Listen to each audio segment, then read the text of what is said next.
Okay, hello everyone. Yeah, welcome to VehicleSec. So I'm Alfred Chen from UC Irvine. So I will be starting this opening remark on behalf of the entire organizing committee or OC of VehicleSec this year. So this is the second year we are doing this, and I also want to start with a little background.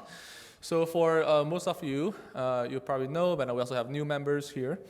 So VehicleSec is founded last year, actually in exactly this room, building upon the 4-year growth of a workshop called AutoSec with NDSS.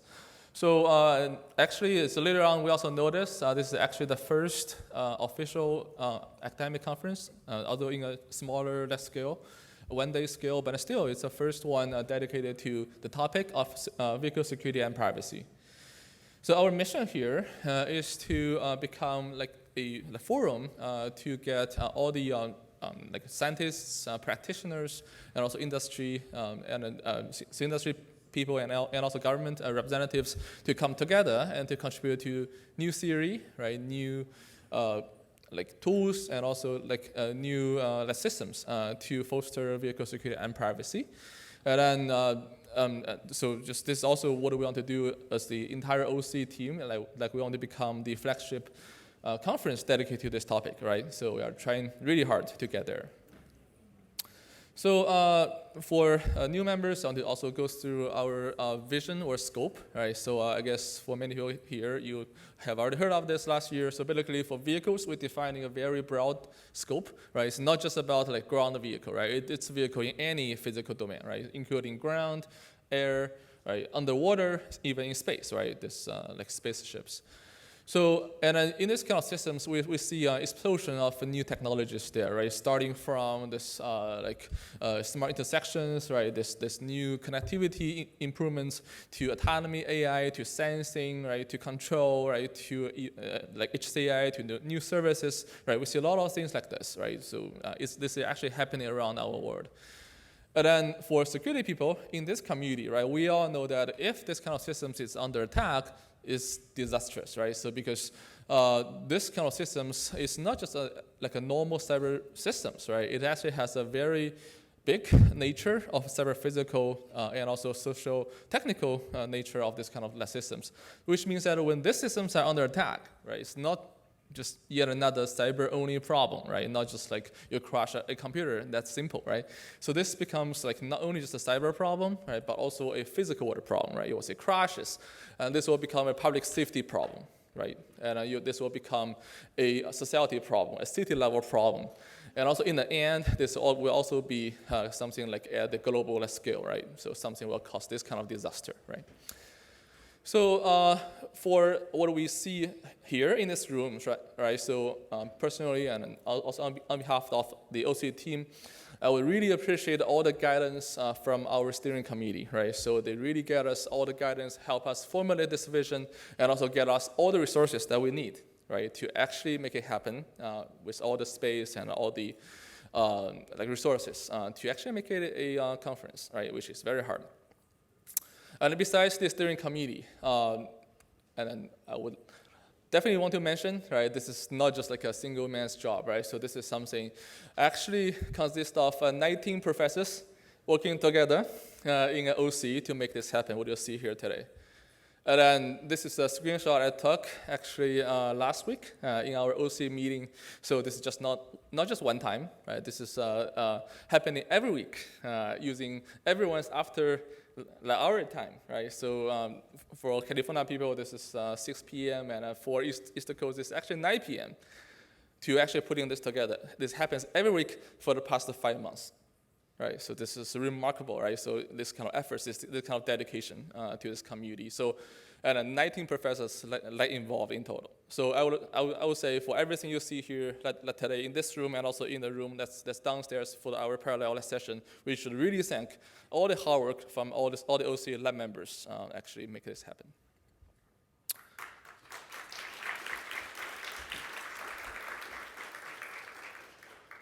So next, I'll give some highlights about something you might want to hear about what's new, what's growing in this community in VehicleSec. So the first thing you might be curious about is about the submission status. So for those people here, you probably know that we are from AutoSec, right? So we grow, and then eventually last year we think, okay, so maybe we make it like a small scale conference, right? So maybe that will work. Then we see actually a very big growth, right? The submission number actually doubled, more than doubled actually. And then for this year, we actually try to make this event more less stable, right? In terms of the quality, in terms of the impacts. So we increase the paper length, right? So we all know how much this means to the authors. Yeah, but still, we are able to see over 70 submissions, which shows a very robust community. And meanwhile, we also get 20 accepted demos or posters, and also 5 lightning talks, right? So you will see all this led today, which is a very remarkable scale. And then last but not least, right, so for those of you who probably don't know, so this year we are going to have a full day parallel track, this room and also another room downstairs in the Rosehill room. So which means that actually this is also recognized from last year to this year. We should really have a 2-day event to actually accommodate for this kind of scale. And then when I'm saying this, eyes on the ISOC folks who might need to hear this. And then besides the submission status, so another thing that's very shiny for this year is that we actually get 11 sponsors. This is definitely a new record. So in terms of the revenue, we are actually 70% more than last year. Last year is already pretty big, but then yeah, actually this year 70% more. And then for those of you here, so all the sponsors you see outside, those are actually for VehicleSec. So make sure that you will go there and then to meet them, chat with them, and I know some of them actually bring their recruitment team, so which might be good for you and for your students. And for all this, I want to thank especially thank one person, which is Luis. I don't know whether Luis is here. Yes, Luis is there. Yeah, so Luis really did a very, I would say, excellent, amazing job here. So he created a spreadsheet of more than 100 companies, and going after that one by one. And that's how we end up with this, right? How we actually get this set of sponsorship. We should, yeah, in this case, I think this is really amazing. So I hope that next year's sponsorship chair can fill his shoe in this way. And besides this, another 2 things I want to highlight in terms of this array of 11 sponsors. So one thing is that actually this year we actually have 50% more increase in terms of the travel grants. This is very important. We all know that students are the next generation of this community. We definitely want to make sure that they are served well in this conference. So in this case, we actually get 50% more, and this allows us to actually give awards to 39 students in total, which is actually 56% more than last year. Last year we already have 25, but this year even more. So for this, I really want to thank 3 people specifically, so Berkay, Ziming, and also Iping. So they, because doing this, actually have no benefits to their academic profile in their school, right? So they really want to go after their business office to push them to actually do this, and then that which actually what make this happen, especially for the students who are here because of this grants. Yeah, these are the 3 people you should thank. And besides this, another thing that's very important for us to become a conference is that we want to have social events, right? So because this is something very crucial for stabilize or also to build a community, especially for emerging one like this. So for this, I really want to thank CSU, which is Colorado State University Systems Engineering Department, and also Cybertruck Challenge for generously provide us this sponsorship for reception, right? It's actually a big commitment, but they actually did it for us. And for everyone here, so make sure that you know there's a reception happening at 5:30 p.m., so definitely attend that, and I thank the sponsors in this case.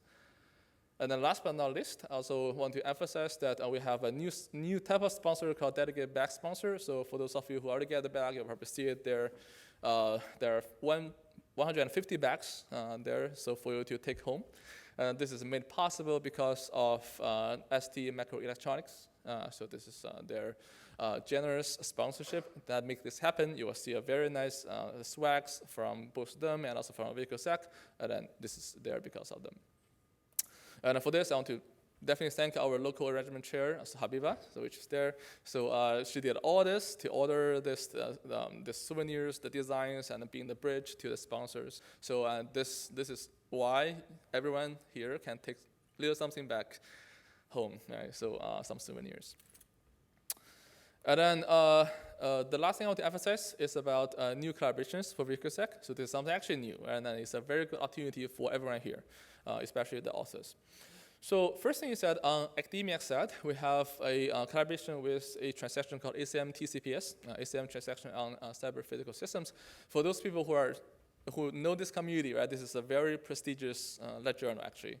And then so this is something we really want to thank our OC member Ning. So Ning lead all these efforts to create a special issue on behalf of the entire VehicleSec OC. And the top VehicleSec papers will be invited to submit and then as a standard version there, and then which can actually get you an extra journal paper in a very well-known led journal. So as a result of your success in the VehicleSec submission. And this is academia. And on the industry side, we actually have some new collaborations. So we are collaborating with SCAR. So for those of you who don't know, so SCAR is actually a premier industry-centered or industry-centric vehicle security conference.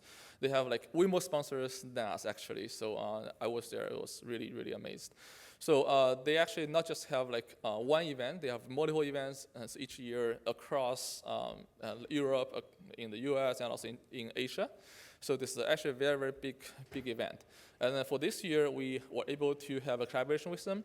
So basically, the top VehicleSec papers will be invited to directly get accepted as an invited talk there, right? So and also in this case, they told us that they're also able to provide potential travel grants for us to travel there and then present to all the industry sponsors. So for me, I would say this is a very good opportunity for VehicleSec authors to actually get more industry impacts and also collaborations, so that potentially, right?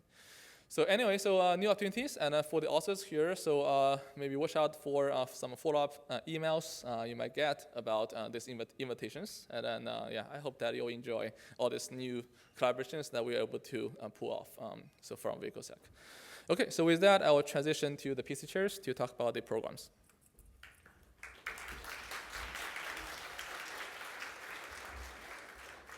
Thank you, Alfred. Hello, everyone. I'm Zeming from University of Buffalo.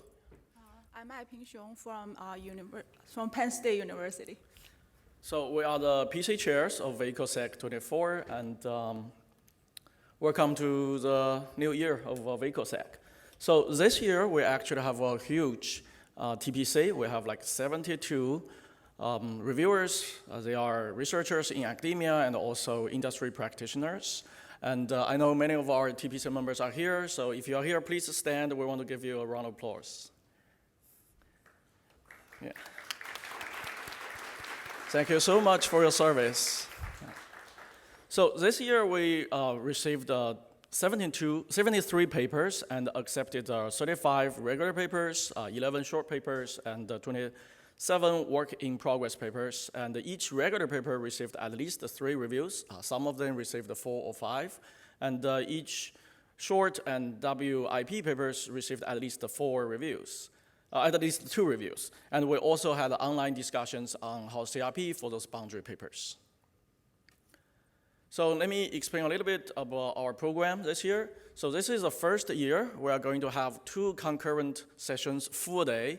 And we got a lot of support from the ISOC and the NDSS steering committee for that. Thank you, David or Christina, for making that happen.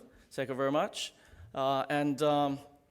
We have 16 regular papers, 4 short papers, and 11 WIP papers. In addition, we also have 11 demos and 9 posters. You can see some poster easels in this room, and we have another room in the first floor. We also have demos and the posters there. We also have 5 lightning talks in the morning.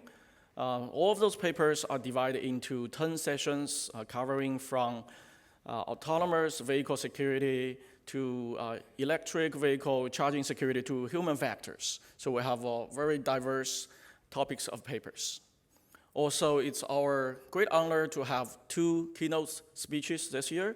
We have Professor Wenyuan Xu from Zhejiang University in the morning talking about sensor vulnerabilities. We also have Mr. Urban Johnson from Zhejiang to talk about heavy vehicle and vehicle cybersecurity in general in the afternoon. So there are many ways for you to interact with us even during the symposium. So we have an official Twitter account or X account you can follow, and you can add us. And also, like Alfred said, we are going to have a community reception from 5:30 to 7:30. So I want to thank our sponsor again, Colorado State University System Engineering, and also Cybertruck Challenge for making that happen. So VehicleSec 24, this is also the first year we have an ad hoc committee for paper award selections. So we have 4 committee members, and they were the best reviewers from that reviewing process. And they are Tom Forrest from GM, Halif Rambari from RIT, Takeshi Sagawara from University of Electrical Communications, and Habiba Farah from University at Irvine. So they are our ad hoc paper award selection committee, and they spend actually 1 week reading the top ranked papers from VehicleSec and rank those papers. Then Iping and I just count their votes. So this year, also for the first time, the OC chairs, including the PC chair, general chairs, were not eligible for any kind of paper award to make things much more fair. So I also want to thank our outstanding reviewers. So without them, the VehicleSec cannot happen. So if you see your name here, could you please stand? And I think that's Mert there. So thank you all. So next, we are going to the paper award section, and I'll go to Iping. I think Ziming left the most sweet part to me. That's the paper awards. So a question for the audience here. So how many papers you estimated we gave awards this year? Oh, that's what we want, but in reality, it is hard to achieve. Okay, so in fact, we have a total of 5 paper awards this year, and next I will announce all of them. Due to the time consideration, so we cannot invite the runner-up, the awardees come to the podium. Please come to us and get your certificates after the remarks. Okay, so this is our first award, the NFFTA Best Short Paper Awards. The title for the paper is HistCAN, a real-time CAN IDS with enhanced historic traffic learning capability from Zhejiang University. If any of the authors for this paper here, please come to the podium and get the award. Okay, I think, the students might get some issue on their visa and get, come to the United States. So we will skip this one and move to the next award. So this is our second award for ETS Best Paper Award Run-Up, Commercial Vehicle Electrical Logging, Device Security, Unmasking the Risk of Truck-to-Truck Cyber Warns from the Colorado State University. So any authors here, please come to the podium and get the certificate. Yeah.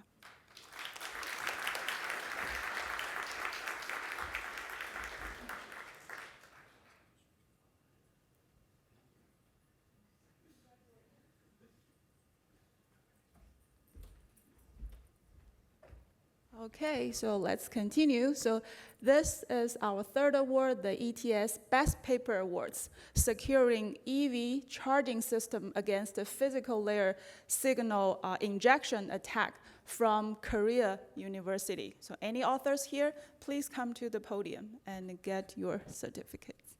Cool.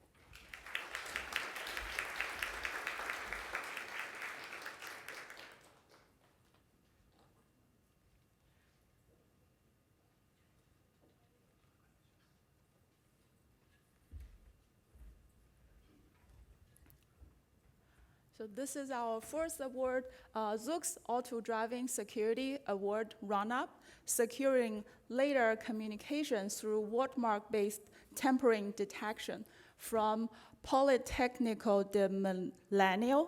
So any authors here? Cool, then come to the podium.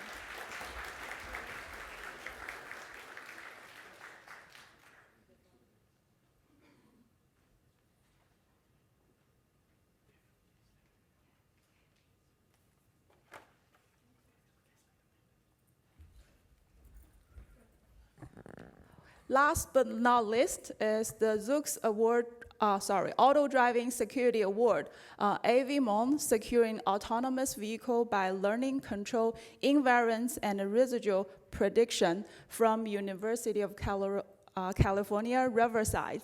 So authors, please come to the podium.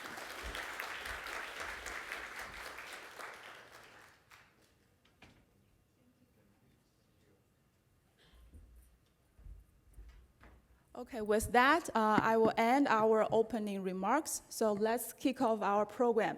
So as we explained, we have two parallel sessions for this symposium. One is in Kentucky here. The other will be on the first floor, the Room of Rousseau. Okay? Yeah.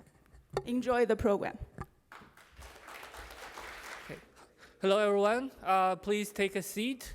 And we will begin our first session in the morning.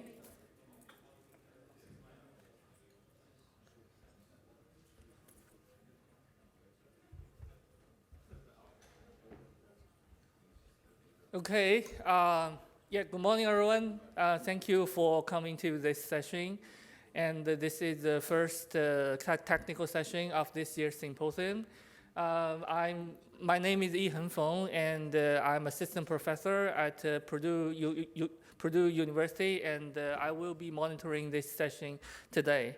And so we have 3 papers for this session, 1 long paper, 1 short paper, and 1 WIP paper. So to save more time for the presenters, I will just start to introduce our first presenter. It also is our best paper awardee. The paper title is AVMON, Securing Autonomous Vehicle by Learning Control Invariance and Residual Prediction.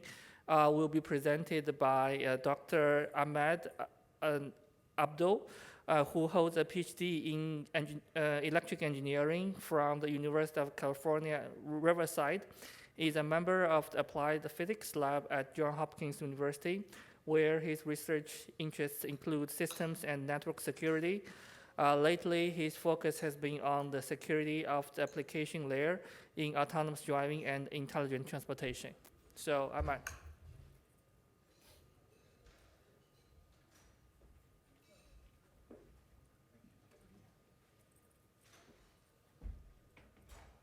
So you have about 12 minutes for presentation and leave like 2 to 3 minutes. Okay, so how I move the slides?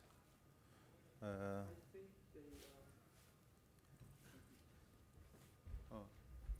I move the slides?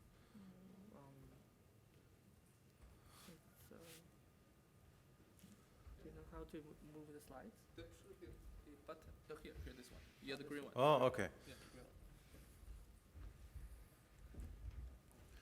Hi, everyone. Today I will talk about AVMON, one of the defensive mechanism against sensor attacks.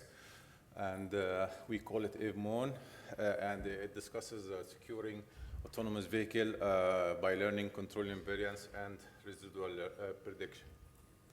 So as Dave Waters said before, one of the computer science and AI business owner, once you trust a self-driven car with your life, you pretty much will trust artificial intelligence with anything.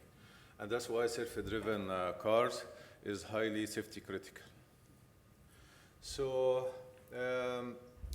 according to some studies, 25% of the autonomous vehicles 25% of the vehicles will be autonomous, which it is clear that any fleet owning business will be affected by this kind of technology. Autonomous vehicle has 5 stages. The most advanced one is the 5th stage, where the vehicle will perform like a human driving, or even better. At the moment, most of the car has a 2nd stage autonomous system, which means they use some of the driving assistant program like lane centering and cruise control. Some companies already claim that they have the 4th stage, like Tesla. And the main advantage of using actually autonomous vehicle is because it provides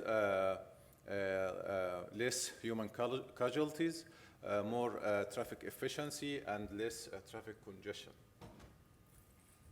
So most of the consumer are worried now about the vulnerability of such systems.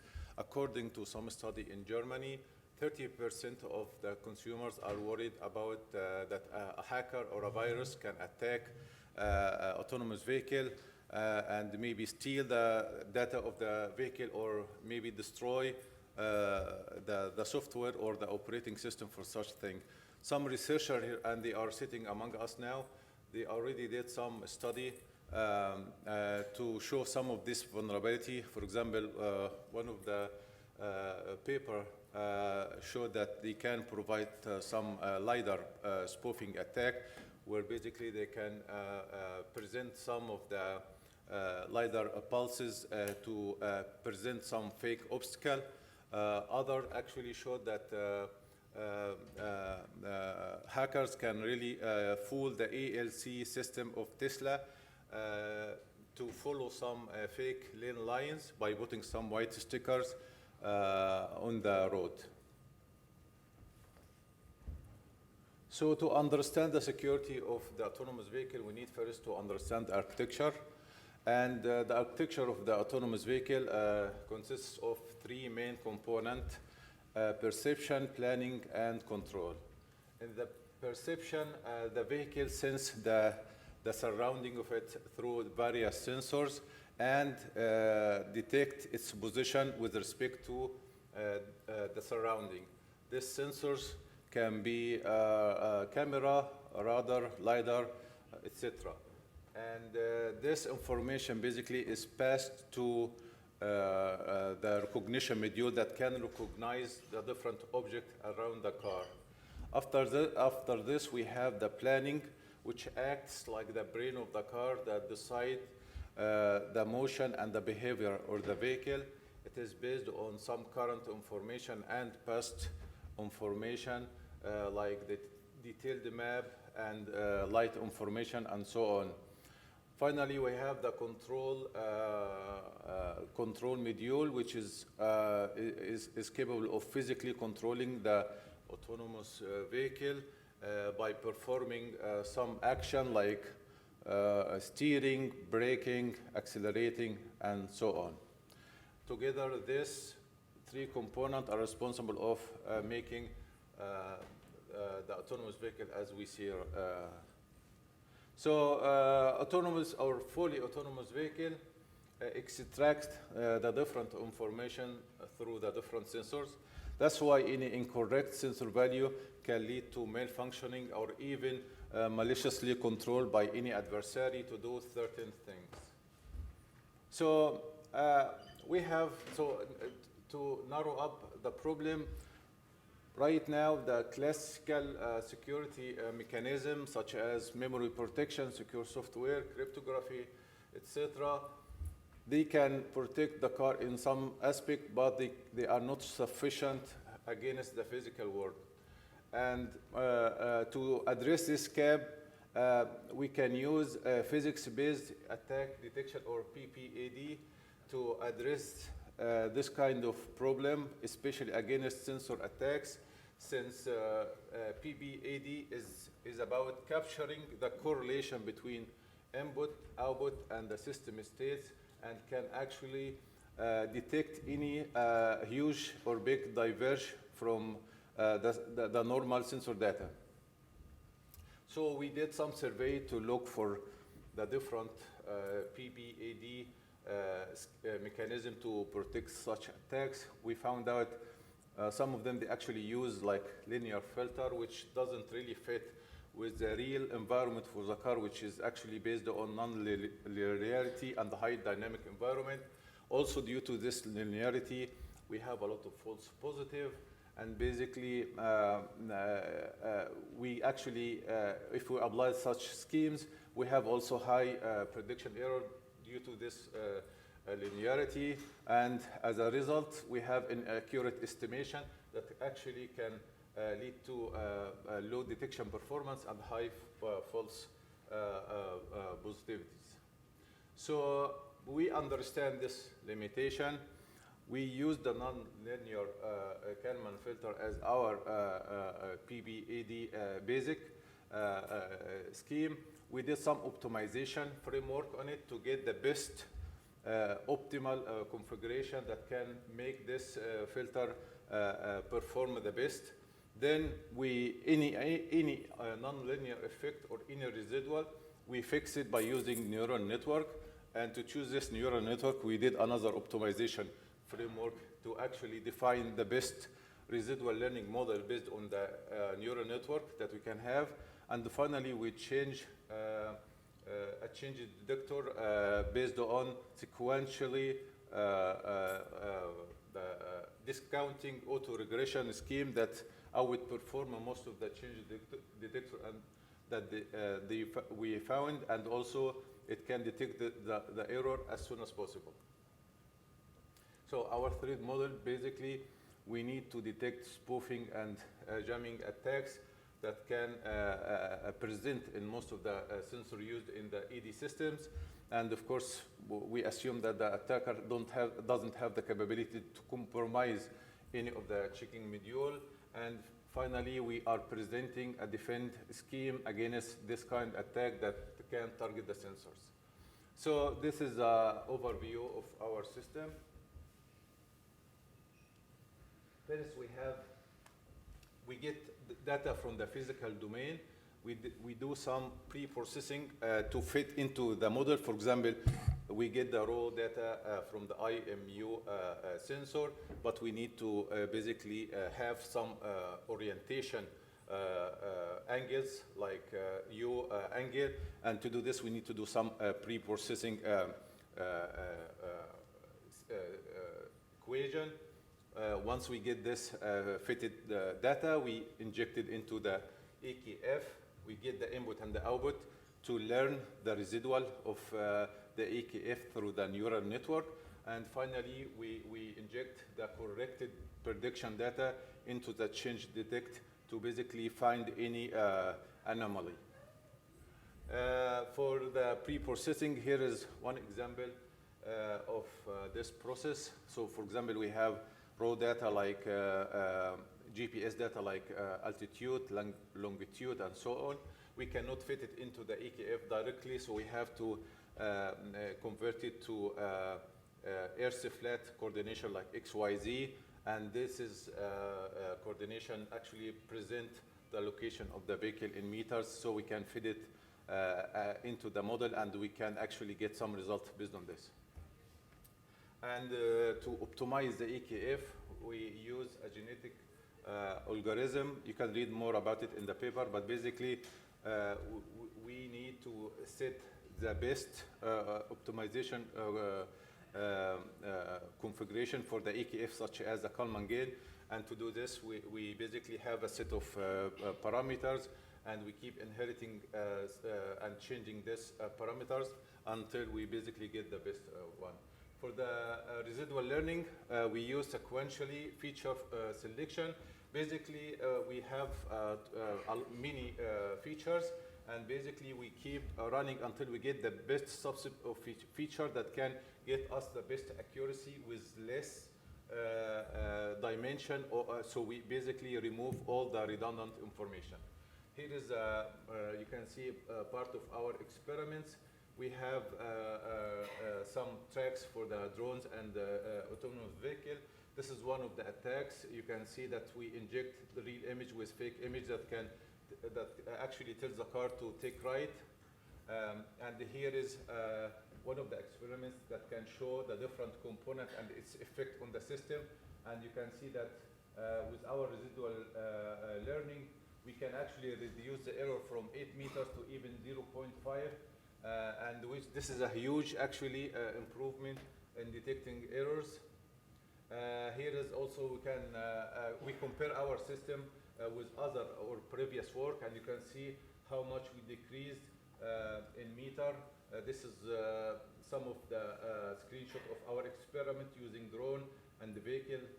For example, this ground vehicle was following some black trajectory, and we apply our system to basically test it on a real hardware. For the drones, you can see that we use a different set of trajectories from simple one to more complex one, and we have different setting like curvature or the shape of the trajectory, velocity, how many stops.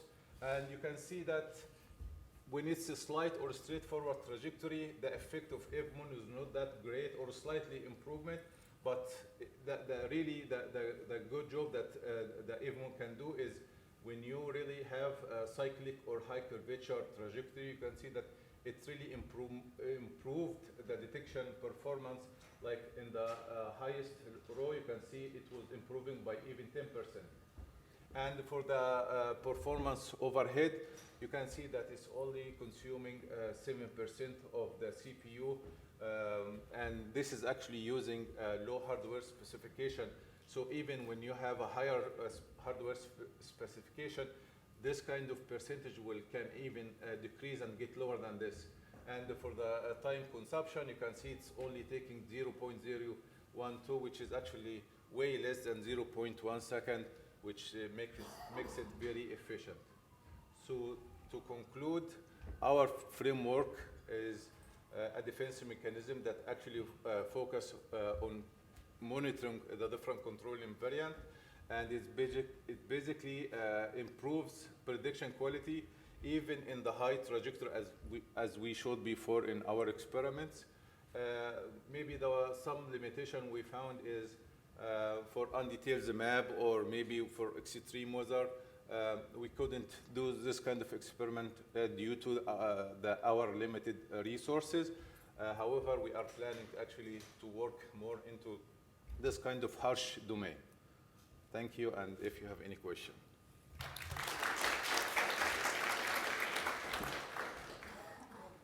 Maybe one quick question for Amit.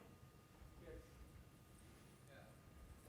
So I had a question. So you were training, the neural network, right? Yeah. You act like, I would say, a proxy to your physics-based model. Yeah. In the hopes that, your anomaly detector is going to act better. Yeah.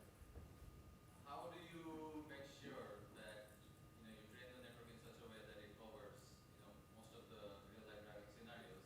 Because, in your case, you just did a simple simulation, in a very controlled environment. Well, basically, first of all, when you use AI in general, the efficiency of any model is based on how you train your data. So, for example, in ground vehicle, it was easy. Actually, it was an easy job because we have actually limited configuration. You have roads, right, left, So we don't have like the unlimited situation. So for us, we tried in the simulation all kind of trajectories, all kind of dynamic parameters and all of this, and we were able actually to test it well with higher accuracy. The challenge that we have was really with drones, because in drones, the variation between different drone and the other was challenging. But basically, when you have a specific drone and you train it well, I think that you will get a reasonable or a kind of decent accuracy. Okay, thank you. Thank you so much.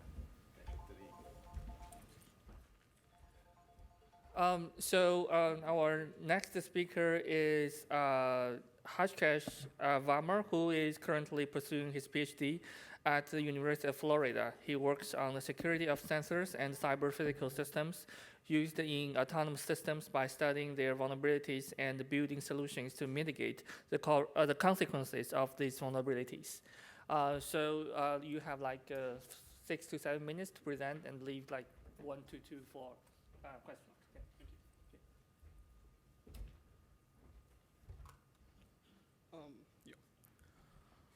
Hello, good morning, everyone. I am Hrishikesh. I'm a PhD student at University of Florida, and today I'm going to be presenting our work on the vulnerability of traffic light recognition systems to laser illumination attacks. This work is a collaboration between University of Florida, University of California, Irvine, Toyota Infodex Labs, and the University of Electrocommunications. Connected autonomous and semi-autonomous vehicles rely on traffic light recognition systems to accurately interpret the traffic lights to safely navigate avoid crashes, especially in urban scenarios. Many systems have already implemented these kinds of recognition models in real-world driving scenarios. Failure to correctly interpret the traffic light can result in critical safety hazards. For example, if a red traffic light is interpreted as a green, it can cause intersection crashes. Or if a green is interpreted as red, it can force the vehicle to come to a stop, causing rear-end collisions. Previous works have studied the security of traffic light controllers and traffic light recognition models. The security of traffic light controllers typically includes network intrusion attacks or traffic congestion-based attacks. These attacks require a compromise of the traffic networks or the in-vehicle communication systems, which is difficult to achieve. More recent works have shown how remote injection attacks can be achieved by projecting structured light by using structured light. For example, the I Can See the Light paper shows how some autonomous vehicles are susceptible to fake traffic lights with infrared LEDs embedded in them, or the rolling colors, which leverages the rolling shutter vulnerability in cameras to attack the traffic light recognition systems. But they're a little difficult to implement because fake traffic lights are can be easily detected, or the rolling colors requires continuous synchronization or synchronization aiming with the camera, which can be difficult to achieve all the time. In our work, we demonstrate a new laser reflection attack that projects light onto the physical structure of the traffic light itself, and we show that this can illuminate the traffic light and cause misclassification misclassification in the recognition models. More specifically, we show how this misclassification can be achieved using visible laser light, or the infrared laser light, which is invisible to human eye but can still be perceived by autonomous vehicles. Now, typically, traffic lights include incandescent bulbs to illuminate them, and they also have reflectors that are placed behind the traffic light to redirect the light and maximize the light coming outside. And we show that when a laser light is projected onto this reflector, it scatters the laser light and basically creates a false illumination effect, which can confuse the traffic light recognition models into believing that it's a genuine light. Based on this, we construct the following threat model, where the goal of the attacker is to cause targeted misclassification in the victim vehicle's target light recognition model, causing it to behave dangerously, for example, unexpectedly braking or speeding up at an intersection. The attacker can perform this by projecting the laser onto the reflectors placed inside the traffic light, creating a genuine light in the image formed in the autonomous camera. We formulate the attack based on the laser power, laser beam diameter, the projection location, which means where the laser is projected on the traffic light, and the laser wavelength. We use two different lasers in the visible range and one laser in the infrared range, and we test three state-of-the-art models: Apollo, AutoWare, and Lisa, and we test this in two different scenarios. The first scenario, when the traffic light is off, we observe that the laser reflection causes misclassification regardless of the spot location and laser frequency. And when the traffic light is on, we test two different cases: the green light misclassification and the red light misclassification. The image appears bluish in shade. The green light image appears bluish in shade, but it actually appears green to the naked eye. And we see that both of them can be attacked based on the projection location and the frequency. We characterize the attack, and we show that the visible laser requires less than 5 milliwatts, which can be achieved by a simple laser pointer, and it does not require any complicated optics. And we also observed that the green status misclassification or the green light misclassification is much easier, requiring less power and less focusing. We show that the attack can be deployed on ground level with the laser placed on the ground and with a maximum attack distance of 25 meters. This long range is possible because of the coherent nature of the laser. We demonstrate the attack in dynamic scenarios by moving the victim vehicle at 2.6 kilometers per hour, and we tested, we evaluate using attack success rate, which means the number of frames where the target misclassification is successful. And we achieve 100% attack success rate for green misclassification and 86% for red light misclassification.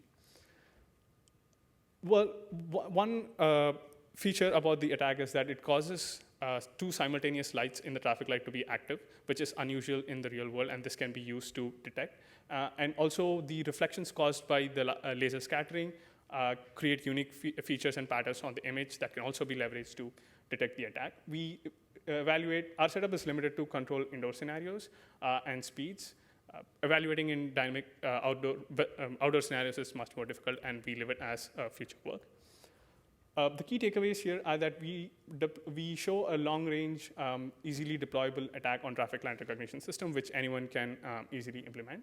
And we show that the traffic light models are biased towards either green light or red light classifications based on the data they have trained and the training methodologies.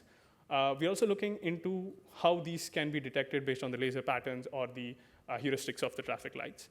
And the key takeaway here is that the attacker can leverage the vulnerabilities not just in the sensors or in the machine learning models on the vehicles itself, but also in the traffic infrastructures to cause safety critical issues in the vehicles.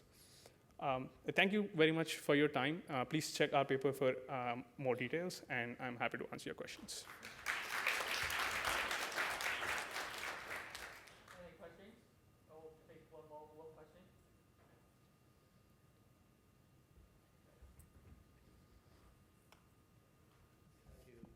Thank you, Hamed Surush from Zoox. I was curious if you've evaluated the implications of the attack in under scenarios where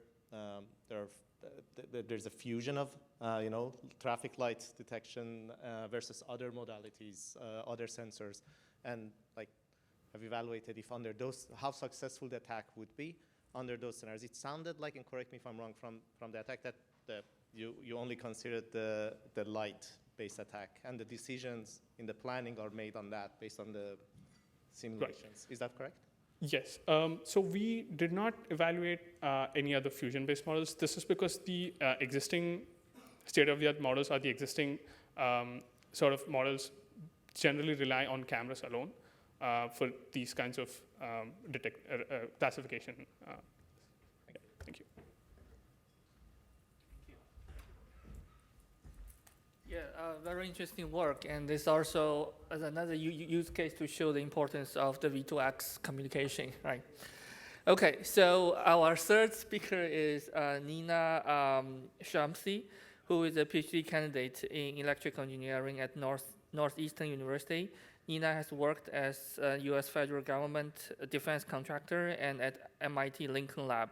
So she is interested in the security and the resilience of computer vision-based autonomous systems. Prior to Northeastern, Nina's work involved multimodal signal processing for human cognition state estimation and helping to develop computer vision-based intelligent tutors. Nina has an MSc in electric engineering from the University of Massachusetts Amherst and a BA in biochemistry from Mount Holyoke College. Okay, Nina. You also have like 6 minutes for present and then 2 minutes for Q&A. Okay, how do I use this? Oh, just click the button here, yes. Okay.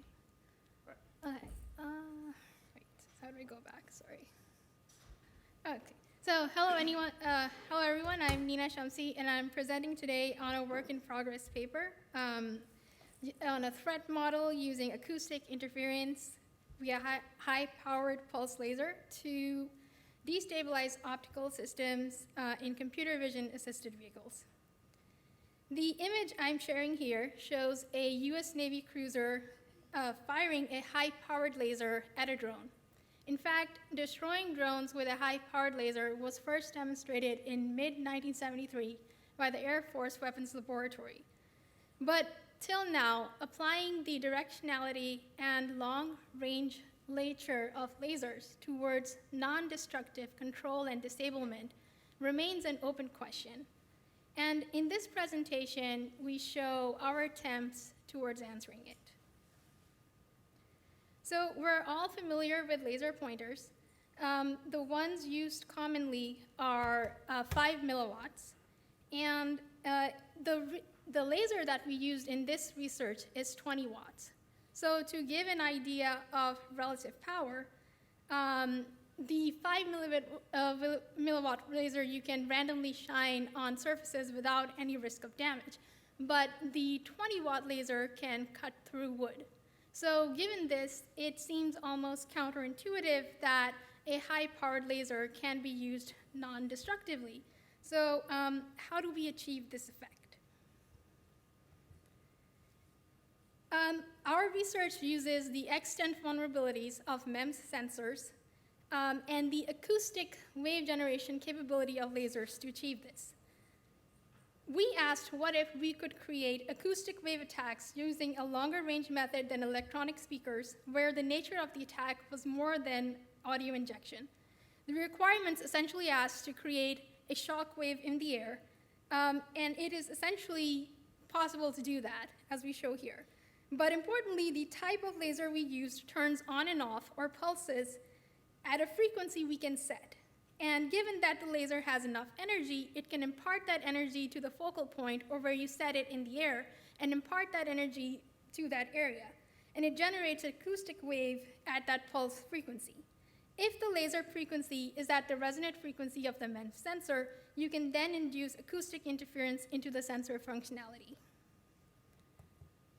So we subjected either a gyroscope board or a DJI drone to our laser, and we found that direct ablation and air ionization both produce deviations in the gyroscope output measurements.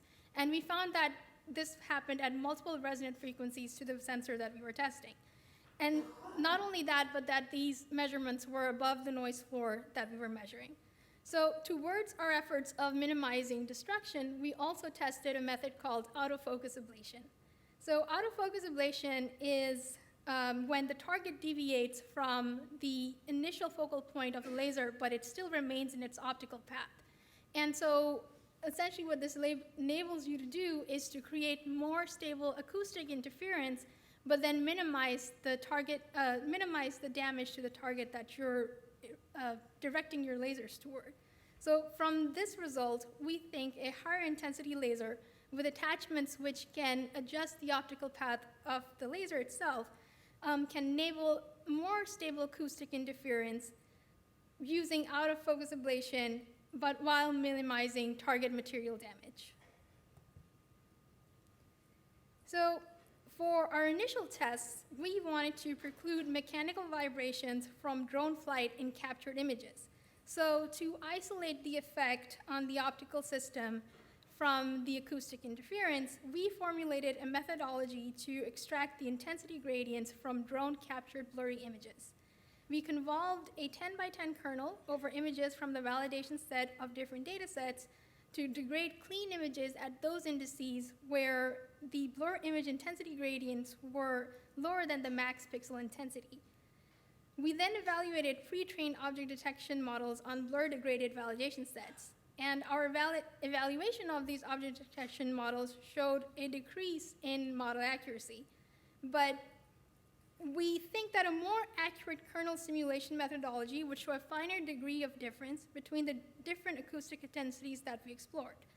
We also think that models with 60 million or more parameters are more resilient to acoustic interference, and we think this is likely because of learned feature representations in those models. So we think there are a world of possibilities available for researchers to further explore such threat models, as our preliminary research has contributed towards finding a theoretical foundation to prove the feasibility of this threat And as such, we place our work in the initial stages of this field. So you've heard from us, and now we want to hear from you. So you should read our paper, you should get in touch, and even if you don't do that, you should consider buying a high-powered pulse laser to shoot at things and try to confuse them. Thank you.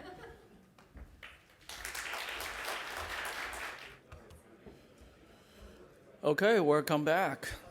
So next we will have our first keynote speech of today. So we are honored to have Professor Wenyuan Xu from Zhejiang University to talk about sensor vulnerabilities. So Professor Xu, the floor is yours. Thank you very much.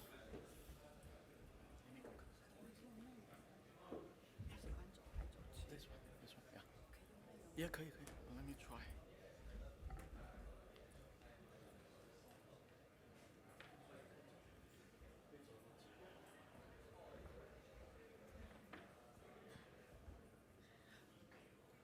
So good morning, everyone. It's my great pleasure to talk with you about some of the recent work we've done in our lab. So we're going to talk about out-of-band vulnerabilities of IoT devices. So it's a new term. What is out-of-band? Hopefully at the end of this talk, you will agree with me. This is an important vulnerability category that we should look at it. So most of the work I'm talking today are done in my group at Zhejiang University. I also included some of other people's work. So in our lab, the name of our lab is Ubiquitous Systems Lab, USS Lab. So we are mainly working on sensor security. We also branch out to do cars, power grid, and also the latest AI-related security. Now, talking about IoT security, we always compare IoT with Internet. So IoT is basically an extension of Internet. If Internet connects people and creating this virtual world, then IoT is connecting everything and expanding the virtual world into reality. So we have this mix of everything. Now, for IoT, actually, although it's a buzz name lately, IoT, the concept of IoT was out there 60 years, about 40 to 50 years ago. So I will say IoT has experienced 3 stages. And the first stage is probably just a few devices that's connected remotely. So basically, you can remotely check the device. So I believe the earliest IoT devices is a Coke vending machine invented by a CMU student who is just too lazy to go to the vending machine to see whether there's still Coke in it. And then at this stage, there's also other devices people can remotely access. Now, in the second stage, we call it connectivity stage. What happened is that it's early this century. We're trying to connect everything onto Internet. And we develop protocols, and we have a lot of sensor network. We have RFID technology. Basically, everything is connected to Internet.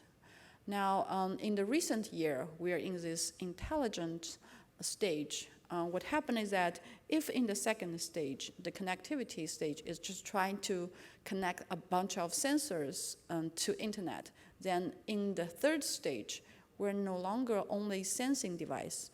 When there is auto actuator, so we can do sense and control the physical world remotely. Of course, with the help with a lot of AI-enabled algorithm.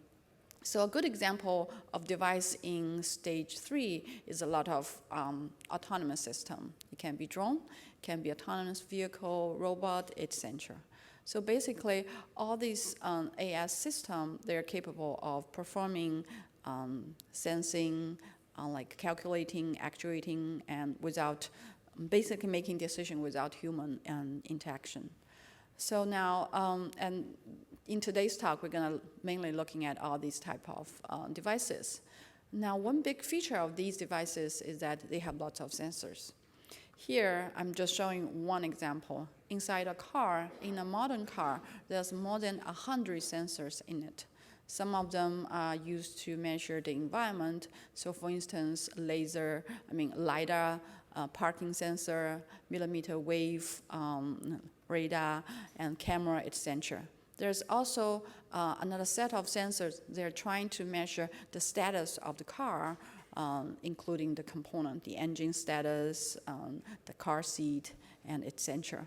So as sensor being so important, sensor is actually the starting point of all these data being collected and then processed. So we always ask, what's special about these autonomous system, self-driving car, drone? Here I listed the high-level structure. So if you think about it, for all the autonomous system, it all starts from sensing, and the measurement will be fed into either AI-based algorithm or some control algorithm, and to perform some calculation. In the end, the control command, so take autonomous vehicle as example, the driving decision is made based on all the data sent out. So, and then everything is like cycled into actuator. So it starts from sensor and going all the way to actuator. So we have this loop. On the top is the virtual world or digital world where we have all the digital data. And on the bottom, we have this physical world where we deal with analog signals. So to us, we'll think the special thing about these IoT or cars are these what we call cross-domain interaction. So there's interesting thing happen in between the physical world and the digital world. Well, I'm gonna talk a little bit more. It's a little bit dry now. So we're here talking about security. So I collected a few security accidents across the world in the past few years. So with cars, you probably know Tesla was always in the news back in like 5, 6, maybe 10 years ago because accident. And I think the first accident of Tesla in Florida is caused by some malfunction, not malfunction, it's the problem of sensors. Basically, sensor was not doing its job to detect a driving car ahead, and so causing Tesla crash into a truck. In the robot world, so for instance, in Germany, in Volkswagen factory, there's actually this stationary like arm it grabs a worker and smashes the worker into a metal plate. So there's all sorts of problems happen. If we look at all these problems, including the plane crash, they're all somewhat caused by sensor problem or the interaction between the physical world and the virtual world. But anyhow, so the root cause of these security accidents are because of vulnerabilities. And we all know vulnerabilities are basically flaws developed during either design, maintain, or operation. So now the question is that what are IoT, and what are the vulnerabilities that's special to IoT? Okay, before I answer that, I was actually back in the day, I was reading the book. The book name is When Breeze Become Air. So it's the book written by a doctor who is diagnosed with cancer at stage 4. So he was thinking about what's more important. So the whole book is about, is body more important or the soul? So this is a poem at the beginning of the book. The doctor think soul can last forever. But actually there's another sentence in the book inspired me a little bit more. It says the mind was simply the operation of the brain. If you think about it, as human beings, we are bound by all the physical law as a biological creature. So the brain is just an organ, and the mind is something created out of it. Now, come back to IoT security. If you think about it, I was thinking, is there body and soul of IoT devices? There actually is, right? If you think about the cyber domain, the digital domain, it's like the soul of the IoT device with all the digitized information files, calculation, everything happen over there. But underneath, there's this physical domain what represent the digital bit. So for instance, with storage SSD card, each bit is represented by a transistor. A transistor with electrical charge means 1, or it means 0. So now, if you think about it, the digital bits was simply the operation of analog signal underlying it. If we look at all the security, although in this community, I see a lot of talks this morning, we're starting to look at the physical world. A lot of software security, protocol security, they're actually looking at the soul level. So, but we want to check what's going on in the body. And here I show you a picture on when the body, the device has some problem, the soul of this device won't work properly. This is a picture show the thermometer's temperature reading. It shows negative 1,409 Fahrenheit. By no means we're able to create such temperature in the room, in the lab. Okay, so I'm gonna hold on to it and tell you why what happened. It's caused by the out-of-band vulnerabilities. And there's also real example in the real world when the out-of-band vulnerability has caused problem. So this is a news in, I believe, 2016, when this ING Bank's data center was shut down after a fire drill. Why is that? It's also because of the out-of-band vulnerabilities. Okay, so and here's a brief history on the vulnerabilities. The word bug was actually used by Edison over 100 years ago. And the first virus, a vulnerability in computer system was found about 60 years ago. Over the time, we have established, did a lot of standard, tried to manage and tried to provide taxonomy to vulnerabilities. We also developed tools to detect vulnerabilities. But if you look at all these vulnerabilities, I list some of the type here. So we are familiar with software vulnerabilities. For instance, ransomware use the software vulnerability to, in the operating system to launch its attack. And there's also hardware vulnerabilities. For instance, meltdown use the hardware vulnerability in CPU to leak sensitive information, for instance. There's network vulnerability, protocol vulnerability, and some standard even propose organization and everything. So I call all these traditional vulnerability. If you look at that and map that to this soul and body picture, you will notice all these traditional vulnerability, they're either looking at the digital level or the physical level. But as we know that as the IoT device as whole, there's this mapping between the physical world and the cyber domain. So that part has not been addressed or standardized in the taxonomy of vulnerability. So that's why we create this new term. It's called out-of-band vulnerability, because all these vulnerabilities looking at one domain, we think they're in-band. We're borrowing the term from communication. So now we covered the cyber domain and the physical domain. So how about the mapping?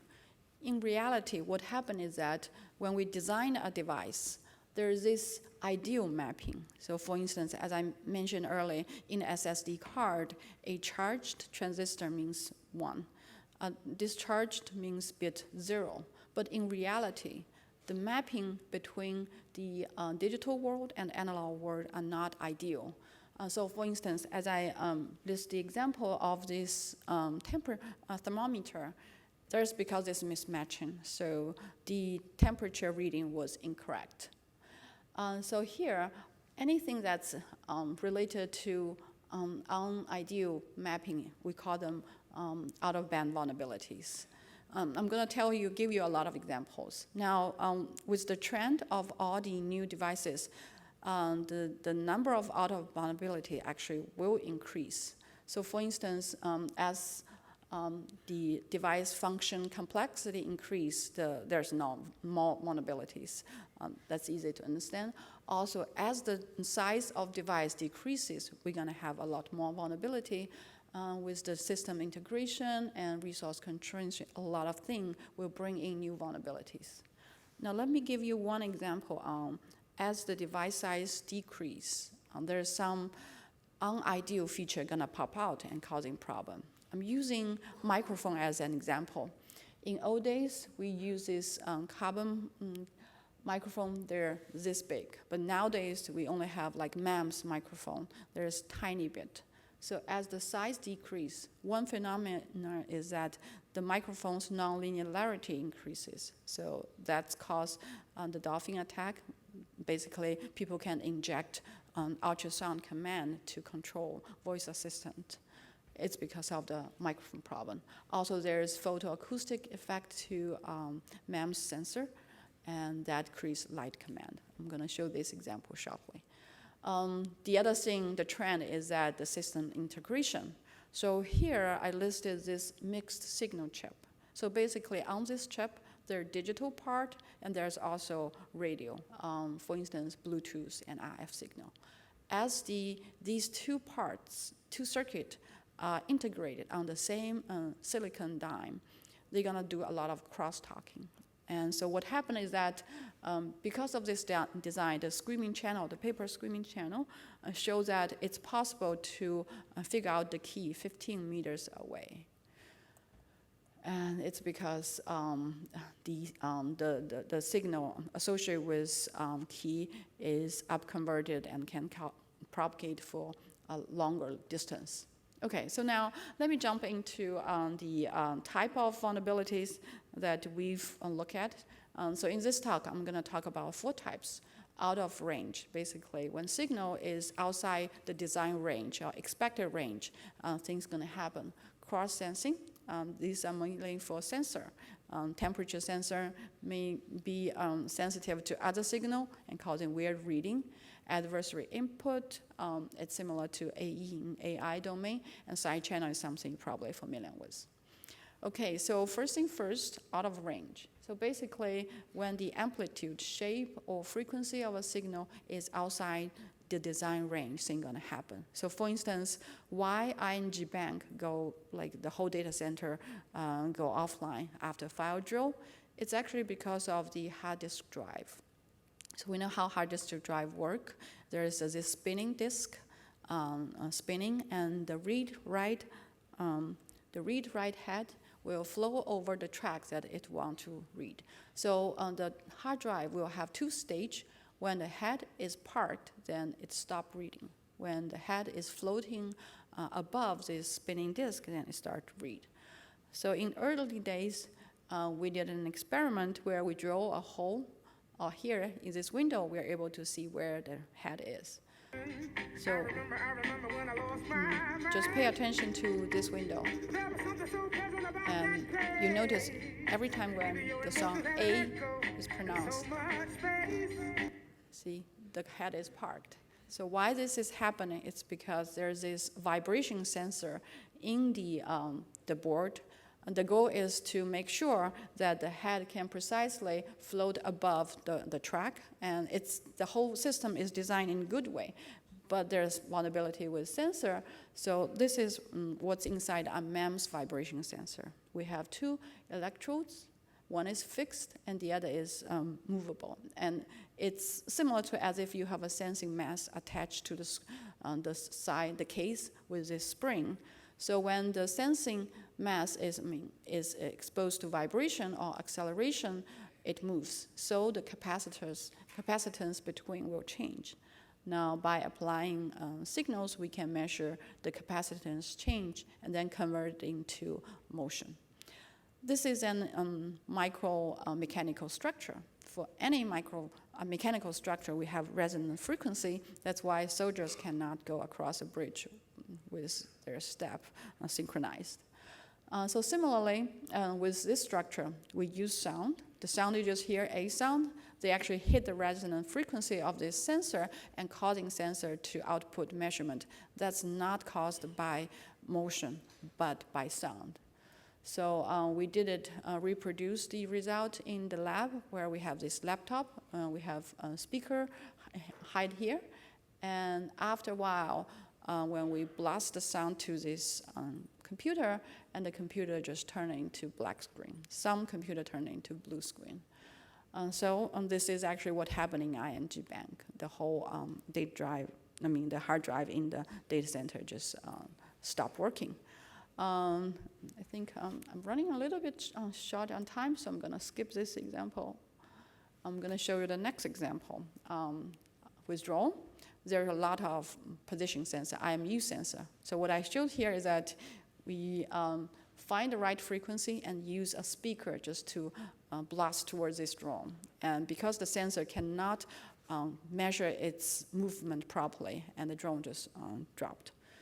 We also did it with a Dazhang drone, and this is a DIY speaker, ultrasonic speaker. So about 6 meters away, we start to blast the acoustic signal, and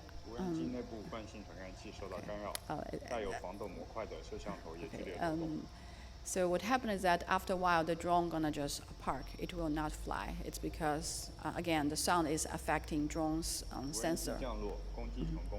Now that drone is a little bit more advanced in its control, so it will not crash. It just park.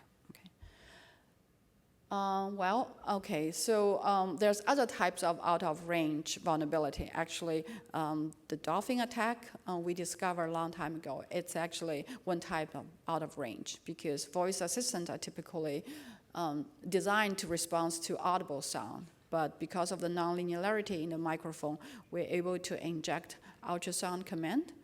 And now, what I'd like to show you one more example is that sometimes the out-of-range vulnerability is not connected to is connected to something you may seem unsuspicious. In this example, it's a capacitor. So we know that with multi-layer ceramic capacitor, they're able to produce sound, or they will vibrate under different voltage. So now we know the capacitor is used everywhere. It's basically the key component in a lot of circuits. So here we pick this LED lamp. And what happened is that we modified the firmware in the LED lamp to cause a different voltage being applied to the capacitor. And then the capacitor will vibrate. We actually programmed the firmware in such a way so the capacitor will blast out an ultrasound command and to control the phone nearby. Let me show you the video. So this is a regular lamp, and there's a phone here. And we turn on the lamp, and we turn on the serial, and then you will notice the phone is receiving an inaudible command and start to call out. So this is just an example showing sometimes component can also do some out of range weird things. Okay, so this is the first type. Now I'm gonna talk about the second type. It's the cross-sensing. It's about sensor. So most of the time, sensor are designed to measure the intended signal. But as I mentioned earlier, this temperature thermometer is not only actually measuring temperature, it's actually measuring something else. That's basically the EM signal. Oops. So what happened is that for the thermometer, it actually uses this probe. The probe consists of two types of material. Metal. When these two types of metal are exposed to different temperature, then the voltage potential on the tip will change. So the poor sensor will always convert the voltage difference on the probe to temperature. Now we know in the real world, any conductor can potentially become an antenna if the frequency is matched. So what we did is that this is an antenna. We picked the frequency, actually this is the joint work done with Kevin. And so as we pick the frequency, and then this frequency affect the probe. So the thermometer will just convert whatever is blasted onto this probe as caused by temperature only. So that's why it has this weird reading. This is another work on the cross-sensing. Again, it's done by Kevin. It's the light command. So it's microphone. We know normally for a microphone, it should measure sound only. But with MEMS microphone, they have this photoacoustic effect. So when laser is shoot towards this diaphragm, it will create the voltage at the same frequency as what they modulated on the laser. Below is a video. I think I still have time to show the video to you.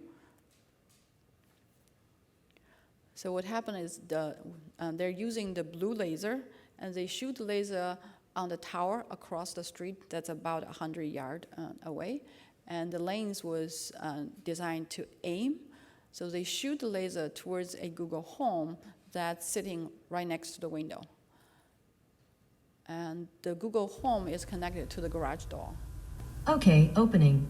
So you don't hear anything, it's just the laser shooting towards Google Home, and then it can open the garage door, okay? Let me show you one more example. Everybody use touch screen. If you think about touch screen is basically a sensor, and in normal case, it measures finger touches. But what happened here is that we can inject EM signal, electric signals towards the phone and to causing the touch screen to measure non-existing touches. So you can imagine that in an airport where you charge your phone on this public station or a plug.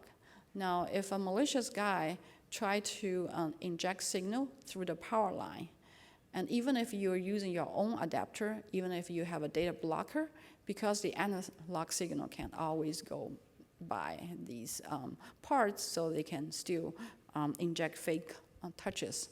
So we managed to do 3 types of touches, attacks. The first one is called injection attacks. So basically, the user does not touch the screen at all, and the malicious signal on the power line gonna create this fake touch. So I'm gonna show you how to pick up a phone call. So you see no one touches, but this phone call is picked up. Now the second attack is alteration attack. So the user can operate the phone. The user, for instance, may reject an AirDrop link request, but we can change the touches to yes. So this is an example. Pay attention to here. So user accept actually decline, but still touch screen think user pressed accept and open the website, which is our lab website, which is not malicious. Okay. Okay. So the last one is the DOS attack. In this case, when signal is injected, and then basically the touch screen will stop responding to any touches. Okay. So let me briefly tell you what happened. This is actually the electrical layout underneath a touch screen. It's arranged in this matrix layout. And then, so for a touch screen, what it does is it's actually measuring the mutual, basically the intercrossing point, the mutual capacitance here. So now their touchscreen is using an exciting signal. When it's applied to TX and IX, it's just the name assigned to electrode. And so this is the normal case when there's no touch. And then if there's, where does the laser go? Okay, anyhow, so you can see when there's finger touch, so basically the finger will change the capacitance and causing the V out to be different. In our case, since there's no touch, we can't change the capacitance, but we can change the exciting signal voltage, and that's actually what happened. So we inject signal, and then causing the V out to have the same effect as finger touches. Okay, so let me see, how am I doing with my time? Okay, I think I'm still doing good, so I can tell you another cross-sensing example. This is actually not part of sensor. We're turning a hard drive into a sensor. So that's also one type of cross-sensing vulnerability. Now, we look at hard drive, And we found that actually, structurally, our hard drive is very similar to a microphone. So inside this hard drive, the hard drive is designed so the head, the read and write head, has to be precisely floating on top of the spinning disk. And the precision is on the nanometer kind of scale.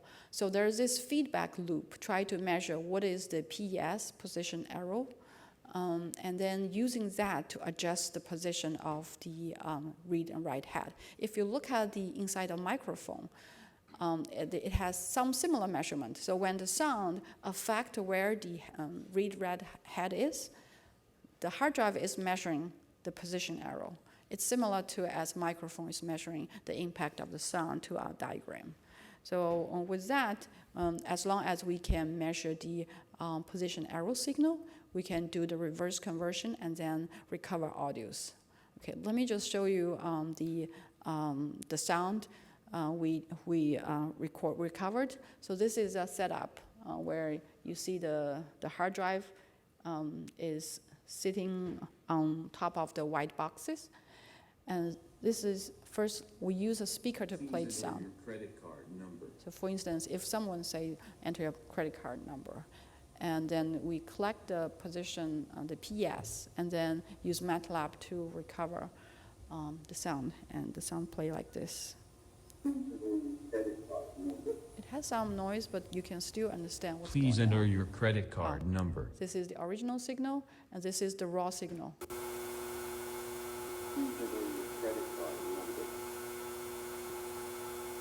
And then below is the signal. We did some filtering. Okay, so just showing you another example of cross-sensing. So actually, this type of problem is pretty, I won't say pretty common, but you can see a lot in reality. Now, the third type of vulnerability is what we call adversary input. So we're all familiar with AI algorithm. So there's known AE. So basically, with a lot of object detection algorithm, when we add some adversary perturbation to the original picture, and although the picture shows no difference to human eye, the algorithm gonna output incorrect object. Now, in our domain, we're not interested in this pure digital adversary input. What we are interested is that possibly we can add perturbation in the physical domain and can cause the AI algorithm to misclassify whatever its input. So we've done this with car, and the work is called protagonist. So basically, in a vehicle, we know that vehicle use camera to measure what's going on around, and then try to do the object detection. And so when we look at all these cameras, we found that they have this OIS, optical image stabilizer, and we know how it works. In order to make a blurred image convert it into a clear picture, we measure the vibration of the camera and then do the compensation, right? So measure the vibration. Does that sound familiar? And then as long as there's sensors, we can do something if there's vulnerability, right? So in this case, what happened is that we can, an attacker can block acoustic signal to the camera, and then causing the sensor to output non-existing vibration. And what the camera does is that it will do unnecessary compensation. The end result is a clear picture converted into a blurred one. And if the AI algorithm is not designed to cope with such situation, and then misclassification happens. So in the end, we actually managed to validate there's 3 possible consequences. One is hiding. There was a car, and the AI algorithm, object detection algorithm, cannot identify. And there's also alteration, and so we change the type of object being detected from, let's say, a car to a human. So what I'm going to show you is actually the video we took on the road, and where we have two cameras set up. One is recording the ground truth, the other is the camera that's under attack. So here's the video. You can see the first is hiding car. Each rectangle box represents a successful detection, and the color of the rectangle box is the type of the object. So you can see there was a car clearly ahead of us, but the camera under attack blurred the object, cannot see it. And the second is creating a truck. There's no car ahead, but the object detection just thought there's a car. And this is altering the type of a car into a person. Okay. So we also did some work on LiDAR, and we know how LiDAR work. It's basically using laser beam to try to identify what's ahead of it. And the laser beam, as it's scanning through its environment, going to convert the result into the point cloud, and the point cloud can be fed into an AI algorithm and then to detect objects. This is how it works normally. Now, LiDAR is actually using this active probing. So what to happen is that we found that if we made actually our own laser injection device, and then we shoot laser into LiDAR at the correct timing. And so what can happen is that we can, for instance, in this case, there's a girl ahead of the LiDAR, and the second column is the correct point cloud. But by injecting laser into LiDAR, and in the end result is you won't be able to see the girl's light on the point cloud anymore, so the detection result will be there's no human ahead. Or in the other way, we can just inject a few point cloud and making the detection result thinking, okay, there's a human ahead. And so since if the LiDAR is connected with AI algorithm, we don't have to inject the full point cloud of a human. We can just inject a few points to causing the detection algorithm to malfunction. Okay. So finally, let me talk about the last type. It's side channel. I guess everybody is familiar with side channel. So I'm going to just show two examples. One is down actually in the screaming channel. Just as I mentioned earlier, it's because the mixed signal chips and causing the crosstalk between the digital part of the chip and the analog part. And here on the right, I show you the F signal captured by them. So you see the y-axis is actually the energy across different frequency. We can see that when there's no transmission, the energy looks different when we turn on the IX transmission. And if there's also encryption going on, then the spectrogram looks very different. So by recognizing what's going on in the spectrogram, then you'll be able to recover key. So that's also one type of side channel. And so the last side channel example I'm going to show you is actually it's a power line side channel. So for instance, when there are two computers sitting plugged in on the same power line, and because a computer having this PFC signal, it's the power factor correction module. This is designed to make sure that your computer will not harm the grid. So there's actually standard on what is the maximum power factor you can put onto the grid. And so as computer is doing different type of applications, the PFC signal leak onto the power line will be different. By analyzing that power signal, we are able to actually figure out what's going on this computer. So in the setup I'm going to show you is that there are two computers. They actually don't have to be sitting right next to each other. They can be on the same floor as long as they are plugged onto the same power line. So what happened is that, for instance, we can have the attacker monitor what's going on the power line, and when the victim try to do things, so for, okay, I'm not sure.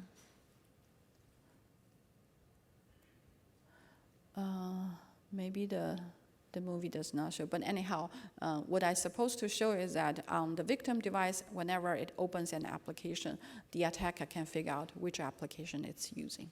Okay. Okay, so I talked so many different types of vulnerability. So now what? We are not bad guys. We want to improve the security of IoT devices and cars. So now the question is how to detect and mitigate all these out-of-band vulnerabilities. Now, what we've done in the lab is we developed this vulnerability fuzzing toolkit. And it can actually, with all the vulnerability we discovered, we have this database. And then you can just scan through the sensor with different types of signal and to see whether the sensor responds to them. If they do, then there's some problem.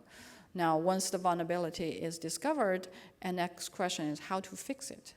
Well, in the ideal world, maybe we're able to redesign the whole sensor and to design the sensor so they don't have nonlinearity, they don't have this out-of-band vulnerability. In reality, sometimes you don't have the option to redesign, and sometimes you just don't have the capability to create a sensor that does not have vulnerability. So for instance, with microphones, we know that with large microphones, there's no nonlinearity, so it won't be sustainable. There won't be dolphin attack possible. But in reality, no one wants to carry a phone with that big microphone dangling outside, right? Because the smaller size causing the non-linearity, but we want convenience. So if that's the case, what we propose is we can live with the attack, we can actively search for this malicious signal and then do something either in the software or doing some filtering, etc. Okay, so in short, what I like to get from my talk is that in terms of IoT devices, we should not only look at in-band vulnerability, we should also look at out-of-band vulnerabilities and try to find them and fix them. So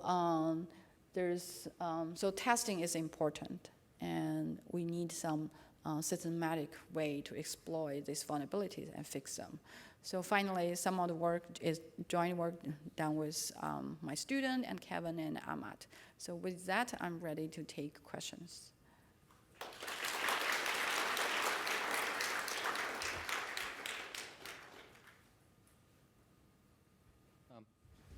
Yeah, so I have one question.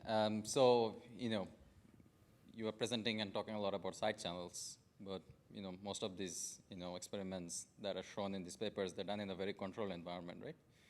So, but my question is do you think the attack surface of this is extremely important that we should focus on addressing this? Also a lot of these things are very hard to replicate as well, like the monitor example that you showed, and a few others. So what do you think should we focus on? How do we, I should say, mitigate the attack surface of this kind of side channels that we showed? Yeah. So you're asking for side channel in particular, yeah, in general? poltergeist, dolphin attack, then the power EM side channels that you showed. What I mean is that the experiments are done in a very controlled setting. These things only work when the attack model exactly matches what you showed in the paper, right? So I was wondering whether this is a very important thing for device manufacturers to focus on or not. That was kind of my question. So, when SHA-1 is broke, the collision rate is actually very low. So, and people takes really long time to find a collision of SHA-1. But over time, cryptographers find less expensive way to do it. So what I'm trying to show here is actually show you the feasibility. As the first attempt, yes, it looks like it's in a fine-tuned environment and it takes a lot of work. But if someone really with agenda, with power, they want to make the attack practical, I think it's possible. So I guess that's not our job as a research community to show them, in practical way, you can do it easily. We just show them it's possible, and we want to fix the problem. In real world, actually, as the ING bank situation, it happens, right? If we publish a paper, say, hey, we're gonna destroy the data center using acoustic, no one's gonna accept it, but it happened in reality. Okay. Hello, I'm Hyung-Suk from Purdue. First of all, thank you for great talk. Actually, I had a chance to communicate with the drone control software developer, and then we discussed about a bunch of physical sensor attacks, such as dolphin attacks. But they told me that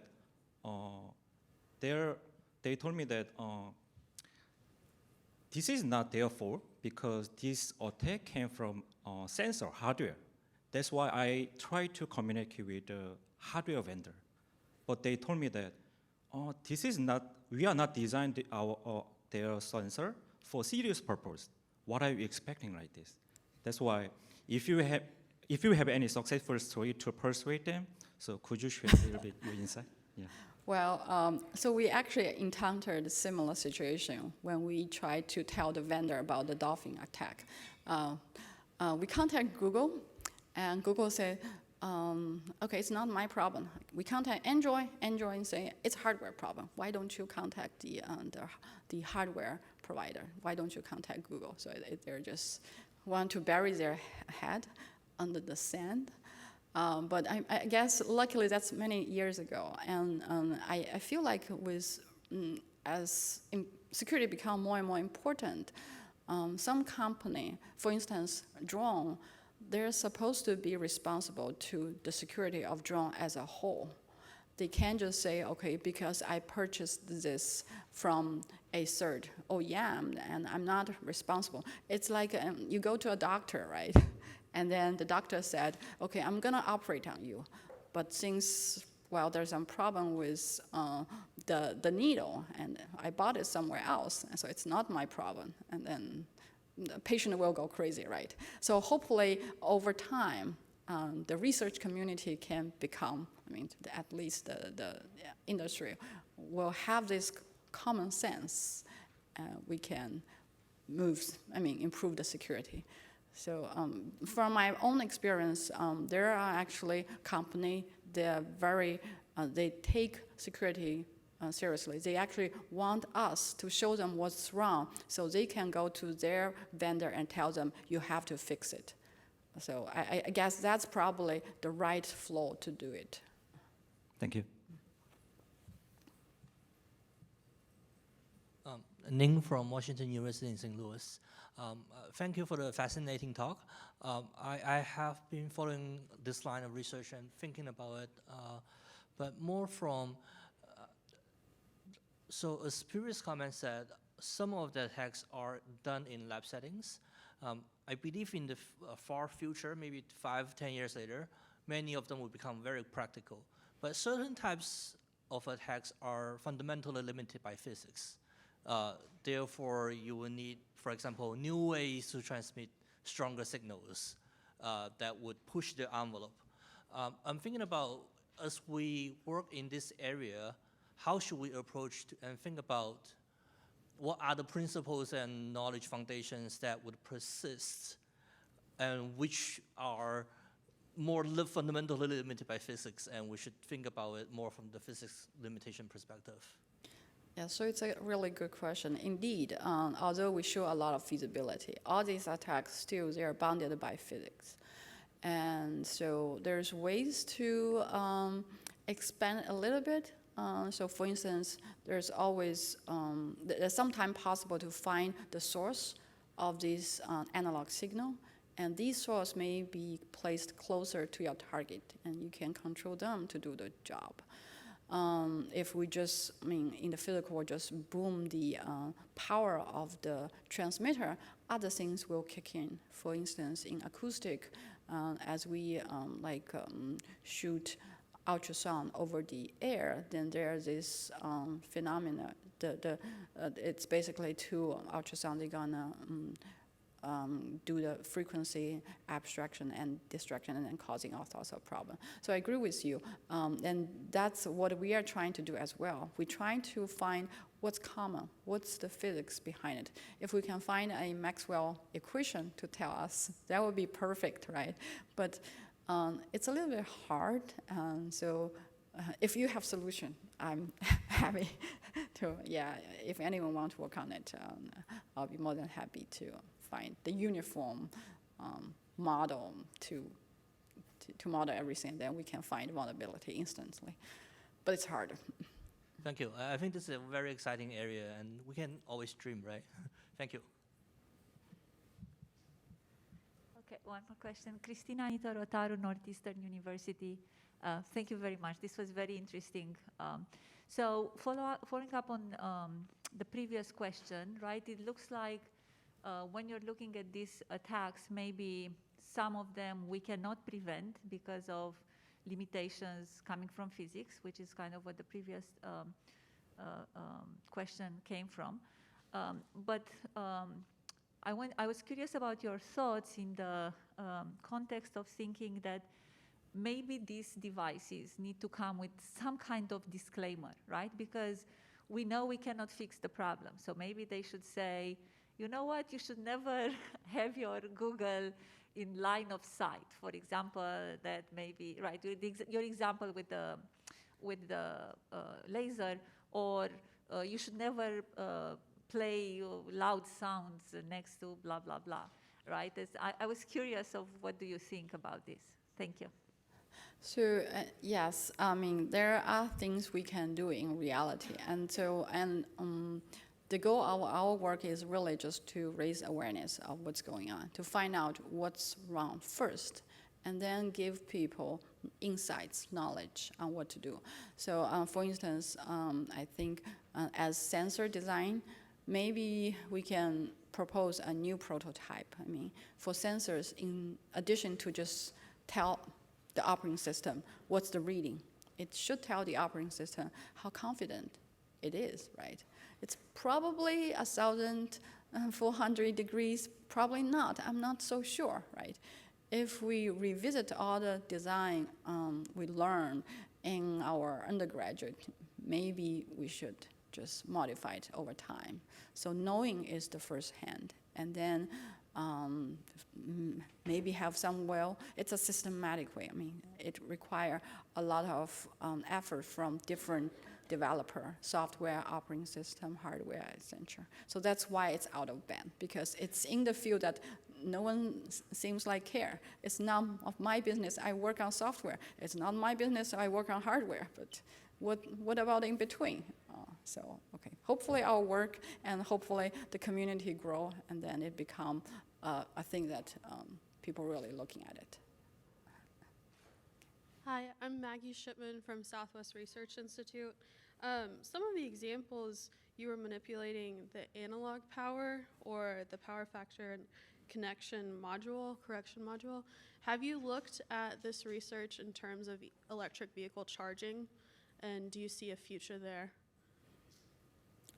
Well, there's problems with the electric charging. We look at it, but we use that as a tool. So actually, let me be careful on what I say. So there's actually problems with electric charging, but then it works the same way as a vehicle because there's a sensor in it to measure the current. So actually, close to the electric charging, we actually look at inverter. It's basically invert between AC to DC. And it monitors the current and voltage to do the right conversion. And the end result is we use EM to change it. So after experiment, the smoke just come out of the inverter, and we basically damaged one. So we show that it's possible, but it's kind of the work. I'd rather my students don't do it often. It's expensive, like the touch screen, right? So the first author pretty much burned a cell phone on the pace of 1 per 3 days. So we have to buy a lot of used cell phone for her and ask her, be careful, don't blow it. Okay, yeah. Wonderful, thank you. Let's thank Professor Xu again. Okay, thank you. All right, ladies and gentlemen, let's get started. Welcome to this session 2A on electric vehicle charging security. Unfortunately, the chair, Ryan, is not to be seen, so I'm going to be taking over the session chairing responsibilities for this session. My name is Murtuza Jadliwala. I'm a professor at University of Texas at San Antonio. Our first talk for this session is going to be OCPP Storm, a comprehensive fuzzing tool for OCPP implementations. The talk is going to be given by Rigel. He's a research scientist at the Discovery Partners Institute at the University of Illinois. So let's give a round of applause to Rigel. And Rigel, the floor is yours. Thank you. So I'm going to talk about a fuzzing tool that we built for OCPP implementations. Work with Gaetano Copoleta, Amanjot Kaur, Nima Varizadeh, Omer Rana, myself, and Venkata Krishnan at UIC, Cardiff University, and DPI. So this is the outline of the talk, a bit of background, the architecture, implementation, evaluation, and then conclusion. So everybody is aware of the growing number of EVs today, and that's a graph, the predicted number, only in the US, of EVs between 2010 and 2030. It's starting to look a little bit like exponential graph, even though in the recent few months there's a sign that it is slowing down, but it is still going strong. So Open Charge Point Protocol is a protocol for communications between a charger, charging station, and a central entity that manages the charging station. And it's one of the predominant protocols, and it's not a standard yet, but it's a strong candidate to become an international standard. So this is the OCPP capabilities. When you plug the car into a charging station, when you scan your card or you use your app, there's a signal that goes to a central management system, which is the provider of the electricity of the charging station. And then OCPP regulates the communications between this central system that contains the data of all the customers and the charging station itself, right? It provides remote control, monitoring, management of the charging stations, and so on.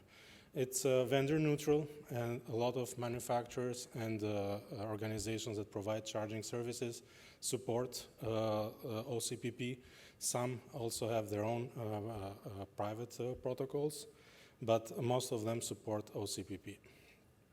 So there's been a lot of research, recent research in EV charging security.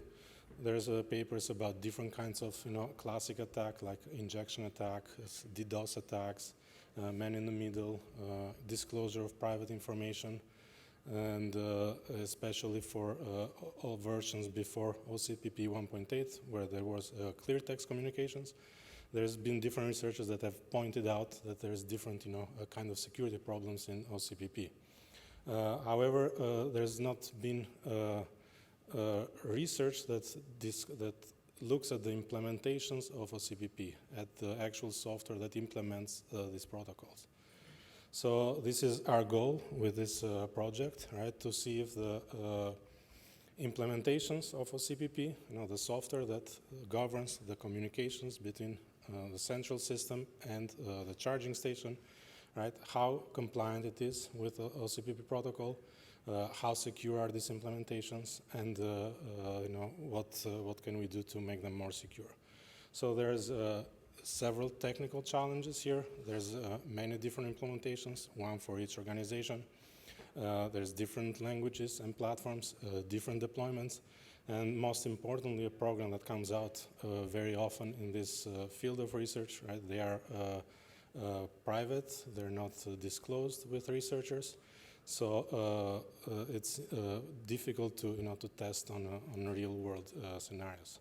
So the approach that we take is black box fuzzing of OCPP implementations. We do not need access to the code. There's, of course, if you're familiar with fuzzing, advantages and disadvantages. Right? The main advantage, because of the difficulty of access, is that we don't need to access the code. It is simple. It can be fast, like a lot of fuzzing algorithms. You can send millions of messages. But the disadvantage is that there is no deep understanding of the code, right? You don't know what is happening, right? It's not a wet box approach. You cannot see where the code broke.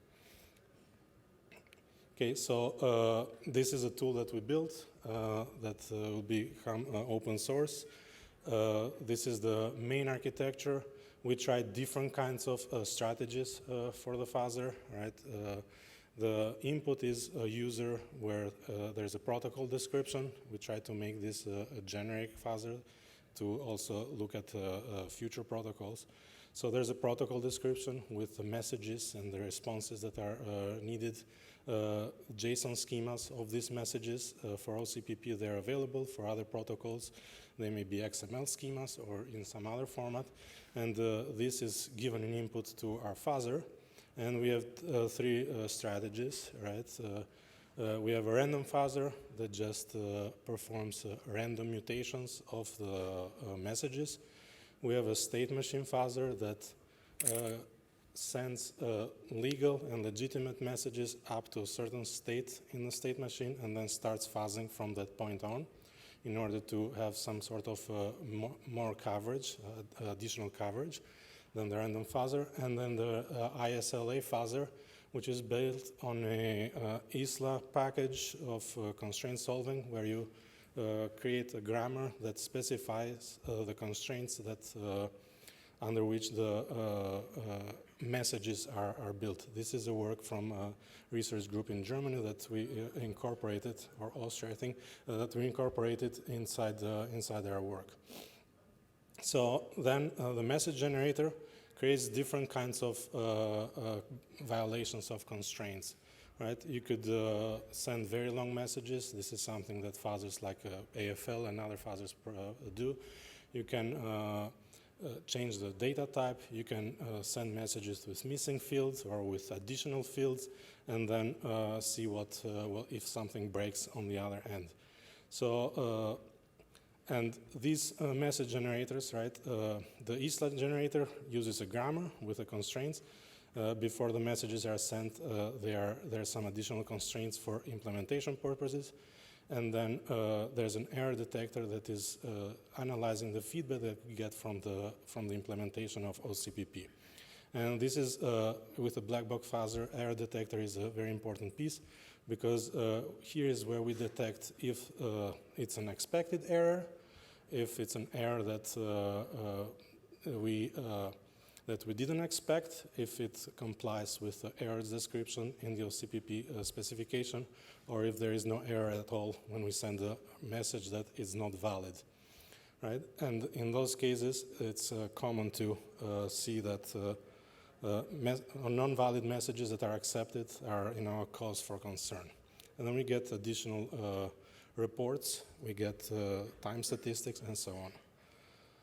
So the details, I spoke about the details already, right? So the protocol specification allows us to predict expected errors and to valid messages and invalid messages, and then compare. And the state machine fuzzer enables deeper testing into the state of the protocol. And the state machine fuzzer is also human friendly. We didn't specify a complicated state machine. We just provide a sequence of, the human needs to provide a sequence of valid messages, and that will be sent one after the other to reach into a state that is deep in a state machine, and then the fuzzer will start fuzzing from that point on. And the ISLA fuzzer, which uses constraint solving, but we found out that is slow because of the constraint solving, right? Because of the grammar generation. So the implementation is around 2,000 lines of Python code. It's deployed on Docker, and we looked at OCPP 1.6, which is the one that is the most used nowadays. OCPP 2.0 is also out as additional security features. So in the evaluation, we did it on 2 open source OCPP implementations, Steve, which is Java-based, and OCPP Core, which is .NET-based. And this is the advantage of black box fuzzers, right? They don't care what's on the other side. And the results, we using the error detection and analysis, we discovered not only some vulnerabilities, but also errors in the implementation that do not comply with the OCPP specification. So we have 12 sort of dangerous error, 6 come from CVEs, and 6 more are under review. And that's a list of some of the different vulnerabilities that we found. There's a DOS vulnerability where an unvalidated field length causes the server instability and crashes actually. There's a negative charging transactions where you can change the values in the database and to lower what you pay basically. Unauthorized transactions, random transaction ID, right, can terminate an existing transaction. There's concurrent transaction handling, where one of the implementations allows simultaneous transaction with identical IDs and ID tags that causes a race condition. And then in general, handling additional or duplicate properties, there's insufficient validation of against the protocol specification. So this is a list of the constraint violations for the two. This is also in the paper, right? The axes show where those constraints are violated. So required fields, for example, have been omitted, and those implementations have accepted messages, have not caused any errors. The length of the constraints, the length constraint is breached. Data type discrepancies, they're all accepted by the two different implementations. We also did an additional experiment. Luckily, we didn't find many vulnerabilities. That is sort of also as a future work where the OCPP channel can be used as a sort of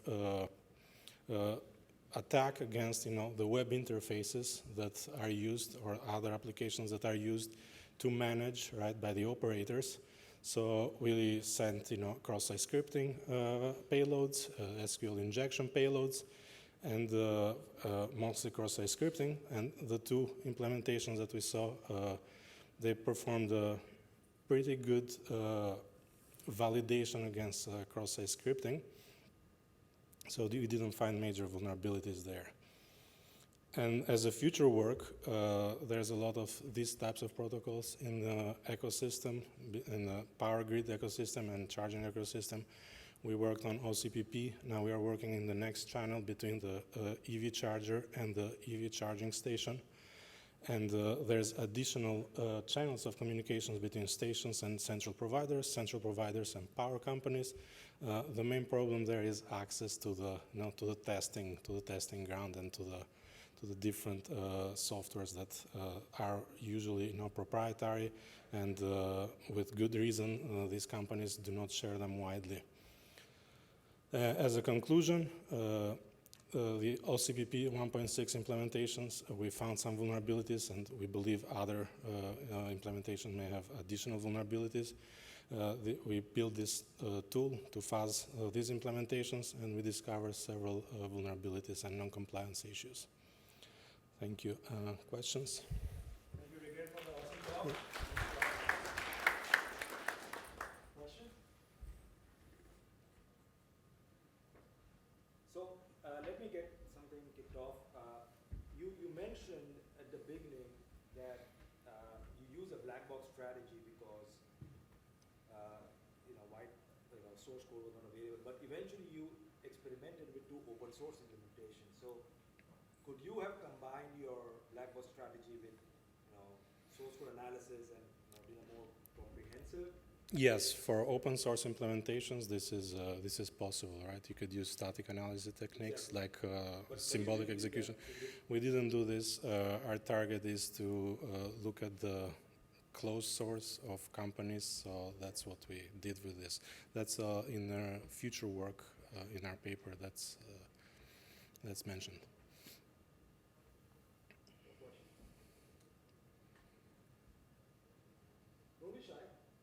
Okay.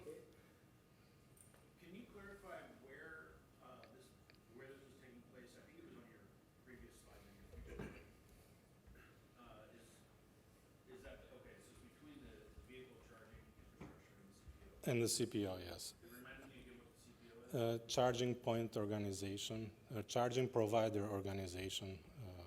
It's just some acronyms, right? This is the charge point, the Blink, EVgo, Electrify America, and others in Europe as well.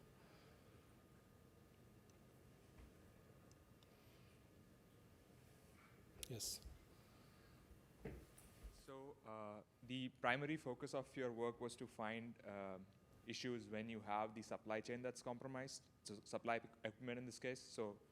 So that would be like the charger, right, in the end. So you'd have a charging station that's compromised, and that sort of affects the messages that go to the charge point operator. Yes, we fast only the messages going in one direction, right? From the charging station, we assume it could be compromised. There's research that has demonstrated remote taking over of the charging stations. It's there in the related work in the paper. Okay. So we fast only the one direction, right? From the charging station to the central provider.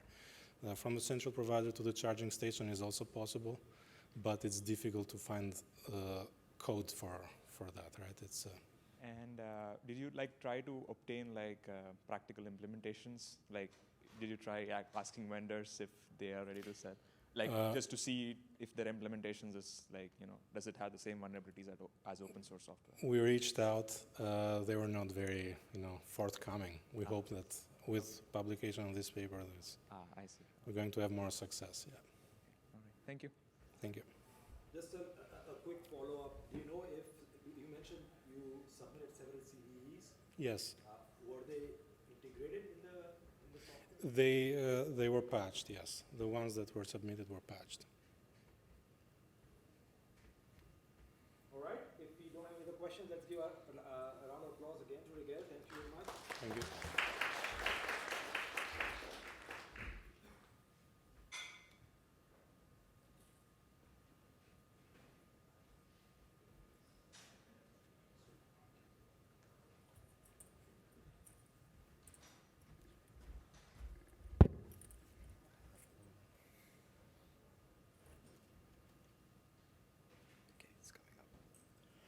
All right, our next speaker is Soyeon Son from Korea University. She's going to present her paper, Securing EV Charging System Against Physical Layer Signal Injection Attacks. This paper also has won the ETAS Best Paper Award for this VehicleSec. Congratulations. And so looking forward to your talk. The floor is yours.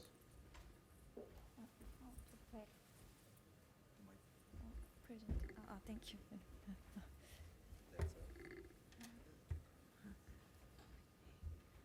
Hi, my name is Soyeon Son from Korea University.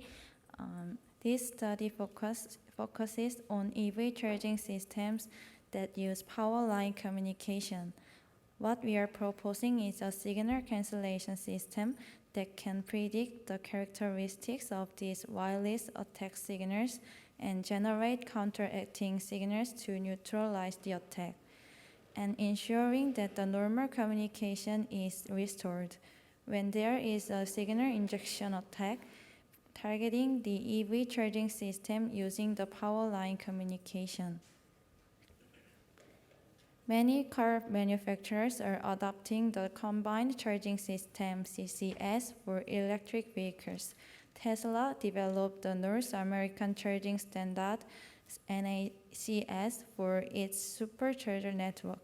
Both the CCS and the NACS technologies related to EV charging infrastructure and communication standards.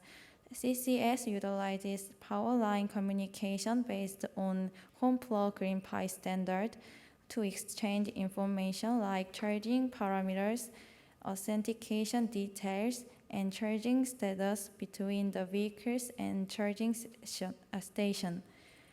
While NACS primarily uses the CAN bus protocol for its main communication, and is now supporting PLC communication to be compatible with CCS. A weakness in these charging stations using PLC is that the unshielded charging cables can act like antennas, which can be unintentionally emitting or absorbing electromagnetic waves that carry information between the vehicle and the charging station. This can lead to eavesdropping and jamming attacks that disrupt communications. Compared to wired attacks, aforementioned weaknesses do not require physical access to the charging system. Thus, it poses a more severe security threat in real-world scenarios. Our research specifically targets attackers performing those attacks by continuously injecting signals.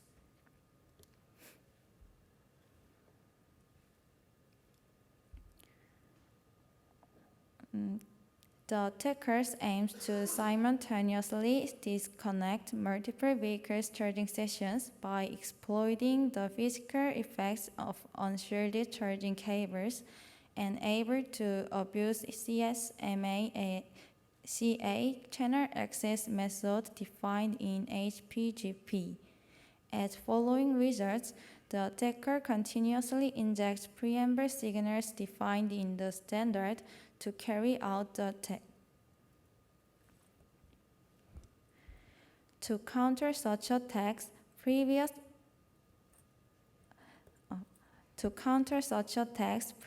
proposed papers included hardware solutions like replacing cables with electromagnetic shieldings, which takes cost and times, and cannot cover various attacks. Software solutions like re-authentication, abnormal data monitoring, and protocol modifications were also proposed, but they are only useful for detection or when the attack is performed once.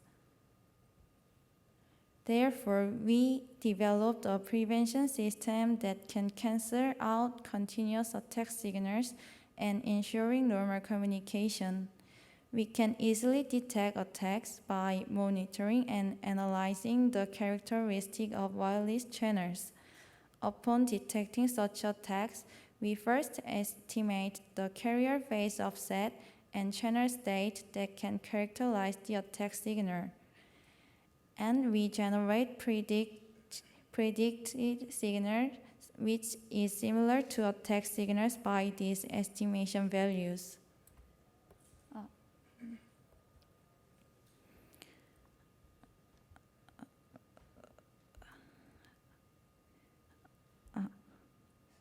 When the subsequent attack signal is received, we synchronize pairs of received attack signals with the generated signals to cancel out of the attack.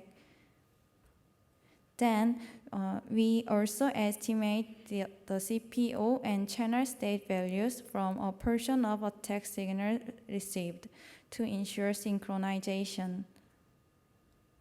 Since the estimated CPO and channel state values are not always accurate, continuous updates are necessary. Now, experimental setup. We've got 2 evaluation boards equipped with HPGP PLC modems connected via jumper wires for PLC communication. On top of that, we are injecting signals wirelessly by using a 1-watt amplifier and a loop antenna. Now, the technique we are proposing. We are estimate something called carrier phase offset, or CPO for short. This offset between the transmitter and receiver. Since it's a hardware thing, we can correct for CPO, which allows the receiver to recover the original signal. The illustration below shows the preamble waveform consisting of SYNCP and SYNCM symbols. By summing up these symbols, we can estimate the CPO. Let's move on to the channel state. In wireless communication, the signal can get distorted to various factors as it travels. To accurately recover the original signal, we need to measure the channel state value. The image below shows the reference preamble signal in frequency domain and the actual preamble signal received wirelessly, where you can clearly see a lot of distortion. This tells us that the channel state values carry characteristics of the attack signals. When we have an actual attack signal, we use the estimated CPO and channel state values to create an annualizing signal. By adding this with a pi radian phase shift, we can effectively cancel out the two signals. The beginning of annihilating signal syncs up with the attack signal.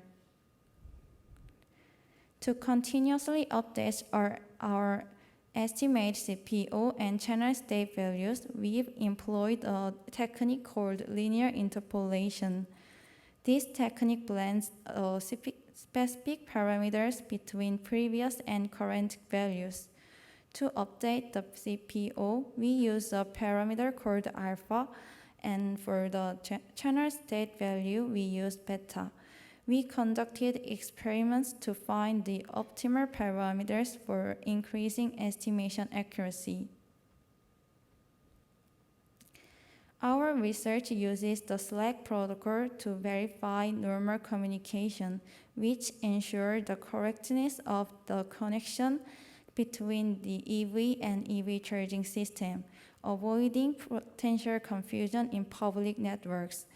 According to the standard, an average timeout of 1.5 seconds is maintained to prevent disruption in charging session. We verified the normal operation of the Slack protocol within 1.5 seconds through 50 repetitive tests. Before finding optimal parameters for our technique, we evaluated attack success rate based on attack power. The success rate of attack drops when the received signal strength is below negative 33 decibel milliwatt. So in our experiment, we picked the attack signal to be at negative 31 decibel milliwatt. Additionally, we experimented with removing preamble symbols one by one to see the impact on normal communication, finding that more than 6 preamble symbols need to be removed for 100% successful normal communication. Then we adjusted the update parameters alpha and beta in increments of 0.1 to find the optimal settings for canceling the attack signal and evaluated the success rate of normal operation. The highest success rate was observed when alpha was 0.9 and beta was 0.5. Then we analyzed the error between the estimated and actual CPO and channel state values. Since the channel state values do not affect the estimation of CPO, we only analyzed the error for alpha. As the table indicates, the least error arises at the optimal parameter value of 0.9.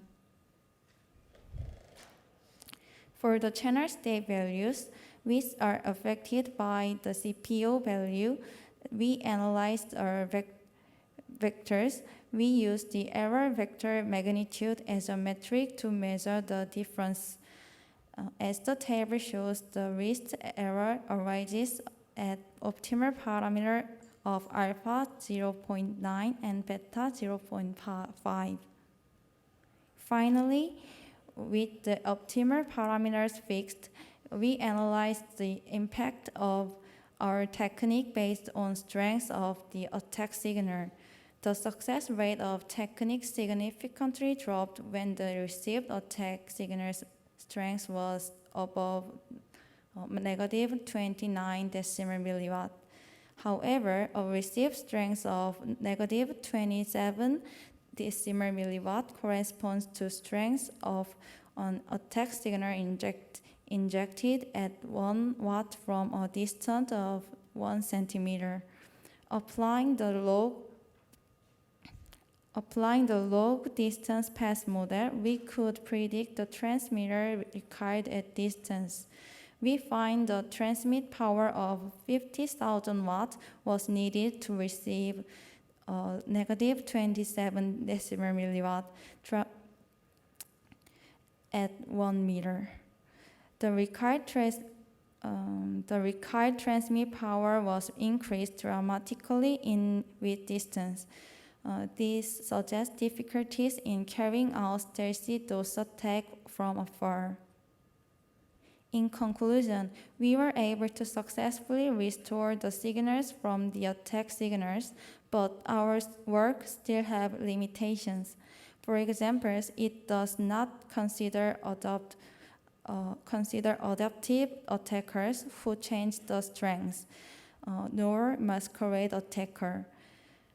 Moreover, our methods showed reduced accuracy in estimate CPO and channel state values for high-power attackers. This suggests further research into more sophisticated techniques than simple linear interpolation. Finally, all experiments were conducted in a controlled lab environment. So future work will focus on applying our technique in real-world scenarios. Thank you.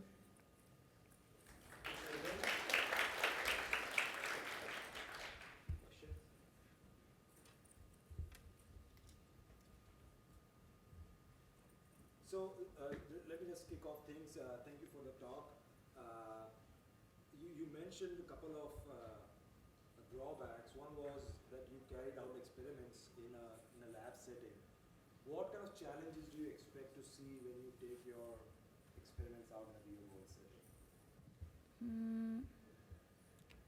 In my setting.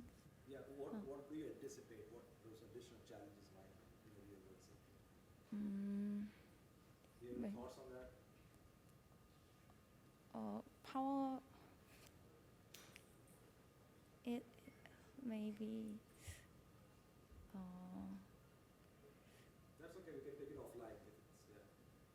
It may. Other questions?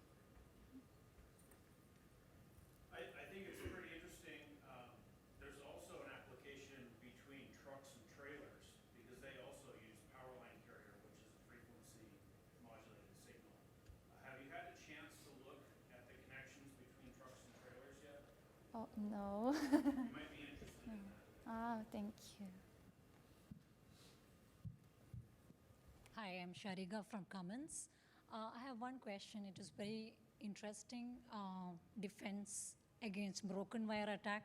How do you envision the actual deployment of your mitigation? Would it be an additional hardware on an EV vehicle? Or how would your solution be actually deployed?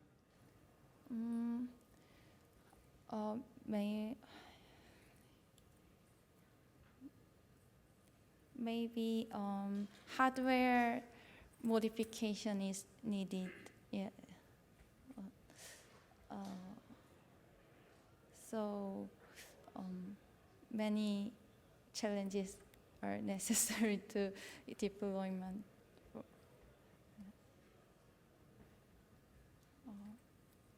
Okay, if not, thank you very much. Let's thank Sion again for the good talk. So I think that's the end of this session, and I think we have the lightning paper talk by Mort. We're running a little bit late, so I'm going to quickly take over. So before we can go to lunch, which everybody's probably waiting for, we're going to have a lightning talk session. So we have 5 lightning talks, 5 minutes each. Format is, I'm going to really quickly present the authors, then we're going to invite ladies and gentlemen to the stage. So the first talk is from ST Microelectronics.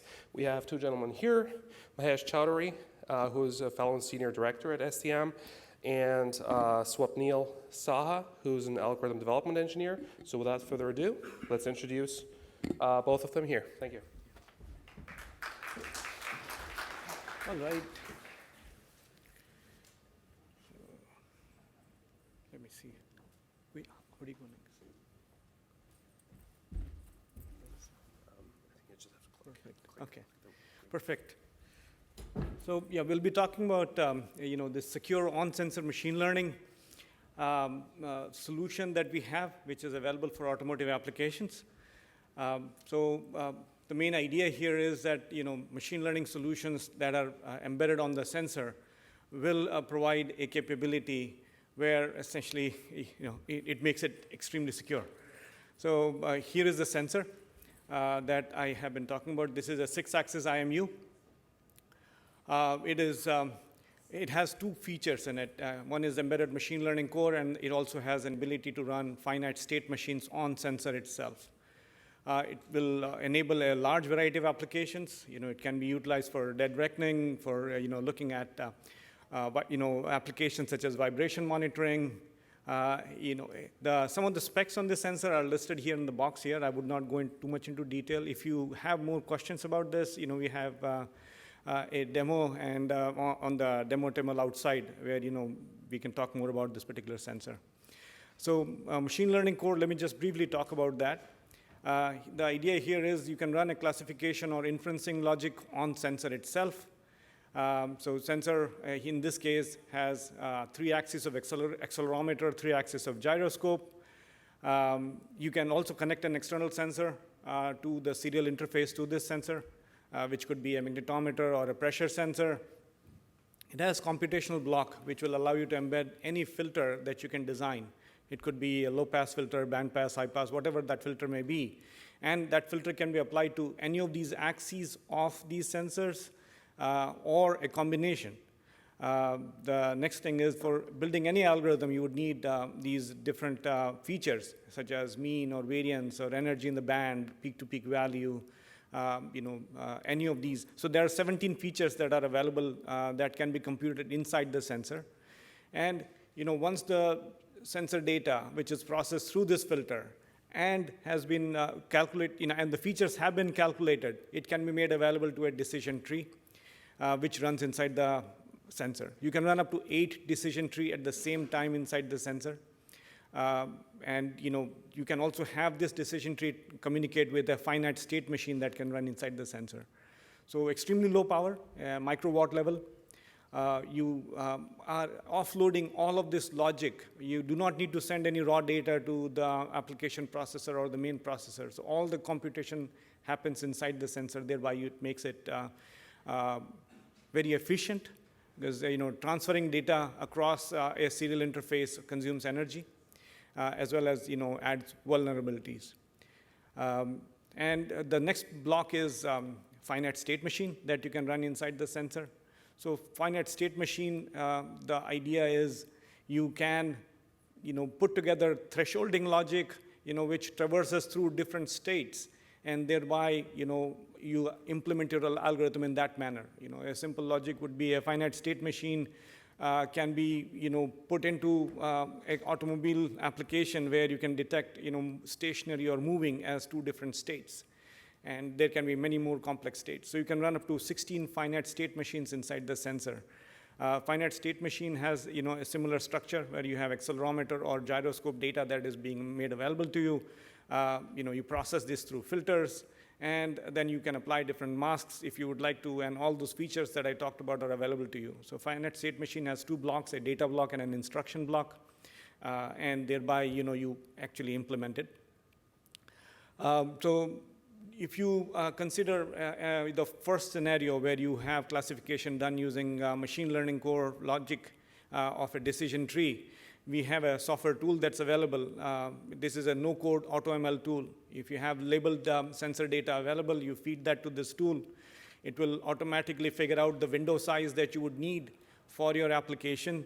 It will figure out what are the best features that you need to use, what are the best filter settings that you would need to apply, and ultimately also generate a decision tree for you, which can be embedded onto the sensor.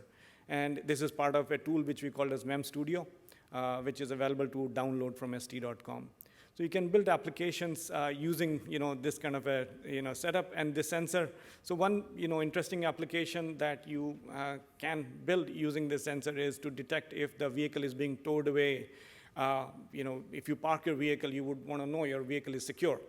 So is the vehicle being towed away, or is somebody lifting the vehicle or jacking the vehicle so that they could steal the wheels?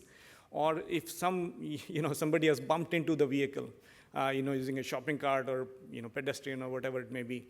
The biggest advantage of this is that you implement this on a machine learning core inside the sensor. It'll consume only about 4 microamps, less than 4 microamps of current. So it is extremely efficient. So if you leave your car parked for 2 weeks, essentially this solution will take care of running this kind of car secure application logic without consuming too much current. That's it. Thank you so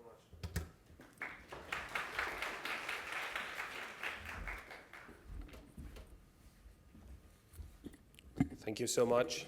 So as somebody who worked in industry before, I really appreciate our industry people coming to this conference and sharing their insights with us. Our second lightning talk is going to be from Ayaka Matsushita, who is working for Toyota Otemachi in Tokyo, Japan.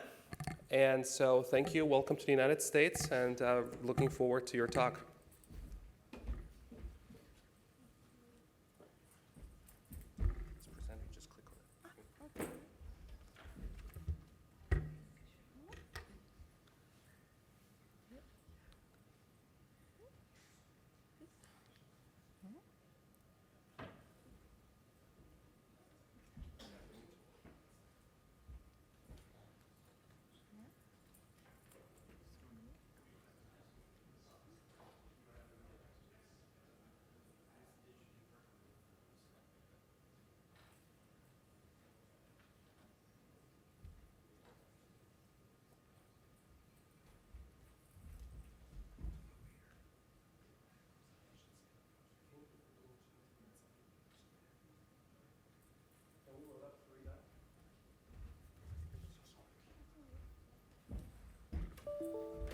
All right, little technical difficulty here.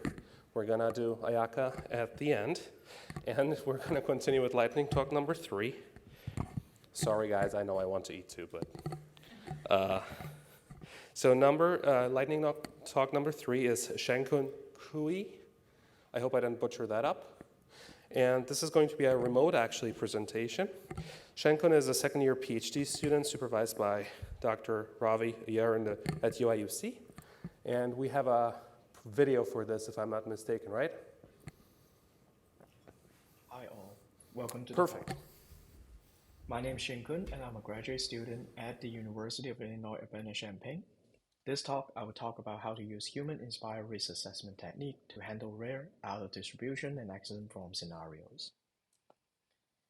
Of all the headline-making accidents that involve autonomous vehicles, currently showing on screen, fully autonomous driving is clearly not ready due to safety issues, and maintaining safety in accident-prone scenarios remains a significant research challenge. Current methods that ensuring safety can be divided broadly into 2 categories. The first category involves using rule-based and kinematic metrics to detect and avoid a collision set.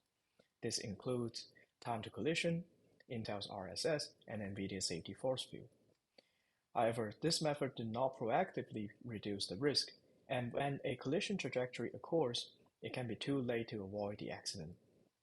An illustrative example is shown in the bottom left figure, in which the ego vehicle in white is getting into a situation of itself surrounded by 4 other vehicles.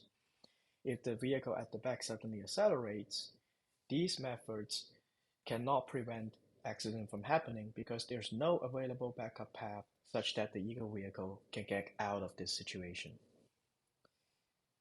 The second category involves learning from data or expert demonstrations, which includes reinforcement learning, imitation learning, and adaptation to out-of-training distribution input via an ensemble of models. However, these learning-based methods heavily depend on the quality of the training data, and they often fail to handle unseen scenarios. An illustrative example is shown in the bottom right figure, in which an ensemble of methods might all provide unsafe trajectories under an unseen scenario. So the question remains, how do we make autonomous driving safer? Human driver perform safe driving via the following key idea, by ensuring the availability of backup paths, as these are the paths that create a safety envelope, so that one have enough backup choices to escape in the case of a dangerous situation. The example showing on the left is a reckless actor cut in abruptly in front of another vehicle. The victim vehicle brakes to avoid a potential accident. We break down these scenes and the reactions of the vehicles on the right column. First, the reckless vehicle starting to cut in, reducing the safety envelope of the vehicle behind. The vehicle behind reacts quickly with braking and recreates the safety envelope as shown in the green area. So our approach is then built following this intuition behind the backup paths and the safety envelope. As a prototype, given a situation, our approach will first perform risk assessment by characterizing the decrease in backup paths. If a vehicle reduces the ego vehicle's backup paths more, it is inherently riskier. The second step is proactive prevention to proactively increase the availability of the backup paths for the ego vehicle. With more backup paths, the ego vehicle is safer due to the availability of more routing options, so that it can use those options in the case of a dangerous situation. On the right-hand side, we show our preliminary results. Without the proactive prevention, or proactively tries to maintain and increase the number of backup paths, accident occurs in a cut-in scenario, and the risk is high until the point of accident. By proactive prevention and ensuring the numbers of backup paths, we are able to reduce the risk or keeping the risk low and therefore mitigate the accident. Quantitatively, out of the 2,000 evaluation scenarios, we are able to reduce up to 98% of the accidents that were otherwise caused by the baseline autonomous agent in a cut-in scenario. We show similar effectiveness on a slowdown scenario where we are able to mitigate 87% of the accidents. These results show that our approach significantly reduced the accidents by considering backup paths and risk assessment. And thank you.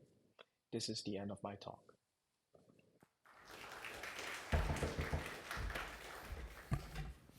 Thank you. And we're going to continue with our next recorded talk from Dr. Kun Yang, who is currently a professor at Zhejiang University in China. Hello, everyone. I'm Kun Yang from Zhejiang University. I'm going to introduce some ideas about the virtual real field simulation and testing platform for intelligent connected vehicle security. As we know, in recent years, serious intelligent vehicle security accidents have occurred frequently, posing a threat to personal information, people's lives, and property safety. We know in 2022, there were some kind of incident about the vulnerability exploited to remotely tamper with the fleet control and status data. We also have the vulnerability exploited to attack the keyless unlocking via the Bluetooth relay, and there were also some kind of the FOTA vulnerability exploited to bypass the signature verification, and there were some kind of the self-driving obstacle recognition algorithm flaw that caused the accident, and also there were some kind of the data breach incidents.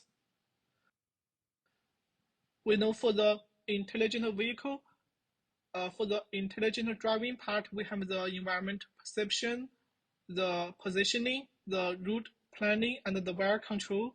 For the hardware and the software systems, and that's the physical structure of the intelligent vehicle. We have the sensors, we have the V2X communication, the EE architecture, and the software and the hardware systems. All those kind of building blocks are kind of susceptible to different vulnerabilities, flaws, and different cyber attacks.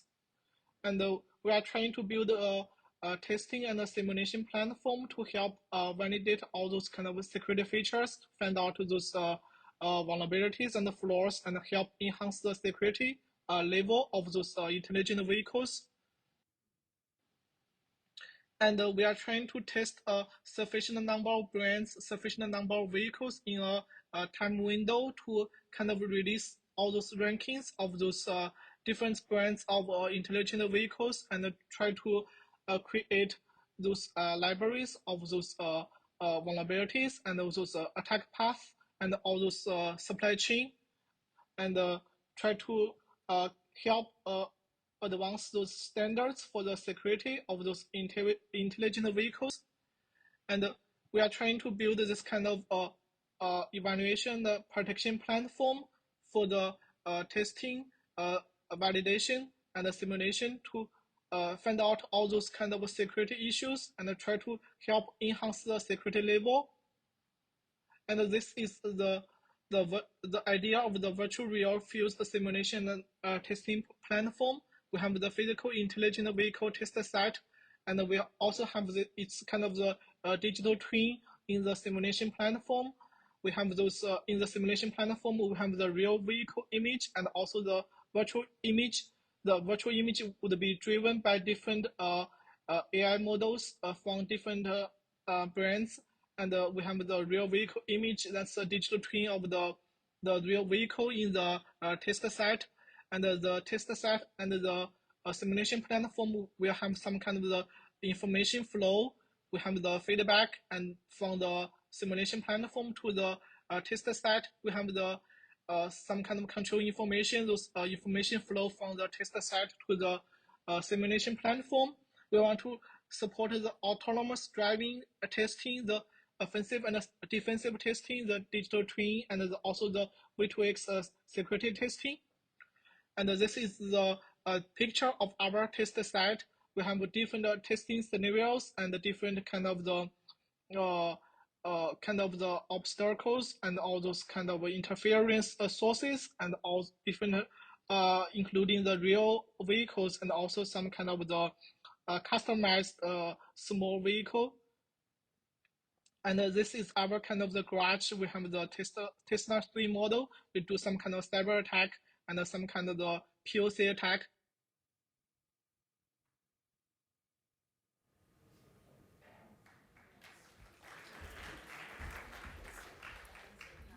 That abrupt ending caught me by surprise too. You're not alone. All right. So thank you. This was really interesting. I'm gonna follow up definitely on that. Our fifth lightning talk, and then we have the second one from Toyota afterwards again. So the fifth one is from Hiroshi Cash, and he promised me that I don't have to pronounce his last name. It's rather difficult. So Hiroshi Cash is currently pursuing his PhD degree at the University of Florida, and he's working on the security of sensors and cyber physical systems and autonomous systems. So Hiroshi Cash, without further ado.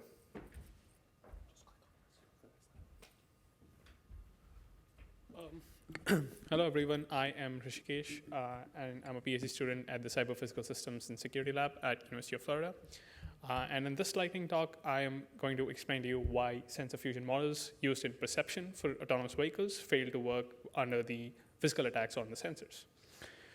So as we know, autonomous vehicles use a wide variety of sensors to pursue their surroundings, and each individual sensor has its own characteristics and its own limitations. For example, if we look at a camera is very good at picking up the semantic information around it, but very poor when it comes to robustness to illumination, which is performing accurately at different lighting conditions. Similarly, LiDAR is very good with robustness to illumination and also perceiving depth. So the idea of sensor fusion is to compensate for these limitations in individual sensors and to build something that can have more comprehensive understanding of what's happening around. But although these models are built for compensating limitations, they assume data integrity from each of the individual sensors and the data that they're receiving. And this sort of fails when under physical attacks on sensors, for example, like spoofing attacks or electromagnetic interference on LiDARs, cameras, radars, or any of the individual sensors.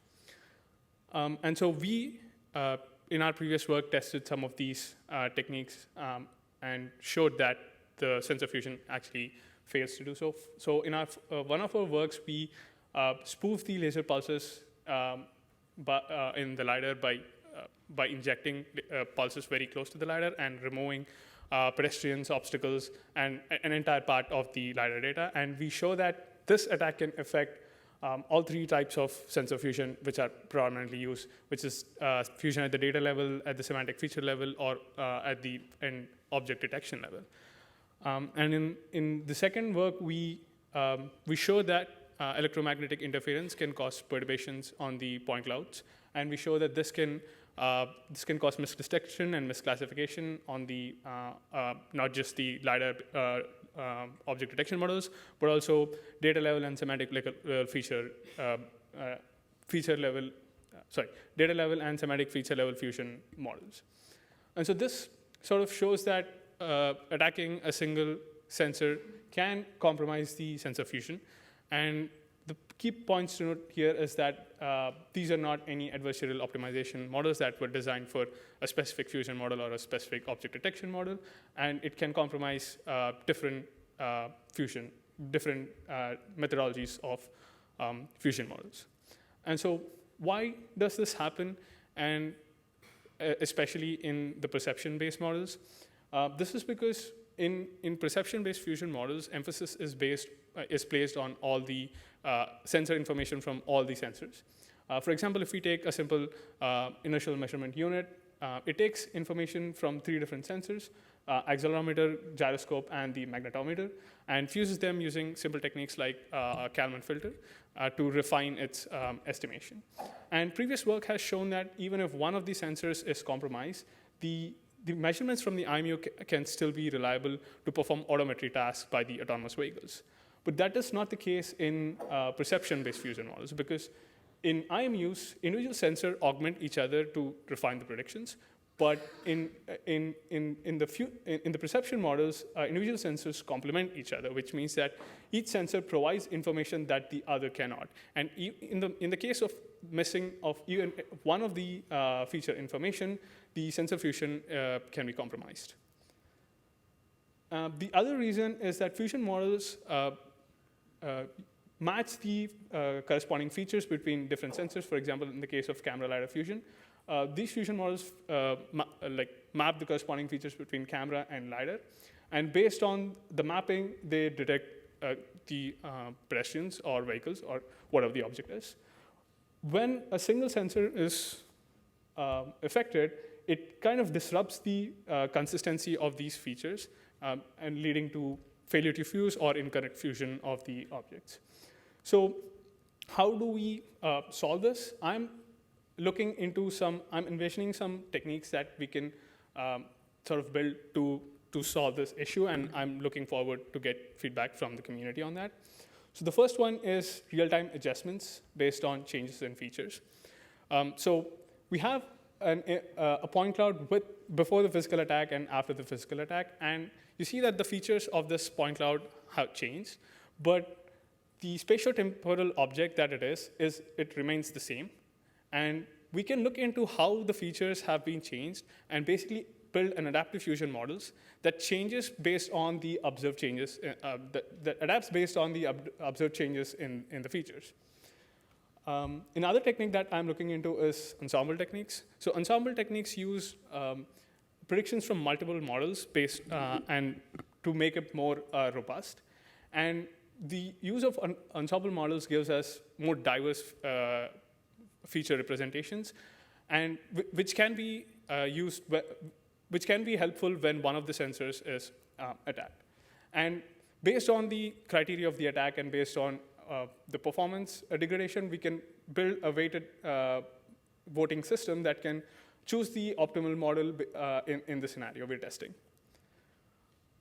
As I look more into it, I keep on realizing again and again that the security of sensor fusion models or perception models in general is a very difficult problem and requires a very systematic approach involving multiple strategies and also based on the type of fusion models in this case, the semantic understanding of the scene, and also the dynamic environment. And we also have to consider the computational and performance trade-off and how that affects the safety of it. And I would like to hear if you have any thoughts on it, and I would like to discuss with you what you think about this problem after this talk.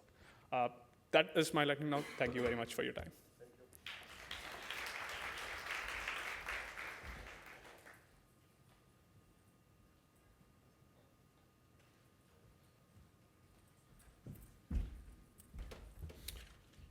All right, I'm gonna save the introduction this time because it's gonna be Ayaka Matsushita from Toyota with her lightning talk 2.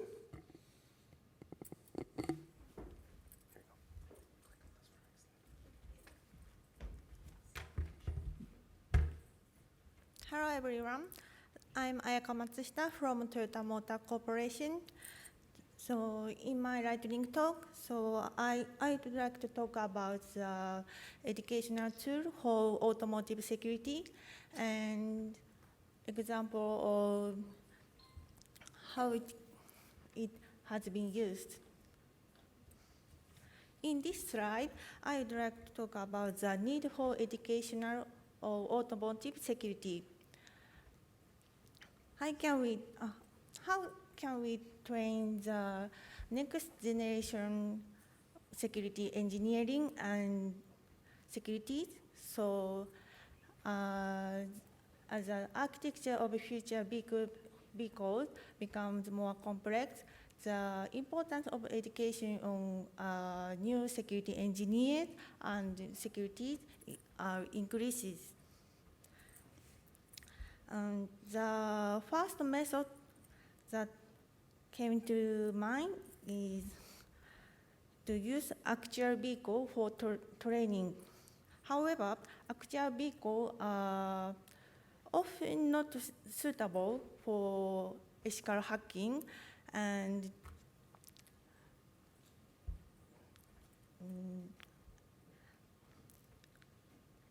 IP and cost issues. So we developed Path for Education to address the above challenges. Now, let me describe Path for Education when we used for education. The Path for Education environment consists of the following elements: the 2 ECUs and a PC Windows to run simple simulator of the vehicle. In the environment, the CAN network behavior similar to a real vehicle. Therefore, students can particularly learn to the basic method of attack CAN network. For example, CAN sniffing and injection. Furthermore, by making the environment open source, we can expect to accelerate education on automotive security by the community. Now, let me get you an example of how we have actually used PASTA for education to educate university students. This picture on left showed PASTA for education being used in a university course. Students study the basic on automotive security, those CTF style challenges. The photo on the right shows a CTF we hosted called Hackfesta in Hackfesta held in 2022 and 2023. Japan and the US Japan and the US synchronizing their time, and each team took on the same challenges. Finally, I will provide contact information. So if you are interested in PASTA for education, please contact me at the email address.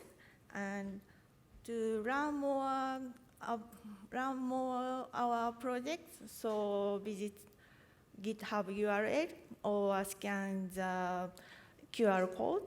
And in demo session today, so our demo will be in number 3.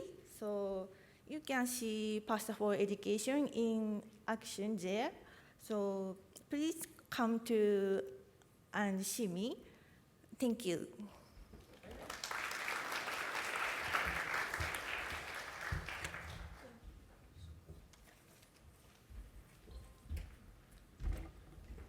And that concludes our lightning talk session, but there's one public service announcement that Sarah would like to make. I think we have also the slide, if you can play it. So I'm Sarah Rampazzi for University of Florida, and I'm also the poster and demo chair. So before we are going to have lunch, I have a few things to show to you. If we have the slide. I think they are sending out. Not this one. Okay. But in any case, after, or maybe this is an announcement for the authors that have demos. So let's talk about the voting process in a bit. Okay. So thanks, of course, our sponsor Denso to allow us to have this demo award today. And this is the time for you as an author to set up your demos.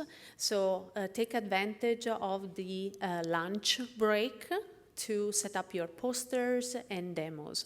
The poster and demos will be both here in this room and in the Rossur room downstairs.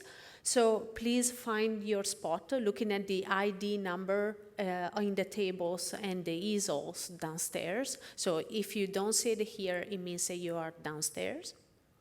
And our volunteers are here to help you. So if there are any difficulties, please ask us. The demo procedure will start at 6:35 and terminate in 17:15, so 10 minutes before the poster and the demo session will end. That's because it will allow us to gather the votes, and then in the closing remark we will have the winner. So please show up your demos, have the people join and see the poster session and the demo session. Again, at the beginning of the symposium, you probably had in your hands these demo voting papers. If you don't have, please ask the staff to give you one. These will be for voting your preferring demos. Again, the voting will start at 16:45, so you will see some volunteers with boxes. So you need just to follow the instructions that are already in the paper. So only one preference, so please Multiple votes is not possible, so just vote for one of your preferred demos. And please don't forget to fill it out. Then fold the paper, and you just need to insert that in the voting box. Again, please enjoy all these amazing demos that we have today, and check both of the rooms. We will go around on that. And if you have any question, there are the volunteers here to help you. Thank you so much, and have a great lunch. Good afternoon, everyone. So our afternoon session is exactly start right now. So please come and find a seat. We will introduce the second keynote speaker soon.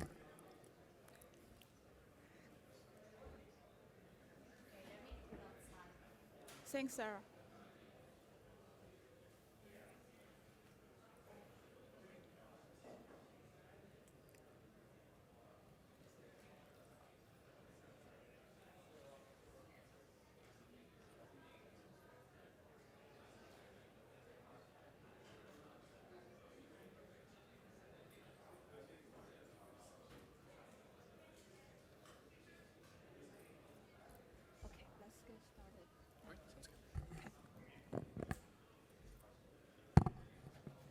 Good afternoon, everyone. So my name is Aiping Xiong. I'm from Penn State. So this is my great pleasure to introduce our second keynote speaker, Mr. Urban Johnson. He is working on the Surgeon. This is the industry company. So Urban has conducted some of the first research into heavy vehicle cybersecurity at about 2014 and 2015. In fact, he has wrote one of the first paper on this topic. He was an employee in NMFTA, so one of our sponsors. Within NMFTA, so Urban founded and run the heavy vehicle cybersecurity, commercial transportation security, and the research program. So he has over 35 years experience on the related topic. So Urban has a hands-on experience on those technology, and he definitely is a great leader in the industry. So he has a successful track record of understanding, analyzing, mapping, and providing solutions for complex systems. Urban also maintains several vehicle cybersecurity advisory roles, including technical support to SAE International Standard Committee, a technology and maintenance console, TMC, S.5 and S.12 study group member. ESCO, so one of our industry collaborator, USA Conference Program Committee, Cybertruck Challenge board member and speaker. There are several other kind of the roles I will not iterate, and Urban may share a little bit throughout his presentation. So without further ado, so let's welcome our second keynote speaker, Mr. Urban Johnson. Well, hello everybody. Hope you guys enjoyed your lunch. I can't say how impressed I am with some of the technical papers and presentations that I've seen today. This will not be one of them. We're going to take a step back from this wonderful technology and talk about boring things, because I bring greetings from the private sector.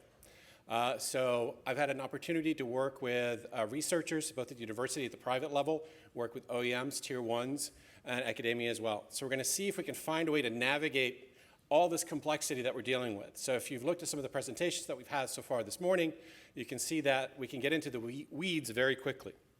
So a little bit about me. So I've been doing this for a while. I have a lot of advisory work that I do, and I'm also an advisor to a lot of different groups and institutions, including the FBI InfraGard, the FBI Automotive Sector Specific Working Group. I'm also very involved with Cybertruck. I'm also on the program committee of SCAR. So SCAR is a great place to go if you want to actually meet and commune with industry, OEMs, and tier ones. Cybertruck is a fantastic place to go if you actually want to lay your hands on a truck and go hacking. Enough about me. So if you look at vehicle cybersecurity, right? there's a lot of stuff that we're trying to deal with. So if you're an OEM, you're being in all these new features that have to be in your car, right? But then we also are dealing with connectivity. And then we have regulations that are coming at the OEMs at a very alarming rate. So this is actually one of the big things that's driving industry right now are all these regulations, right? And then along with that comes standards. We're going to talk a little bit about those, right? And then we have, adversaries. We have all these adversarial groups that are starting to take aim at transportation, right? And then we have advanced driver assistance systems, right? We would talk about LiDAR and radar and photos and stuff like that, which is adding more complexity to the vehicles. We're being told that we have to roll out EV and EVSEs at a very, very fast pace, almost to the point where, build it as we're deploying it. So it gets to be even more challenges for the OEMs. How do you even deal with that? Well, let's sprinkle on some privacy protections that usually conflicts with the other regulations, right?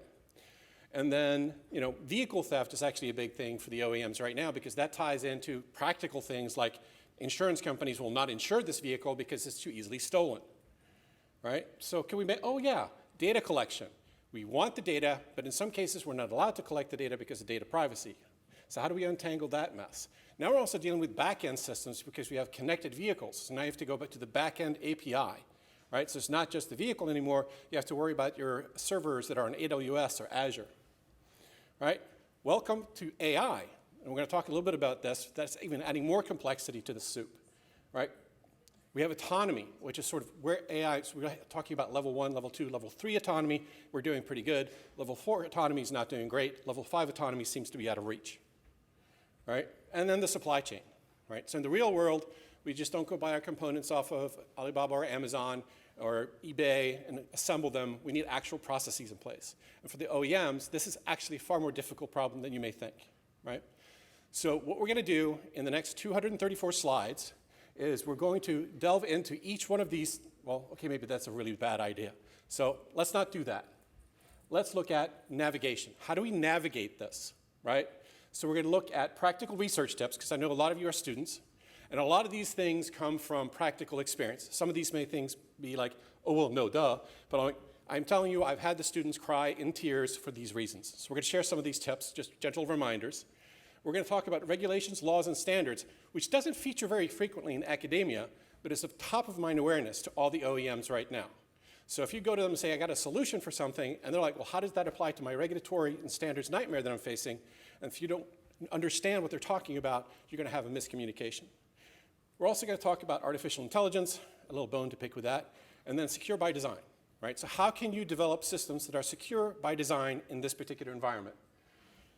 Then I'm going to share a few tips for industry, for those of you who are here, a few tips for academia, talk about the challenges that are facing the industry here over the next year, and then hopefully I can wrap this up in time for us to do some Q&A.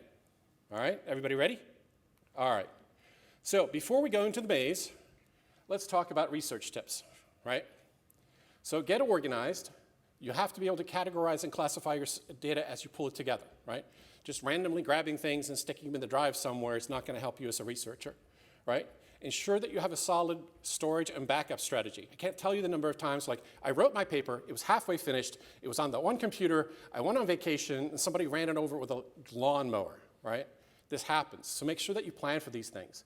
Try to make sure that your information is cataloged and searchable. It makes a huge difference because I know if you have 40 papers that are each 100 pages long, you're not going to remember that one section of that one paper is that you really wanted to quote or reference in this next section of your paper, right? Download everything. Don't assume it's going to be there, right? How many times have we put a reference in our thing, we go there to download the PDF, and all of a sudden it's like, well, where did that go, right? So download everything. Make sure you catalog it. Develop good note-taking skills and habits. It's kind of a no-brainer, but for some reason, people have trouble with this. All right, and the last thing is use encrypted containers for anything that's sensitive. A lot of you guys are doing research on things that are serious vulnerabilities, and let me assure you that there are other people who don't share your benevolent interest in those things that would like to get a hold of those. So if you're doing adversarial research or you're doing research on specific products, make sure that you use encrypted containers to protect all that information. Next up, get focused. Make sure you have clearly defined objectives, right? I have a limited amount of time every day. I need to make sure that I'm working on what I'm supposed to be working on. Do you have a return on the investment? You're about to invest several hours, years into something. What's your ROI on that? It's good to think about these things before you start your research project, right? So try to map out the scope and the boundaries, because it's very easy to get stuck in the weeds. It's very easy to, oh, look, squirrel, new shiny. I'm someone who suffers from that to some degree, right? So time management is also a very important skill to develop. So again, avoid rabbit holes, shiny new things, and ooh, look, squirrel, right? A lot of my friends in academia have this problem, as do I, because we find things very interesting, and what starts as a lunchtime conversation ends with me going past dinner, sitting in my lab or my office and doing research on these things. So it's not a great way to spend your time if you're not being focused on these things. So if necessary, and this is what I had to do, especially when I had a corporate job, I actually had to block time in my schedule so that I got the time, and I time-bounded my adventures in exploration. Because otherwise people would just schedule me in for meetings, or things would randomly interrupt me. And when you're doing things that are sophisticated enough, you actually need quiet time for a couple of hours to actually focus on it. So if you're not getting that time, if you're getting, well, this is going to drive me nuts. If you don't get enough time, make sure that you block that in your schedule, right? The last bit of advice on this whole thing is networking, right? So the one thing is, you can't know everything. It's literally impossible, right? You need to have a wide variety of people that you can reach out to that are subject matter experts in different areas as you're pulling stuff together, right? The trick with that is, your network will want to try to help you, right? If you're someone who keeps calling people at 2 o'clock in the morning, nobody's going to pick up the phone, right? So it's in your best interest to simply be nice, right? It can be harder than we want sometimes, but it really does matter. And so if somebody does reach out for help, try to help them. Don't ghost them. There's nothing more frustrating as a researcher when you try to get a simple answer to a simple question, you send it to someone who you helped out like 3 months ago and spent like an entire day helping them with something, and they won't even return your email. If you're too busy, say, hey, can't help with this right now, I'll help you later, or I'll refer you to somebody who can. This is one of the most annoying things that we've got going on right now. It's like, people will only answer emails if they get something out of it. Try not to be that person, right? But also recognize the boundary between free and paid. So a lot of private security people like me, we get these requests like, oh, can't you just help me with this one thing? It's like, yeah, if it's a 5-minute thing, yeah. If it's going to take me a week, no, that kind of delves into the area of we'd like to get paid for our work because we have mortgages and bills and kids and all that sort of stuff. So try to recognize that before you send out requests, right? All right, so hopefully that covered some very basics. I know hopefully everybody understands those things, but there's, like I said, there's a reason why I wanted to cover all of that. All right, so now into the maze. So one of the biggest things that's driving the automotive industry and transportation in general are these new laws and regulations that are being produced all over the world, right? We have the EPA Clean Truck Plan, which is just talking about how the EPA is planning to clean up truck emissions. We have the CARB Clean Truck Check Program, which is another set of requirements that not only apply to California, but to any vehicle that operates like one tire across the border into California, the entire company goes under their jurisdiction. We have the California 2035 EV mandate. The federal mandate looks like it's getting a little wishy-washy here the last couple of months, but the California mandate is still very much in place. You have China 6B, which is their version of Euro 6 with an extension that includes remote onboard diagnostics. We have Euro 7, which is in play, but it's not 100% finalized. You're talking about remote connectivity, looking at things like fuel consumption, battery consumption, so there's a lot to it, right? You have EPA vehicle emission rules, and then just not to be left out, NHTSA seeking to update the CAFE and HBPUV rules later this year, which talks about fuel efficiency for vehicles and those sorts of things. So these are all things that are all in motion, all at the same time, sometimes with conflicting requirements, and this is all what the OEMs have to deal with, right? So if you feel sad and wonder, like, why don't they have time for me? Well, this is one of the reasons, right?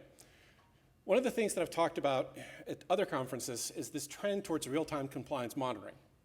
So we have electronic logging devices. The CARB Clean Truck Check Program brought the concept of the continuously connected remote onboard diagnostic, which is basically slapping a cell modem on the OBD port. And all of these things is that they're collecting more information, more and more in real time, to try to achieve their aims with environmental regulations. And with the ELDs, it was FMCSA, they're looking to enforce their hours of service, right? But we're talking about real-time data collection, which means this real-time connections to the vehicle. So in trucks, we're not talking about one connection now. We're talking about multiple. And truck OEMs, their tier ones, also want their own connectivity. So maybe the transmission has a modem. Maybe the braking system has another modem. The infotainment system has a third modem. Your ELD device has a fourth modem. And let's say that you run fleet software, there's your fifth modem, right? So you're rolling down the highway with 5, 6, 7 IP addresses, right? What could possibly go wrong?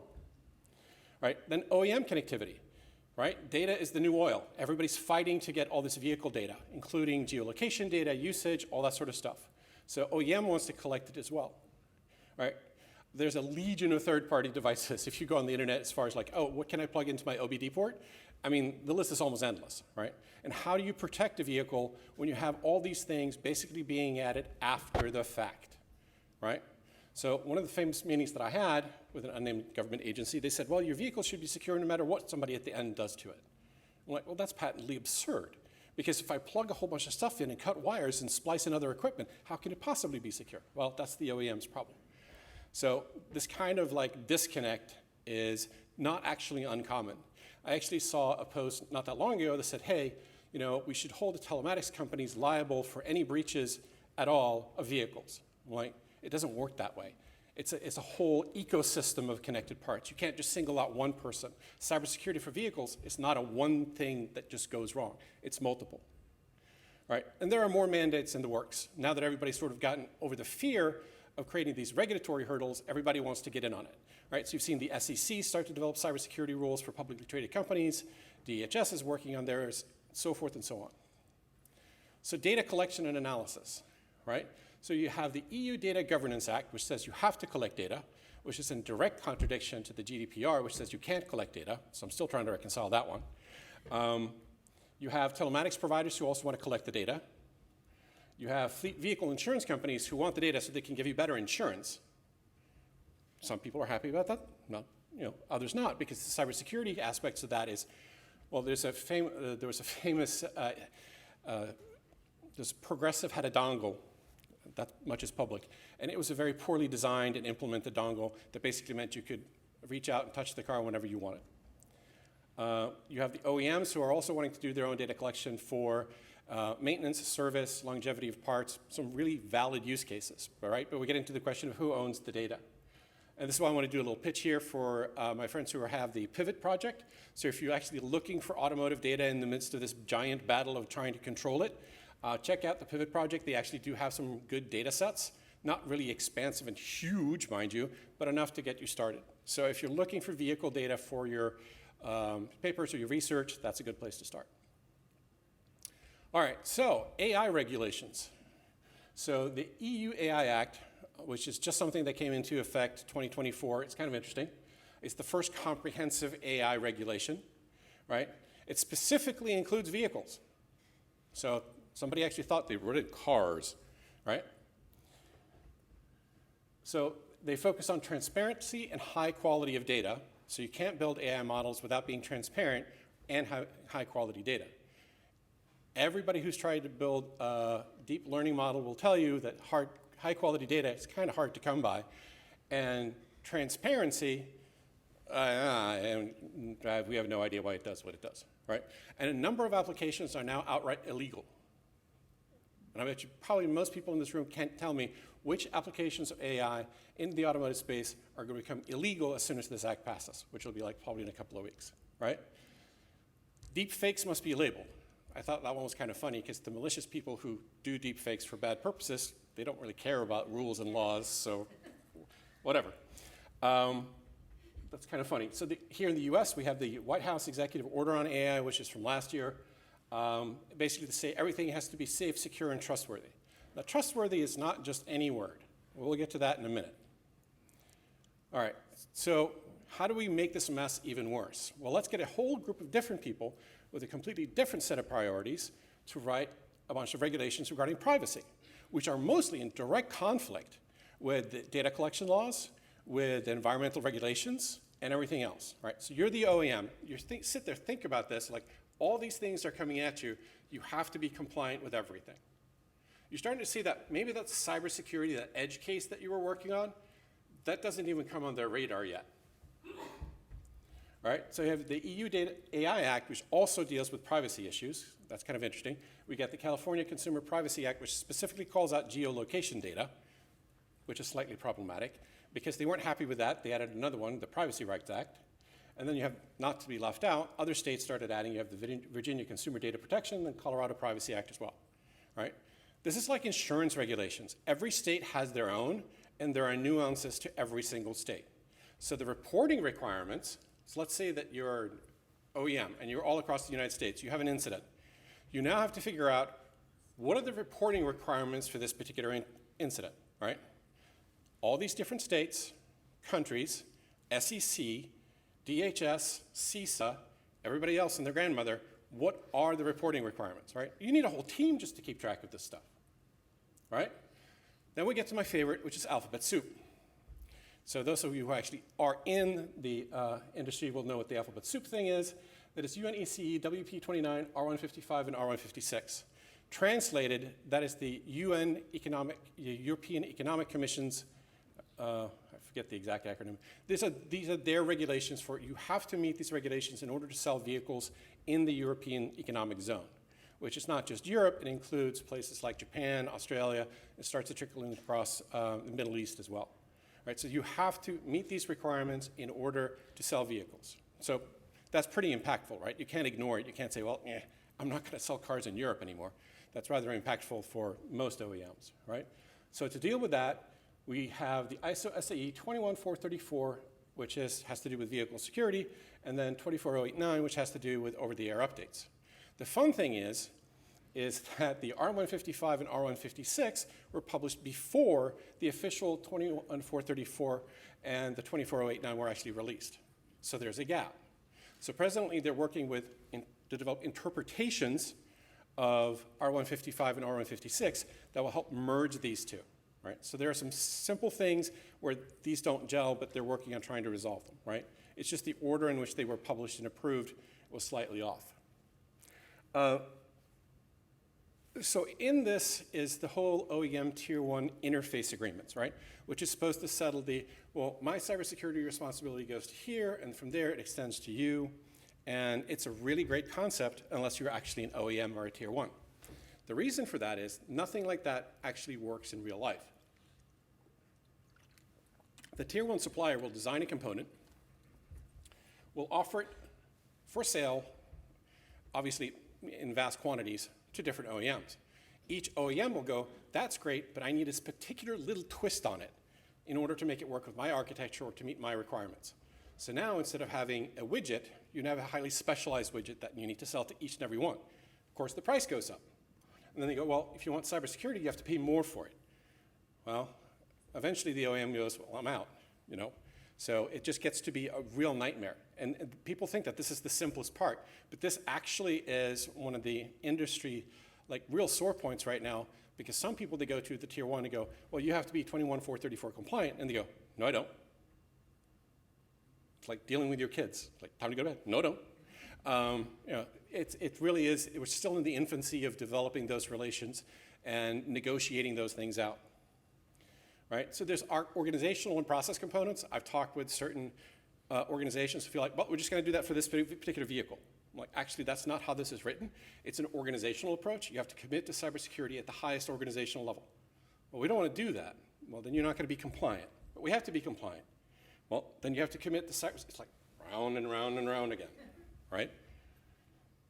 So it also includes some very specific technical scenarios. So most people go, oh, it's just high-level stuff. I'm like, no, actually, they snuck in R155 Annex 5, which is a whole list of scenarios that you have to consider when designing the vehicle.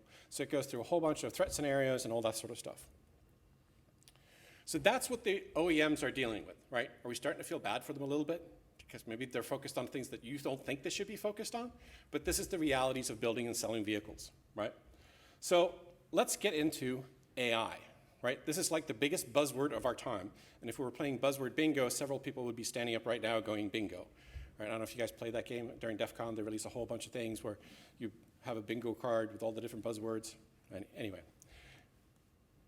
artificial intelligence. So we've all seen the applications explode, right? There are many great applications, right? Especially in marketing. I've seen that.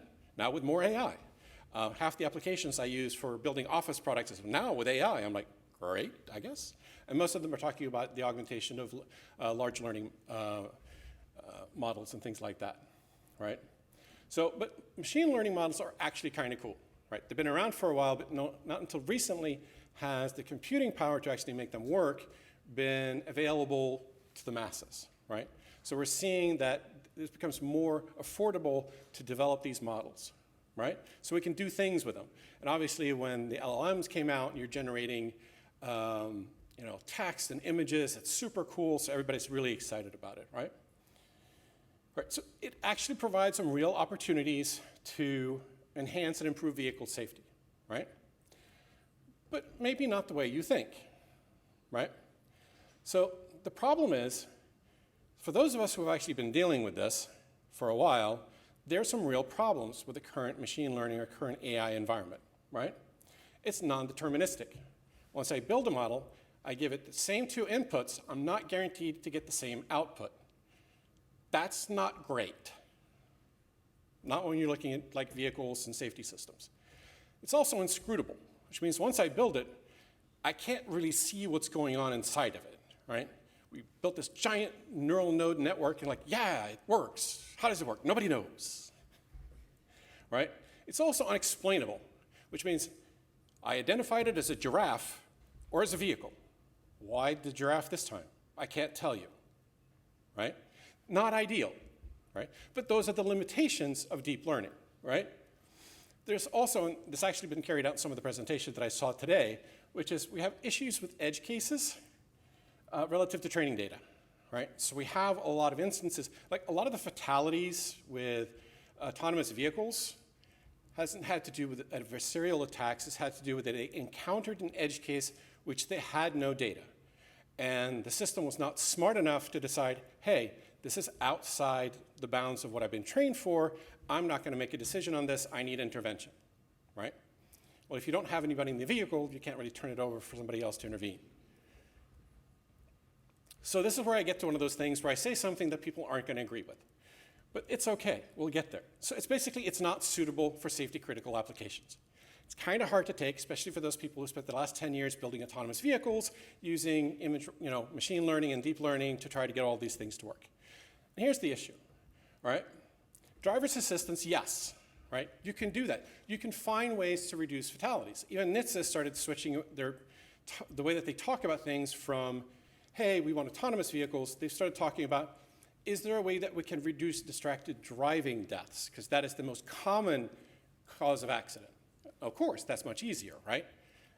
Having a super brain powering the vehicle down the road without hitting anything, that's hard, but getting somebody to stay off their cell phone, you could probably figure that one out. Or improve how your Spotify shuffles your songs. You're not always looking down at the thing going, hey, this new song, oh wait, there's a truck, right? So vehicle control, not so much. So this is fair warning. The problem that you have is because of the limitations of deep learning models, because of these issues, we can't really turn vehicle control over to these modules yet, right? As much as we'd like to, it's not going to work. And the reason isn't that necessarily you can't make it work from a technical perspective. I believe in all the engineers in this room. Put your mind to it. I'm sure you can make it work. The problem is this. When I say that I developed a brand new advanced driving control module, it works 999 times out of 1,000. That one time, it fails. You take it into the product manager and you say, it works really great. How great? Well, it only misses 1 in 1,000. Well, what's the impact? Well, we don't break and we crash into something. You go, okay, why? Well, I don't know, because I can't explain why it decides not to do that. And they start nodding their head going, can you troubleshoot it? Well, no, because when you give it the same inputs, it doesn't always give the same outputs. The product's liability lawyer in the room now raises their hand and says, please leave the room. That's a nice idea, but we're not doing it. And that's basically what you've seen happening. So if those of you who are paying attention, you've seen in the past 6 months, autonomous vehicle companies going out of business. Autonomous trucks, decimated. There's only a few left. Robot taxis, there's only one left, and it's Waymo. And for those of you who don't know, there was a recent incident where the citizens of San Francisco chased down a Waymo vehicle and set it on fire. So your consumers hate your product so much, they're willing to take time out of the day, hunt it down, and set it on fire. I'm predicting that this is not going to be a susceptible product for very long. Just call me crazy. But that's kind of where we're at, right? And this is, I've been on panels when I've said this, and people after me will just absolutely up in arms because they built their entire livelihoods around the idea that, yes, I can build an autonomous car right now. Right? But let's do the math, right? Well, we don't need to do the math. You guys have done the math. Like, you're one of the few audiences that actually understands what this is, right? But the point of this slide is that it is just math. It is just software. It is just code. There is no miracle actual intelligence behind this, right? And I checked my library. My book for neural network algorithms was printed in 1992. I'm just saying, right? So what do we need to solve this problem? And I know, you're saying, Urban, it's a very difficult problem. What we need is we need another acronym. But what could possibly be more exciting than AI? How could we come up with a more exciting buzzwordy XAI, right? That's sexy right there, right? So what is that? Well, that's explainable AI, right? So those of us who work with machine learning, it's kind of a joke, it's kind of funny, but it is actually what we're looking for. So what explainable AI is actually something that can tell us why it made those decisions, right? In a way that we can understand, not just like beep, beep, boop, boop, okay, great for you, and provides accurate explanations, right? Not like randomized.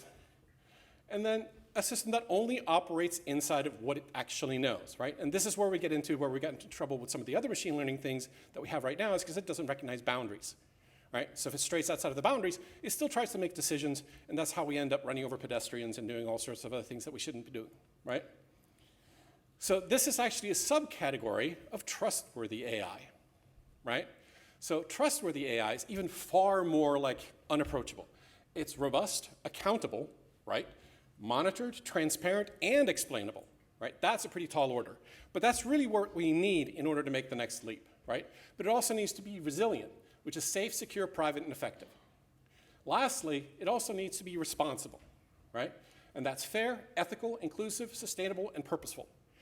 AI left to its own devices, and there's tons of case studies to show this when you're doing image recognition, that, you know, I don't know how to tell you this, but not all of us have the same skin color. I'm transparent, or it's basically what mine is, but images don't process well, right? They come up with these things, well, this is what I believe. Like, no, that's not actually how that works. So you end up with these built-in biases, which is something that you do actually have to take seriously, right? It's not a bunch of PC stuff. Left to their own devices without control, these models can develop actual inherent biases that are inside of it, right? All of these things is actually from OWASP, who released sort of best practices or guides for large language models, right? But this all actually applies to pretty much any model that you want to build and do something interesting with, right? So let's get into AI cybersecurity, right? How do you bounds check the inputs of a large language model when you can put in anything? I mean, as a hacker, I get really excited. I can put in anything, right? So how do you sanitize the outputs? Well, we had a really good example where Google's image creation large language model just went absolutely bananas and was spitting out stuff that was just nonsensical and everybody's making fun of them, but they weren't sanitizing their outputs. They were manipulating the inputs a lot, but they forgot to sanitize their outputs. You know, Google's not a small company. Probably somebody should have been on that. Okay, again, it's just software. So most of this stuff is actually based on open software stacks, right? So it's software. I'm sure there are vulnerabilities in there. So what are they? Can we find them? I'm betting I can find a few if I go looking. Code injection and malicious uploads. One of my favorite things to do when I was a young kid was SQL injection, because it always worked, and it's always worked, and it still continues to work. So that's basically code injection in the case of ML, right? And if you have a connected continuously learning model, how do you prevent it from me poisoning the data and turning it against itself? Every input that you get, if you're plugging that into your model, and I know that, you can bet your bottom dollar that I'm going to do bad things to your model. And then how do you explain your deep learning model decisions to consumers, right? So if you were paying attention, you saw the GDPR privacy thing has this neat little term in there, which is right to an explanation. So if your computer decision makes a decision about you as a consumer, you have the right to an explanation. And if you plug the consumer data into a machine learning, deep learning model, and it kicks out an answer, you can't actually explain to the consumer what you did, right? So you need to be able to get to this. But if you do that, right, how do you defend that explanation? Because I can tell you, I'm going to take that explanation and try to turn it upside down and inside out, I'm just built that way, right? But this is where we get into the squirrel thing, right? I could go down this path so far, so long, we'd be here all day.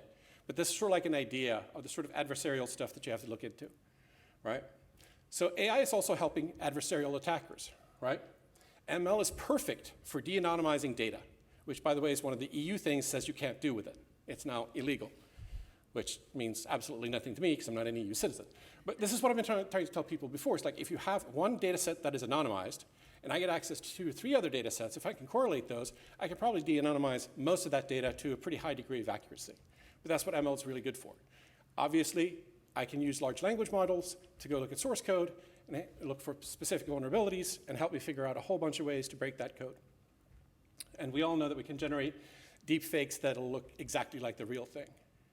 I can help control free speech and drive specific narratives. I'm not talking about government control here. I'm talking about the way that our social media algorithms work is that they're like continuous learning models, right? They take input, and then they adjust their algorithms accordingly. Oh, really? You take inputs from me, thank you, right? So it can be used in very many creative ways, all right? So some cybersecurity tips. So right now there's a pushback on explainable AI because it will quote unquote show the bad guys how the inside works. I'm like, really? We're back to obfuscation as a security mechanism again? No, it's not gonna work. So if anybody tells you that, hey, obfuscation is a really great way to go with machine learning, just tell them to go back to the 1990s. So perform TARAs and threat modeling early and often, right? This is complex stuff, so do that early.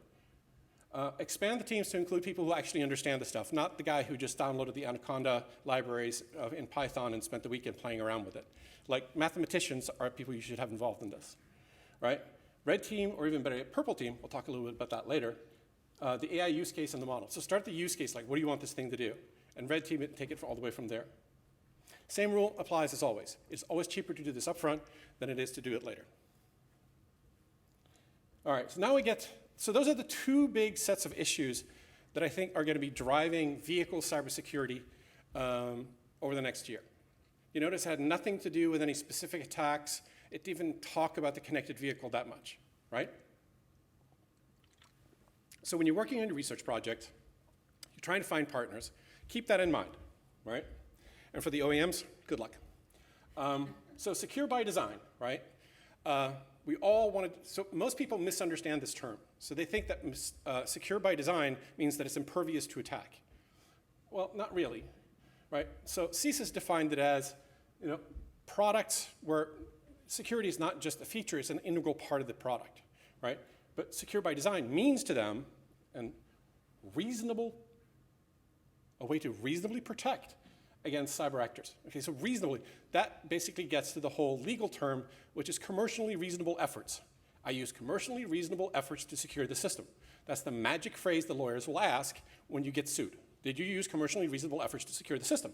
If your answer is, nah, we don't care about cybersecurity, get prepared to write a really large check.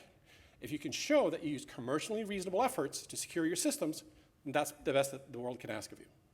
So that's really what it is. So how do you do that? Right, if you look at the attack surface of a truck, this is one of my favorite things because I like breaking trucks and defending them. So it's a lot of pieces to this, right? I'm not going to go through all of them, but there's lots of aspects to just that particular vehicle, right? But if we talk about it in terms of the entire ecosystem like we were doing, right? We got consumers, fleets, telematics systems, tier 1 suppliers, tier 2 bodybuilders who want to turn a truck into a trash truck, right? Service technicians. All this stuff comes into play when I'm an OEM. And I'm responsible for the vehicle, but I have to deal with all this other stuff that's around it, right? So you need to develop a scope of the vehicle, right?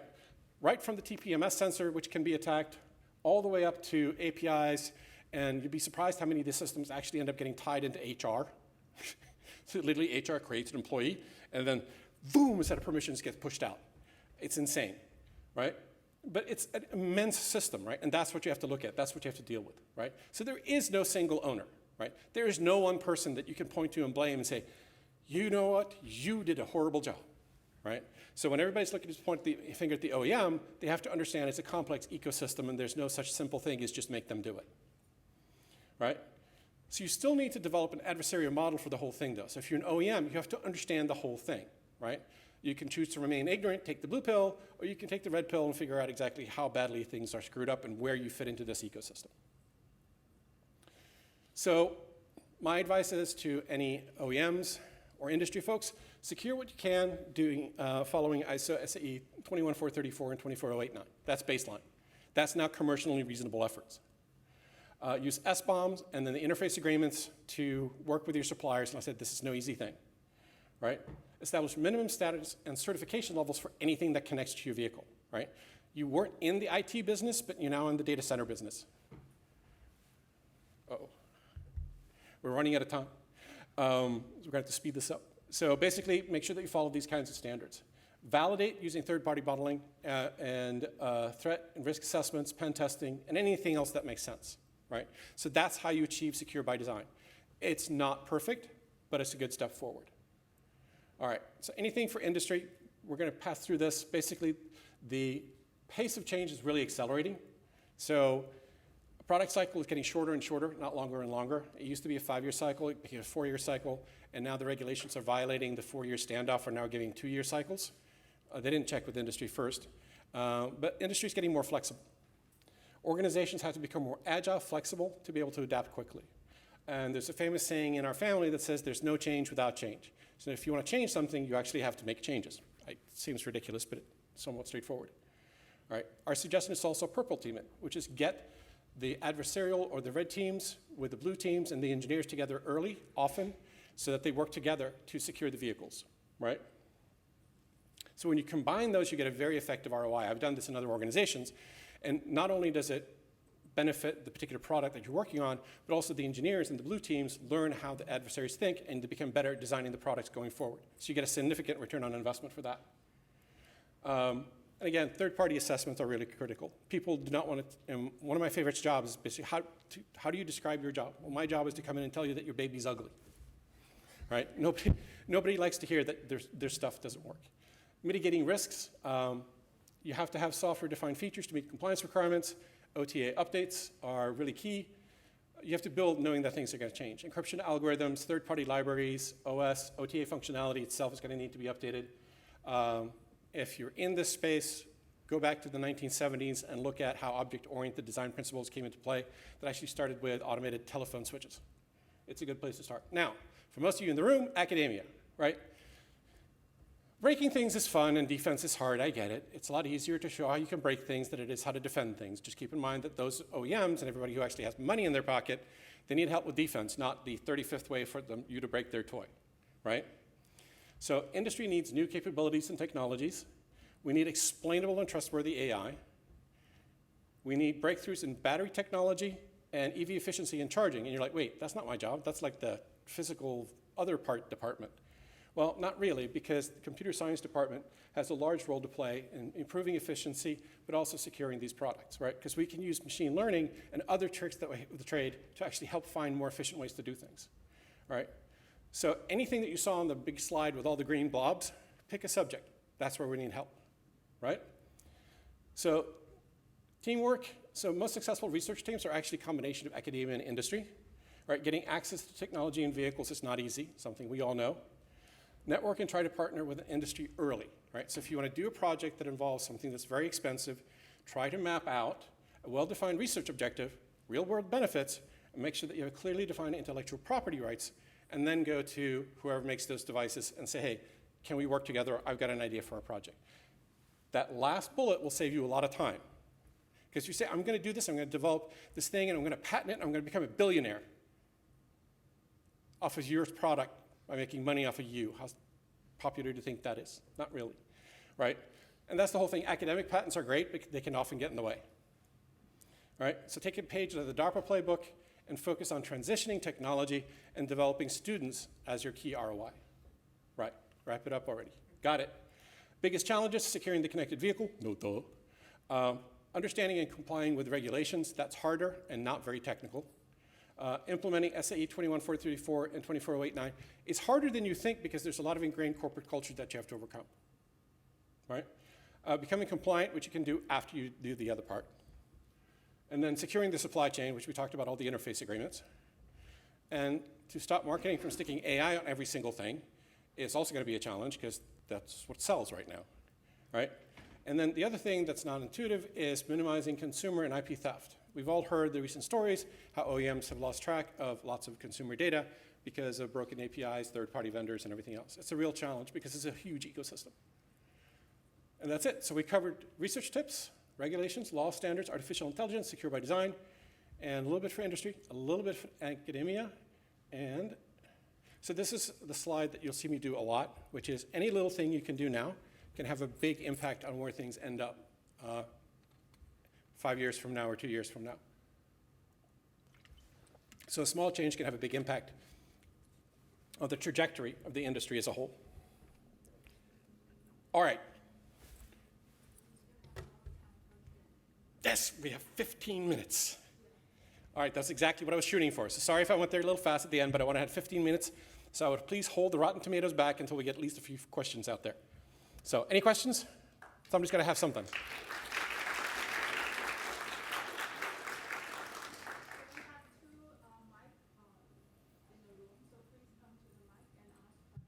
All right, and I just have to say how brave I think everybody who is not an expert English speaker is for them to come up here and give these presentations. It's stressful enough when you actually know what you're doing, you're saying, and your English is okay. English is my second language, so it took me a while to get to where I am right now, but I just want to say how brave I think everybody is, and I appreciate the effort that you made. So, questions? Yes, sir. Hi. So one thing I think you kind of touched on, but I don't know that you were addressing directly. How do you change the corporate culture so that everybody thinks about things in a way that allows you to have security by design and allows you to solve these problems before they become problems, really? Right. So how do you change corporate culture? There's an entire industry around that, management consulting, the whole 9 yards. I'm not that much of a people person, to be honest. I kind of prefer my computer equipment and things. But the best way that I've seen to make those changes is to make the case in terms of an ROI. Like, so for example, if you want to do the purple team, say, look, I want to spend $15,000 to bring a red team in to work with the blue team and the engineers on the conceptual design of that product. It's going to cost you $15,000, but I project it's going to save us $250,000 6 months from now when we don't have to go and fix those vulnerabilities down the line. Because the further down the line I have to fix those, the more expensive it's going to get. And if you ever want to make an OEM sweat, say that's going to cause a recall. That's the most expensive fix there is, ever. And don't mail out a USB drive as a fix. But yeah, so the ROIs, hard economics. That's the way that you get to senior management. Culture itself, in some cases, it's almost impossible, right? Usually the organization has to take a big enough of a beating for it to become actually a thing that they care about. There's one organization I know, I talked to the people there, it's like, oh, we don't care about cybersecurity. It's all bullshit. We're not going to deal with it. They ended up getting hit. It cost them $200 million. I can tell you they are singing a different tune right now. But you don't want to write that big paycheck, right? So, but you can't use fear, uncertainty, and doubt to sell it either. So you have to start reasonable, right? Which is why I say, like, sell them on the $15,000 purple team. Hopefully that answers your question. But changing corporate culture is uphill battle on the best of days. Thanks. Yes. Hi, Cristina Nitsarotaru, Northeastern University. So I was curious if you have any good stories, like positive, like something where as a result of maybe your advice or something like that, there was a positive change, like a success story. Can you give us an example of that? So the great thing about my job is I get to work on very interesting things. The terrible part about being in private industry is everything that I do, including the names of the customers, are covered with NDAs. So I literally can't tell you some of the stuff that I've done. I can tell you that there have been positive instances where we've gone in, done assessments, and said, hey, and we talked to the people who are doing the work, and said, look, this is what we find, and you really need to do these things better. And they kind of go, yeah, we know, we just haven't gotten to it yet because we had these features that we had to roll out. I'm like, okay, well, so you can, as long as you're positive. If you engage in a positive manner, you're a lot more likely to get a positive response.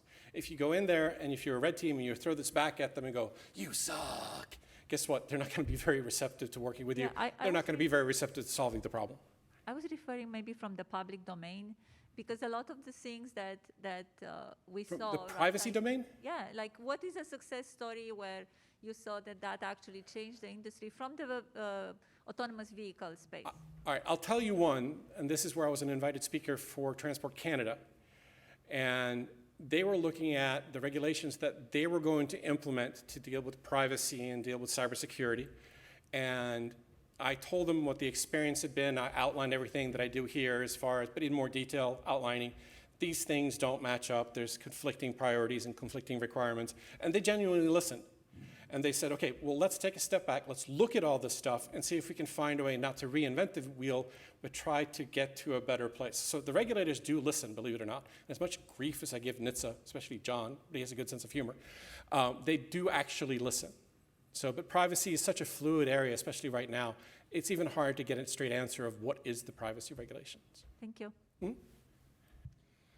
I'm Sarah Rampazzi from University of Florida.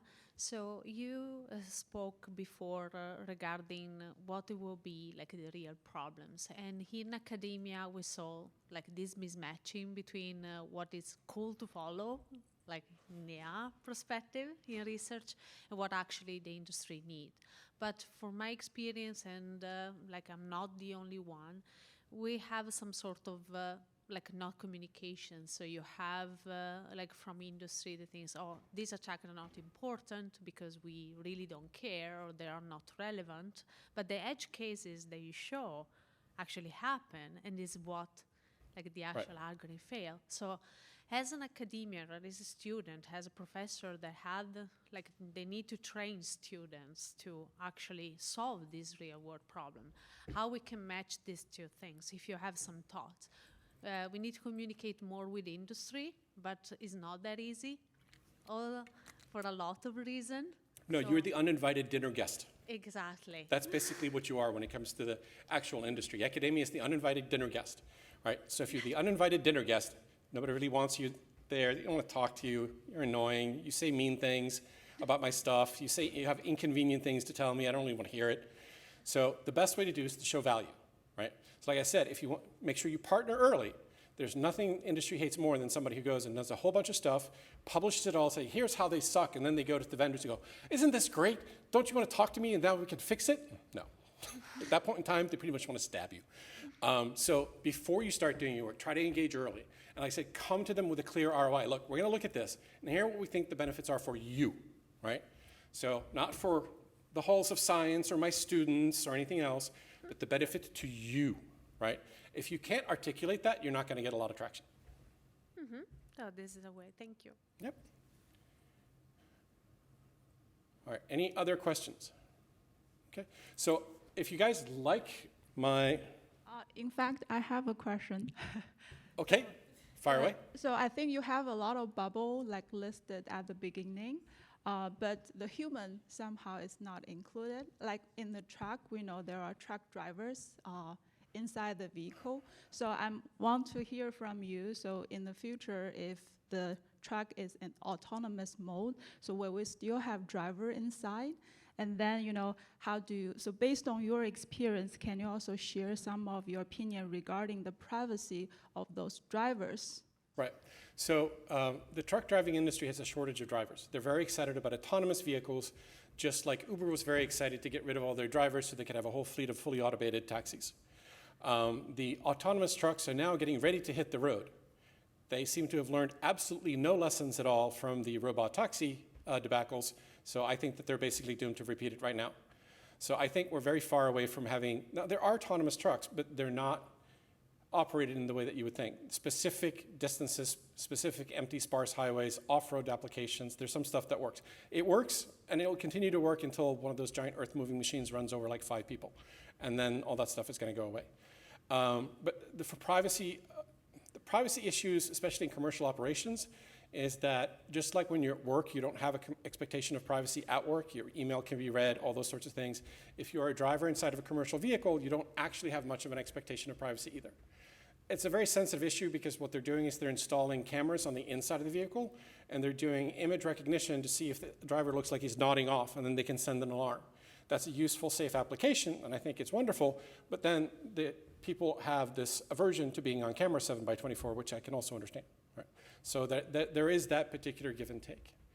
Okay, it's just to follow up what you mentioned. So probably due to the kind of nature of their job, so there are some, privacy they cannot expect. So Right. then, in general, based on my understanding, some of the trucks, they are kind of maintained and run by the company. For example, the trajectory of a fleet of the vehicle might review the privacy of the organization. Right. So can you share some insights regarding, so there might be motivation, right, for those organizations to protect some of their privacy. Yeah, so I mean, so that's one of the things, but the trucking companies need their drivers. So it's an actual balanced negotiation that goes on there. So they don't want to piss off all the drivers because then freight doesn't move. And if a truck stands still, they don't make any money off of it. So they're very careful to take care of their drivers. The best companies take very good care of their drivers, believe it or not. And they take very much their privacy and concerns and all those things into place. But a lot of the professional drivers who are out there go, well, look, I'd rather that you keep an eye on me, and if I start to nod off, I'd rather know about it. I don't do anything bad in the cab, and I'm okay with you helping me do the right thing. So it's a little bit all over the place. There's some different regulations that are going back and forth, but right now, at least from what I can see, it's a balanced negotiation between two parties who have both some weight in that particular space. Thank you. Yep. So that's our little mascot, the Mutant Squirrel Technology Research Lab. These are the services that we generally provide. So I get to have a lot of fun things to do. I do mostly cybersecurity, but occasionally I get to do a little physical security. So I'll tell you, I got to pop my first safe a couple of weeks ago. It's an electronic safe. It was awesome. It was amazing. Made my whole week to just pop it and watch it open up the door without knowing the combination, without having the safety key, and just turning that little thing and having those big steel bolts recess and pulling it open with nothing more than a little piece of metal about that big. So you can have some lot of fun in this particular job. So if you go outside into the industry, just know that you can't talk a lot about some of the stuff that you do, but it's okay. And if you like our squirrel, I actually put out some stickers on the back left there, so you can have your very own Mutant Squirrel stickers, along with the one-time sticker that we have for this year, and you'll have to look at that and see if you can figure out what we do with that. But the other one's just for fun. Any other questions? What? One more? And I just want to thank everybody so much for having me. It's been a blast. I think you guys are doing awesome and amazing work. Like I said, this is the most non-technical presentation we have today. Yeah, I was wondering if you also inform yourself by going through academic papers, and if you would have recommendations for authors of how to write those papers too. So I do go through academic papers. I'm on the program review committee for SCAR, so I get several papers a year that I have to go through.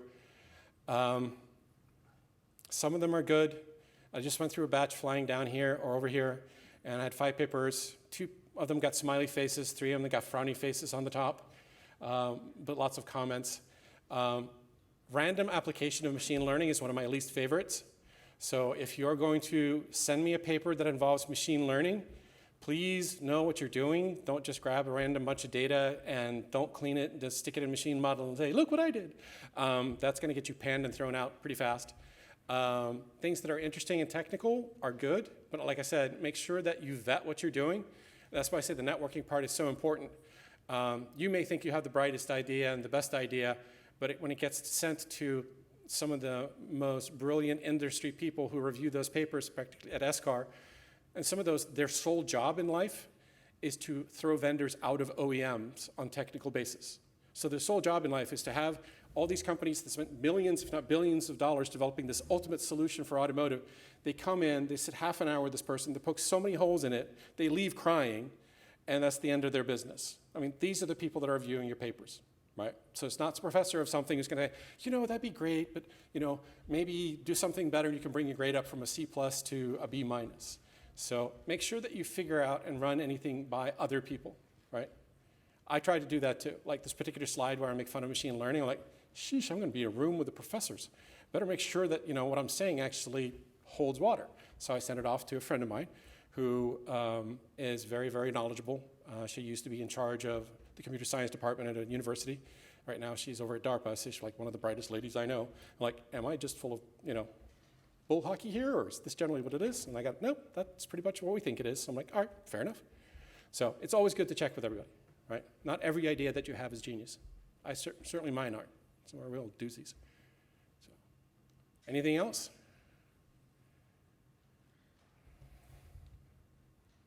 All right, and we finished with 1 minute left. Well, thank you so much for having me. I really appreciate it. And thank you so much for all your wonderful papers. I really do appreciate them.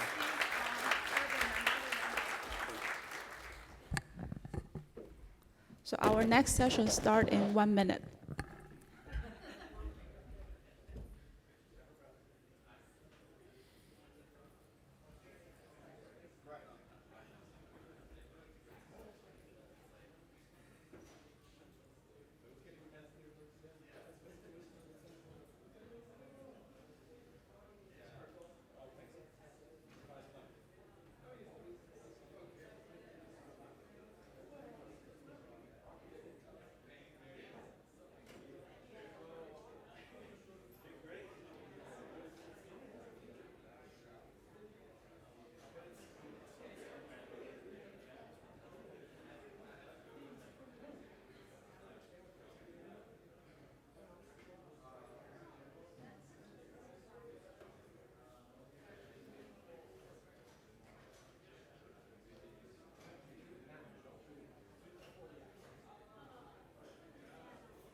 We'll have the next session start in just a couple minutes.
All right, good afternoon. My name is Jeremy Daly. I'm going to be the session chair for session 3A, Autonomous Vehicle Security 2. And it's my distinct privilege to introduce my student Jake to present on the commercial vehicle electronic logging device security. So hopefully from Urban's fantastic keynote, you guys are all primed and ready to learn more about trucks. And so we've got a pretty neat example for you here. Jake?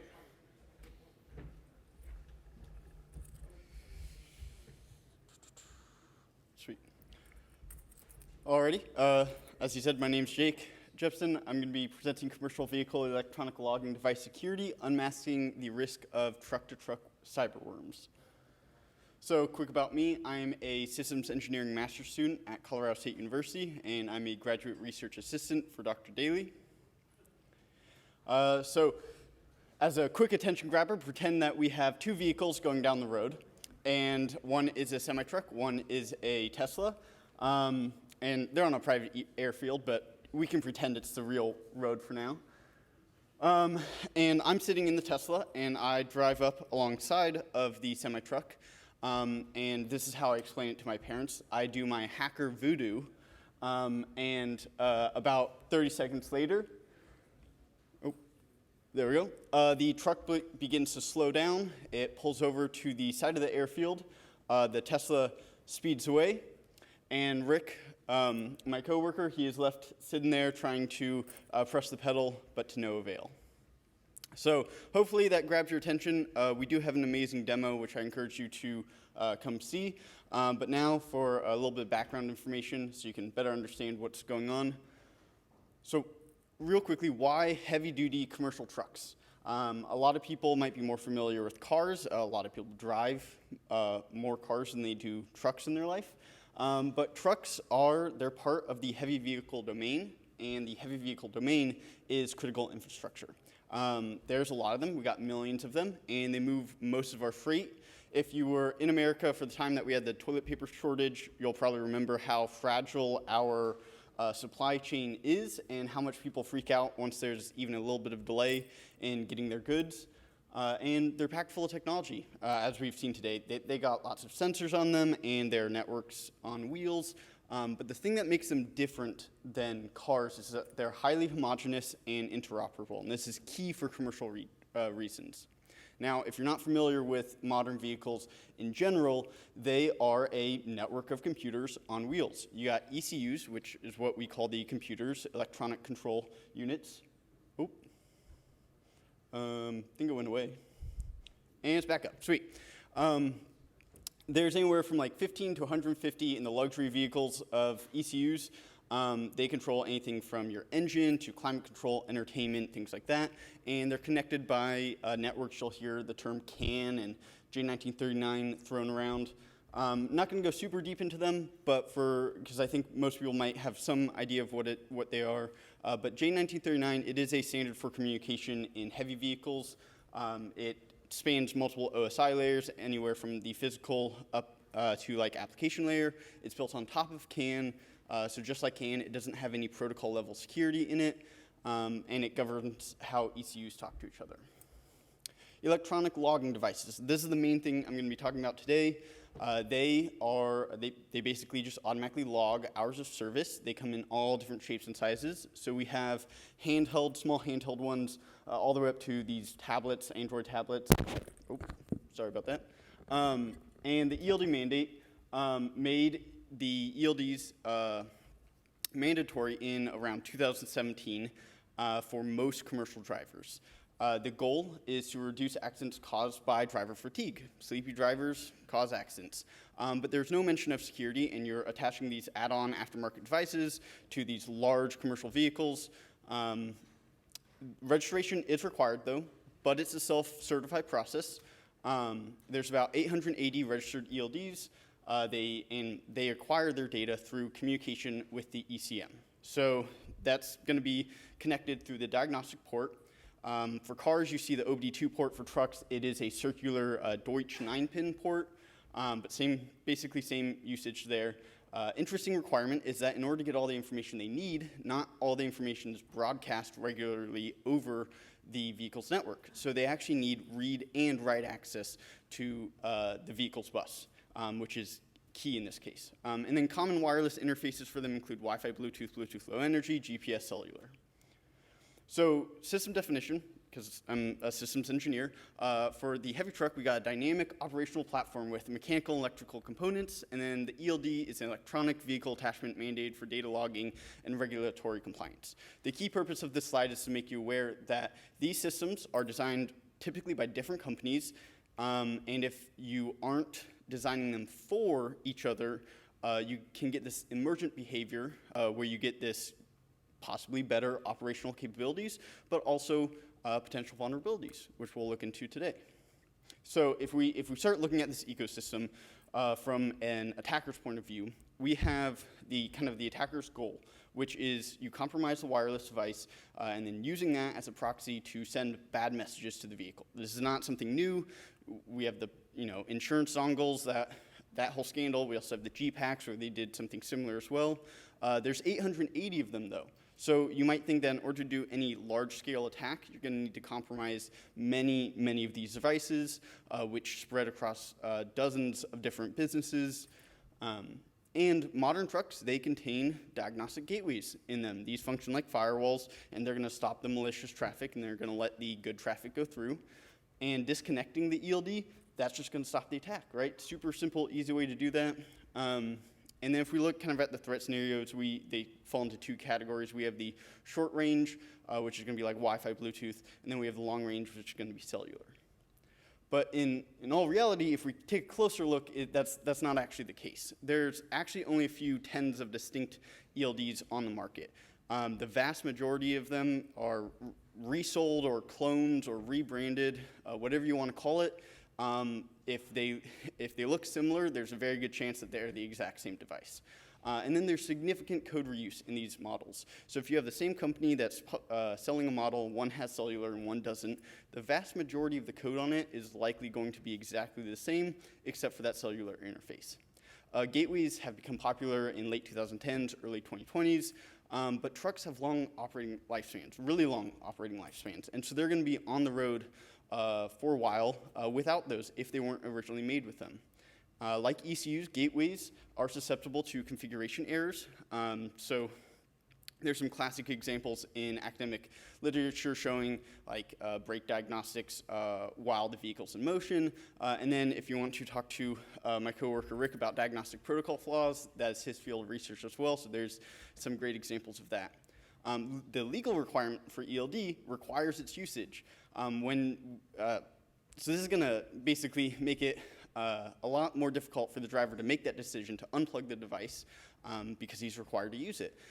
It will likely get unplugged if you bring the vehicle in for diagnostics, at which point the technician is going to likely unplug the ELD to plug in their scan tool, thus further obscuring the problem. And then today we're going to introduce a truck-to-truck worm that uses local wireless technology to spread over long ranges. So unveiling the vulnerabilities. As a quick warning, the vulnerabilities that are talked about in this presentation are under a responsible coordinated disclosure with the manufacturer and CISA. As such, I'm not going to list a bunch of specifics. I'm not going to list their name, etc. So device overview, we went to a popular e-commerce website and typed in ELD and then bought a couple of the popular ones. And we quickly noticed that there is the ones that look the same are the same. They are the same device, just sold by different companies. One of the things that kind of gave that away was the wireless networks on them are not rebranded. So you're looking at the manual, it's telling you to look for a wireless network of a different company name. The manual indicates for the specific device that I'm going to talk about here that it has Bluetooth Low Energy and GPS connectivity, and that they all have this companion app for advanced logging and diagnostics and all the extra features. We also discovered, though, and this was not mentioned in the manual, and this kind of started this rabbit hole, was that it had a password-protected Wi-Fi network that wasn't stated in the manual. So upon further inspection, we went ahead, popped open the device, extracted the firmware, started looking at the firmware, and quickly found, just from quick running strings on it, that we have a bunch of juicy information here. We'll see SSID format. We have a Wi-Fi password that's listed right below that, hard-coded in there. We got an upload key that seems to be mixed in with a whole bunch of like HTML code that seems to be describing this over-the-air update mechanism that it has, along with an IP address. We then did a bunch of further analysis with Ghidra, and we also found that these Wi-Fi credentials are easily accessible online too. Using the Wi-Fi credentials, then we can connect to the network, scan the network, and find that there's a service on port 22, port 23, Telnet, and then port 80 HTTP. So real quickly, if we look there at the bottom screen, that is the web page that this device shows to upload firmware to it. That is the key. It's grayed out a little bit. And then you can upload firmware from right there. So I don't really have time to go super in depth to all of it. This is all the vulnerabilities we found, though. So that's hard-coded weak passwords, unnecessary simultaneous usage of Wi-Fi and Bluetooth for the wireless interfaces, web server and OTA updates. So the web server never seemed to be used by any of the resellers, but it's on. The OTA update mechanisms protected with a weak password in the case of the web server. In the case of the API, it's not protected at all there. Firmware is not signed. It's downgraded tax susceptible. You got this debug thread that's open on port 22. You have a Telnet API that's completely unauthenticated on port 23, which also gives us the interesting ability to send and receive arbitrary CAN messages to the vehicle. And then while the API provides all this functionality to change things like the Wi-Fi password, you might think that that would get used to reconfigure the device to a more secure state. And I'm not saying it doesn't, but in the mobile apps that we examined, we did not find that to be the case. So what's the impact? Well, we can wirelessly send and receive CAN messages through a popular, commercially available ELD. We created a malicious firmware to then go ahead and reduce the truck speed. I will say we can also speed it up, but for testing purposes at the airfield, to be safe, we're slowing it down through a strategy known as the pedal jam technique.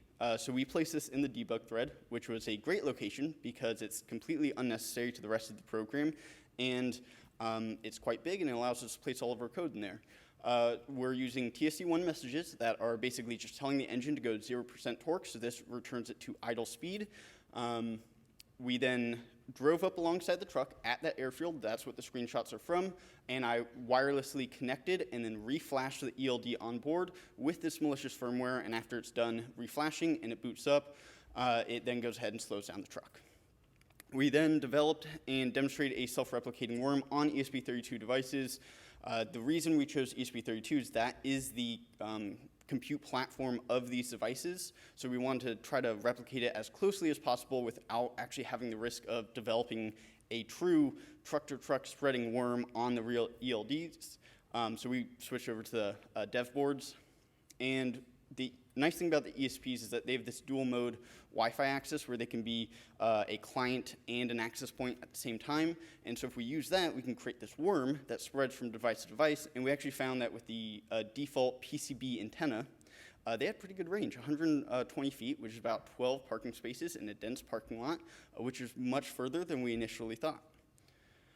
So thank you. I know this was very fast. I went through a lot of things quickly. I hope that you come by and see our really cool demo video, which is where the screenshots were from. And if you have any questions, I'd love to hear them.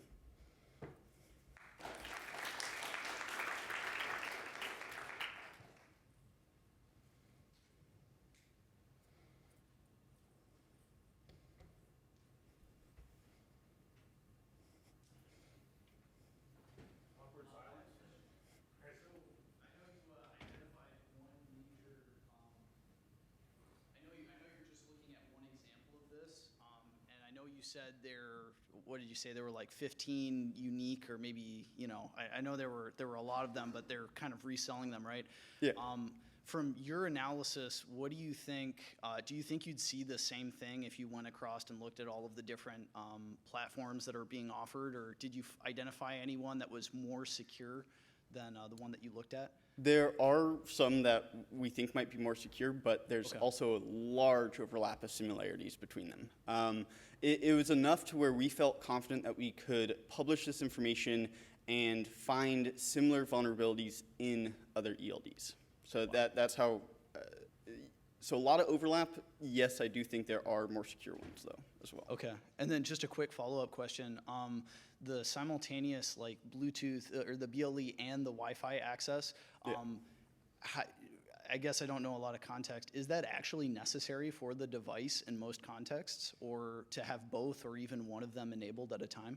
So the goal of the device that we looked at, it seemed like they were trying to cover all of their bases to support any and all scenarios at which you might want to use the device. I don't fully know why they need both at the same time. We did not see any need. We saw resellers that chose either Bluetooth or Wi-Fi, and once you connect, you never switched to the other one. So I didn't see a need. I think they were just trying to meet a whole bunch of use cases though. Right. So you think that they threw an ESP32 on there. They were like, a lot of people are probably going to use this. It's going to be off the shelf, and then they just never turn anything off. Yeah. Okay. Yep. Awesome. Thank you.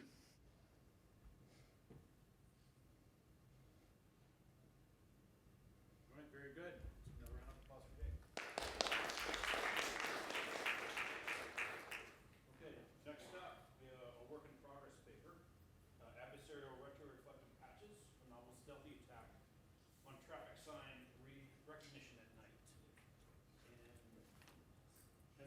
this is Go presenting the paper. Very good. Take it away.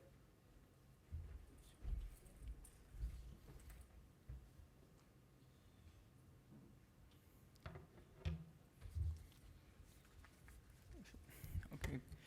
Hello, everyone. Today we will present our recent progress on this research named Adversarial Retroreflective Patches, a novel stealthy attack on traffic sign recognition at night. I am Go Tsuruoka from Waseda University, and this is a joint work of UCI, Deloitte, Riken AIP, and NICT. I would like to acknowledge to my co-authors, Takami Sato, Alfred Chen, and Kazuki Nomoto, and Yunosuke Kobayashi, and Yuna Tanaka, and Tatsuya Mori.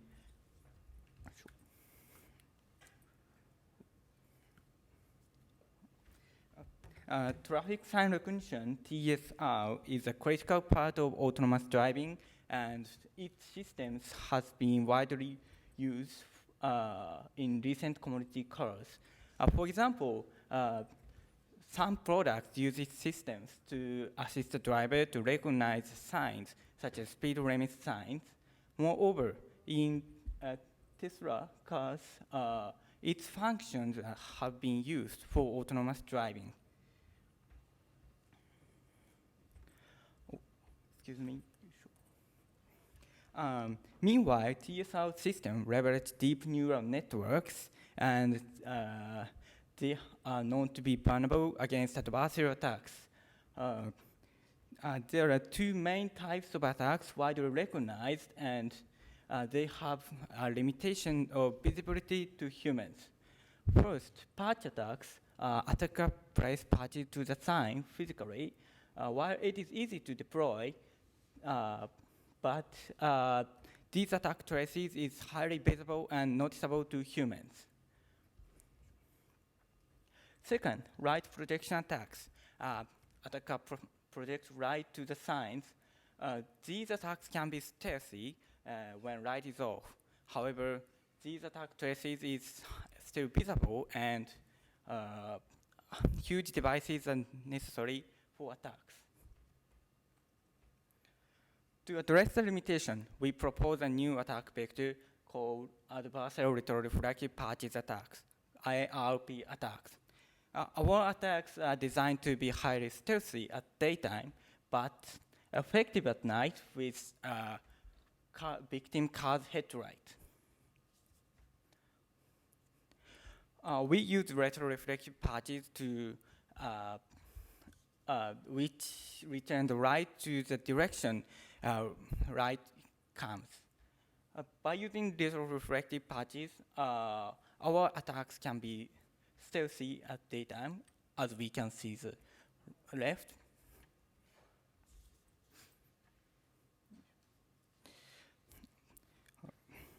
To evaluate our effectiveness, we design a simple attack optimization pipeline. We just split the signs into grids and find the best places to place patches heuristically. We use YOLO V3 outputs for optimization.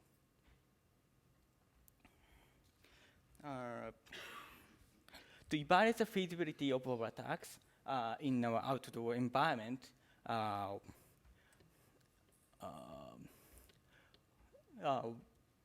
as we can see the left, our attacks can be effective by the headlight, which is emulating the victim car's headlight, and consequently, our attacks successfully works, and the stop line won't be detected anymore. We evaluate the robustness of our attacks. As we can see the right, our attacks are even attack effectiveness varies, but our attacks have a certain level of robustness even without any consideration in attack generation.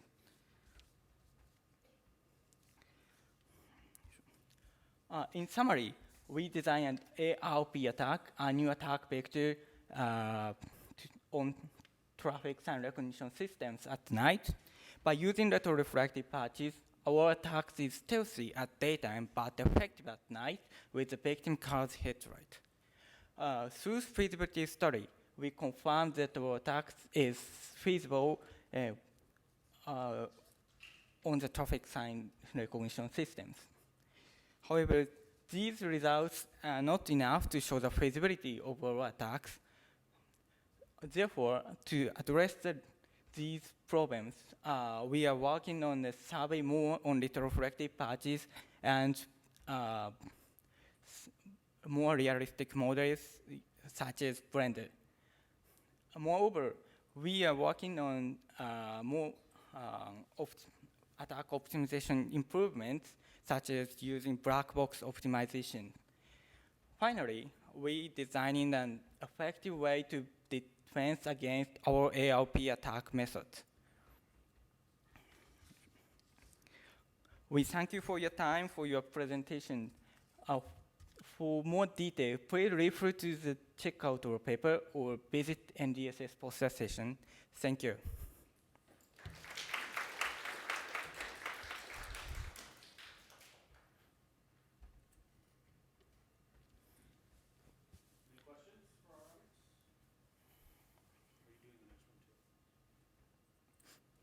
Did you ever try a yield sign, or was it always just stop signs in your orders? Now I evaluate the stop sign only, but for the future we will evaluate on the yield sign and speed limit sign and so forth.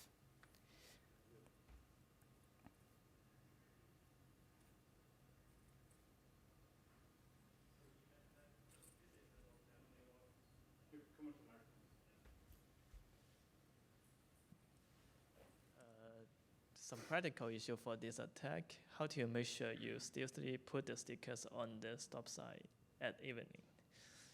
And then when people see this at daytime, they will see, okay, there are some weird stickers. And how do you make sure that if people notice or the legal enforcement notice these things, I mean, how do you avoid being caught by police by putting things in the real traffic sign? It's an illegal behavior. Have you tried this in the real world? Oh, sorry. I mean, have you tried the real world experiments in the traffic sign, or just try this in your laboratory stop sign? Out in the real world or just laboratory? Oh. Have you done this on the road with real people? No. Okay. This is future works for the evaluation. Have you ever been to Alaska? No. Sometimes they pepper those signs with bullet holes, which could also make a difference. I would try to more realistic Stickers are much nicer. We'll do it that way. Okay, are there any other questions? It looks like you're also an author on the next paper, is that right? Oh. Yes, I think you are. So the next paper we have, shadow hack, adversarial shadow attack against LiDAR object detection, which will have a different presenter against that.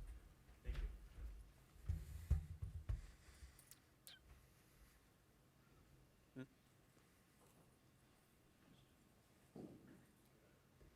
Oh. Hello, everyone. I'm also the author of the previous research. I am Ryunosuke Kobayashi, a master's student from Western University, supervised by Professor Tatsuya Mori. Today, I am delighted to present our recent progress on research named Shadow Hack, Adversarial Shadow Attack Against LiDAR Object Detection. I would like to acknowledge my co-authors to contribution to this work. LiDAR sensors used to autonomous vehicles measure the surrounding environment as point clouds. However, due to the mechanism of LiDAR, areas behind objects are occluded and appear as shadows, as shown in the figure. Shadows are present in no LiDAR point cloud open datasets and may potentially affect the training of object detection models. Data measurement distances by measures distances by sending out infrared light and timing its return.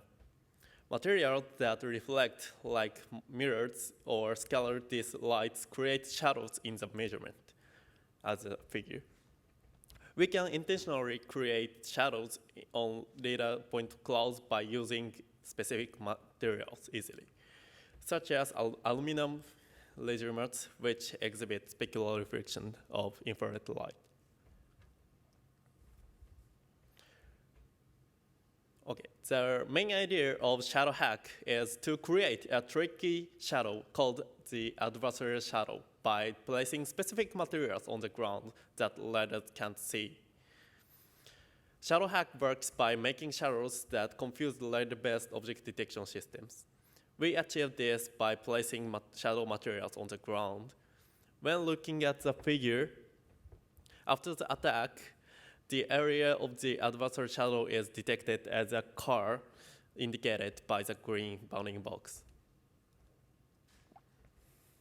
Let's compare this with what others have done. Yang et al. Attempted to confuse the models by adding extra points to the point cloud with roadside objects, resulting in false detections. In contrast, our method involves placing flat aluminum mats on the road to cast shadows, causing the detection models to make mistakes. These mats don't disrupt the regular traffic, so there's no need to remove them. This allows us to strategically place them where autonomous vehicles travel, potentially leading to more serious issues like emergency stops.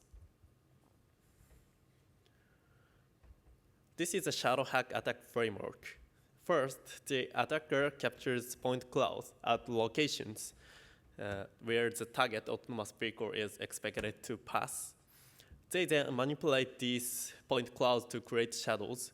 During this process, they adjust the position of the shadows while repeatedly inputting them into the object detection model, aiming to optimize their location for where false detections are most likely to occur. Shadow materials which cannot be detected by lidar are placed at the optimized position. When the target autonomous vehicle drives, shadows appear in the point clouds due to the placement of shadow materials on the road, resulting in false detections of non-existent vehicles and leading to unintended stops. Next, we conducted an experiment to evaluate the success rate of this attack. As this study is still a work in progress, we simulated the attack at success rate while the vehicle was stopped. We used Ocean and an open source simulator for developing self-driving software to collect lidar point clouds in 11 scenes. These scenes include urban areas referred to as city 1 through 10 and flat environment with no objects. For each scene, we collected 51 frames of lidar point cloud data while the vehicle was stationary. We evaluated the success rate of the attack by optimizing shadows in the first frame and then performing attacks for the remaining 50 frames.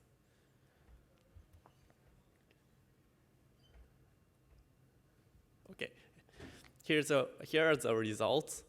In the flat scenes where no objects were present, the attack succeeded in all frames. In urban scenes referred to as city scenes, the average attack success rate was 58%, indicating that the attack succeeded in over half of the frames.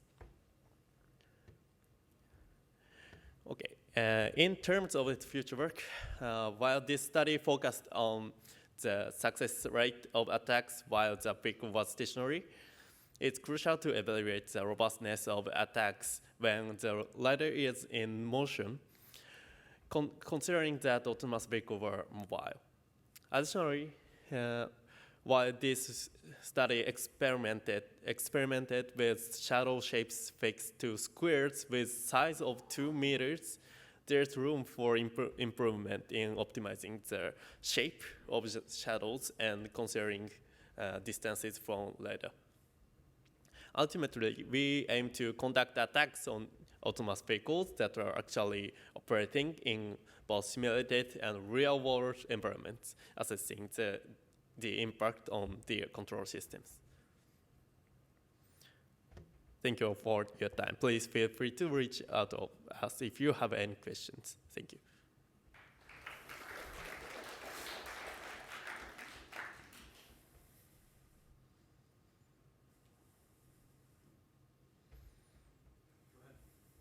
Hi, thank you for the talk. I actually have a curiosity question. Did you evaluate only the reflective material that you have shown, or did you know of any other type of materials that you could use, say some kind of paints that would obtain similar results if, I don't know, sprayed on the road, for example?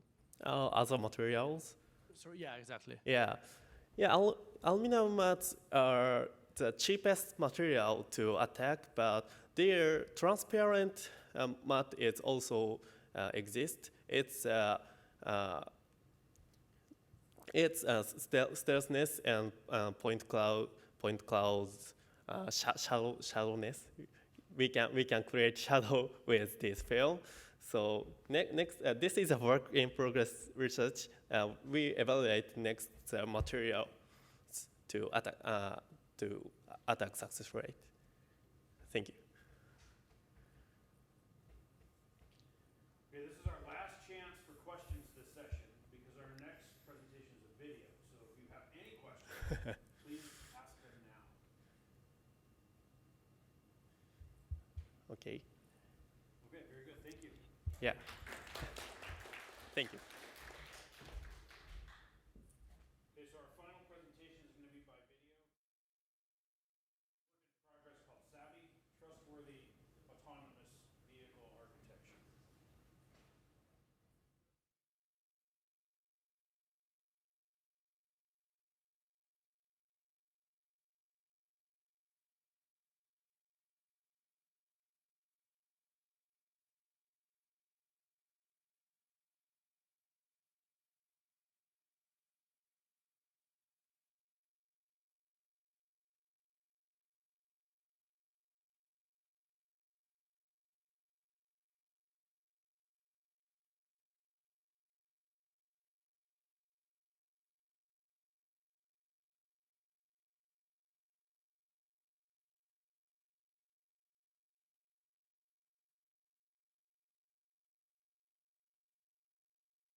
Hi, I'm Ali from Chaos University, and I'm going to present Savi, a trustworthy autonomous vehicle architecture. It's a work in progress I've been doing with Rihanna Yasmin and Paolo Esteves Verissimo. In this position paper, I'm gonna touch upon the concepts of Savi, leaving the details on implementation and evaluation for a future paper. Similar to our colleagues in the automotive industry, we are very concerned with what's happening in autonomous driving, especially regarding the killings of human animals and the recent incidents with Tesla and Cruise. And apparently here we are facing a new type of adversary, the machine learning adversary, or the ill-used machine learning. And this very work is motivated by a video that you can watch on YouTube for a Tesla hitting a camel. What's very surprising in this video is that the Tesla didn't even manage to slow down, although the camel was very visible. And you would expect the vehicle to slow down following the basic laws of physics, whether it's a camel that's being detected or it's simply a thing that's worth slowing down. Nevertheless, we have not found any technical investigation regarding the Tesla incident that we've shown, and we don't even have an evidence if autonomous driving was aggravated or not. And we wanted to know if that incident was by coincidence or that's a prominent behavior. So we based our study on some investigations conducted by NTSB and NHTSA for some car models, different car models like Tesla, Volvo, GM Cruise, Honda, Acura. And what we found is like two main issues across the different models.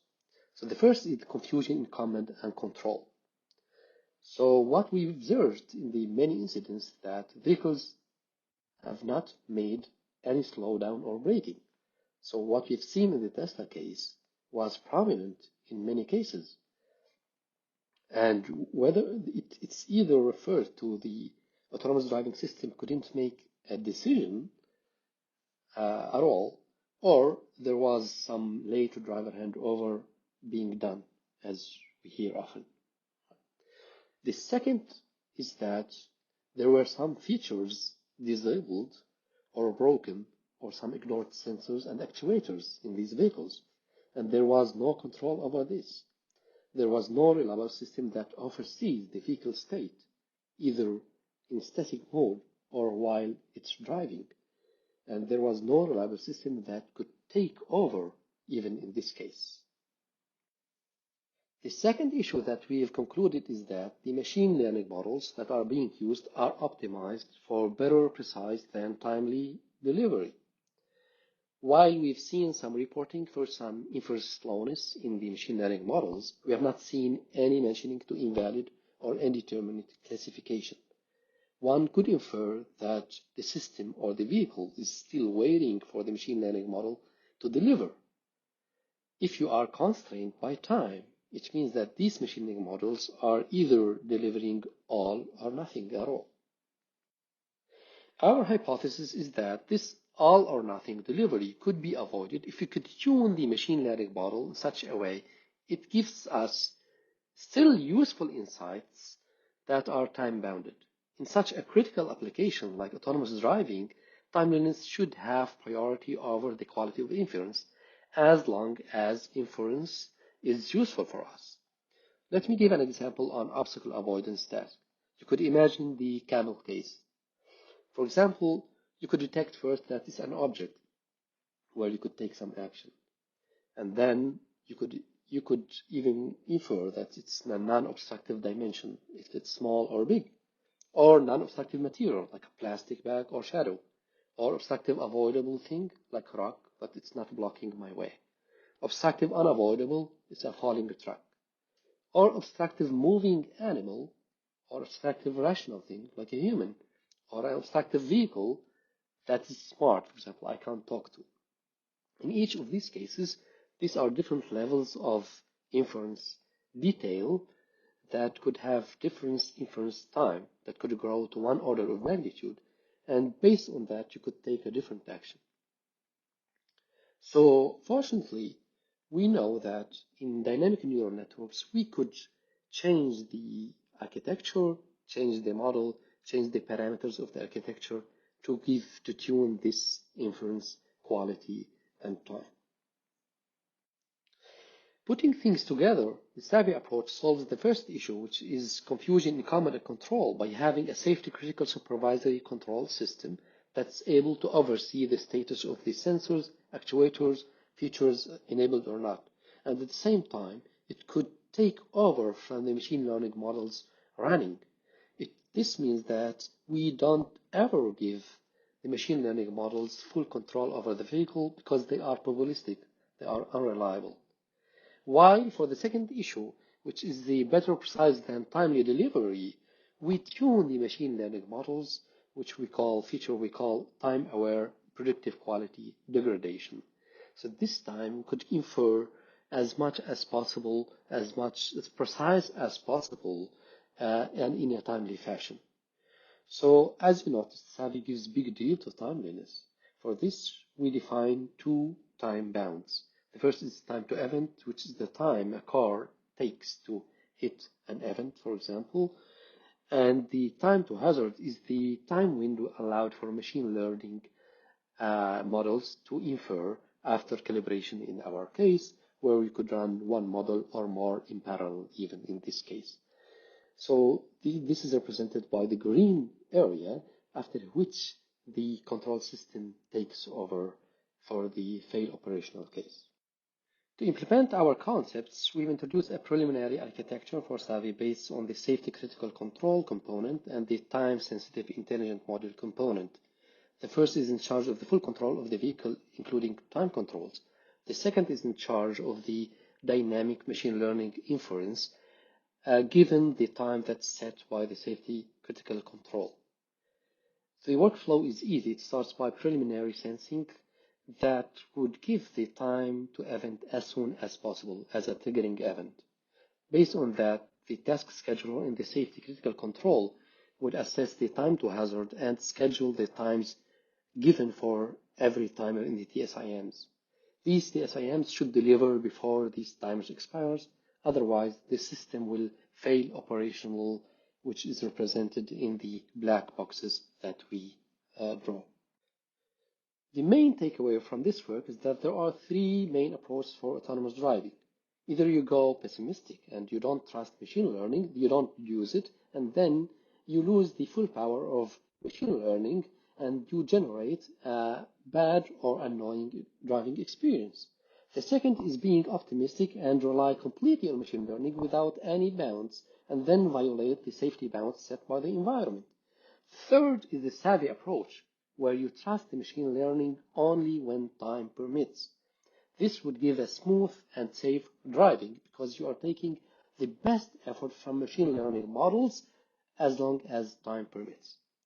In the future, we are trying to evaluate 2D and 3D traces for time-aware predictive degradation, and we are implementing Savvy that would be evaluated in future papers. I'm happy to take any questions you might have, and please don't hesitate to contact me offline as well. Thank you very much.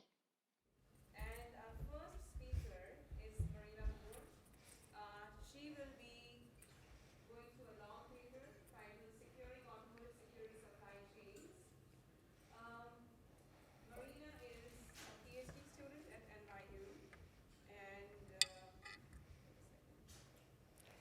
at NYU doing research about software supply chain security with a focus on secure software delivery and update.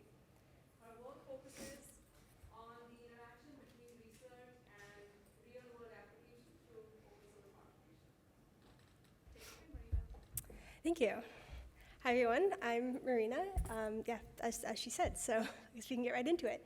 I'm going to talk today about a paper about securing automotive software supply chains. So what we're going to talk about today is software supply chain attacks. So for a quick definition, software supply chain attacks are attacks that target the software development process and missing validation of artifacts during this process. So it's kind of everything that happens before the software actually ends up on the vehicle and doing hopefully what it's supposed to be doing. And this is an area that's been the target of a recent US executive order, so it's been getting a lot of attention.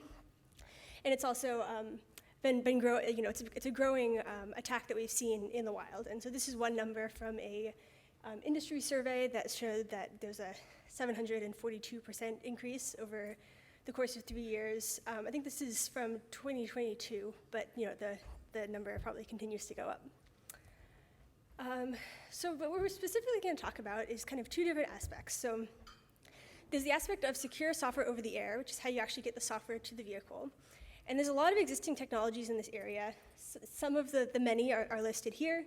And what these do is they secure the distribution of software to the vehicle. But the distribution of the software to the vehicle is only really the last step in this software supply chain. There's a lot of stuff that happens before the software actually ends up at the OEM, packaged up and ready to then be securely distributed to the actual vehicle. So there's all those other little devils on that slide, things like the actual source code, things like secure builds, making sure that tests actually happened, and all of that stuff also needs to be secured. And we've seen attacks on all these different pieces of the supply chain as well. There are a bunch of technologies that have been used in other industries to address this kind of software supply chain question. Some of the many are listed here. I know SBOMs were the subject of some recent regulations, and so many of you have maybe heard of those. And the goal of a lot of these technologies is to provide assurance that the software was correctly made. And so kind of to solve some or all of those devils in the preceding slide. So the focus of this work is really how do we securely combine the software over the air, this last step, with the broader software supply chain, with the broader software supply chain security. And specifically, a couple of questions that arose when we started playing with how to put these things together was, what is the root of trust for this software supply chain? Who's determining what should be happening in the software supply chain, and so that you can know what to enforce.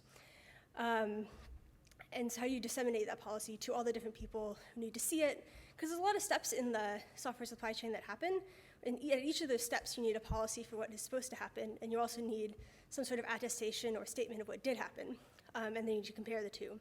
But with a really large automotive software supply chain, this can be a lot of different materials that just need to come together.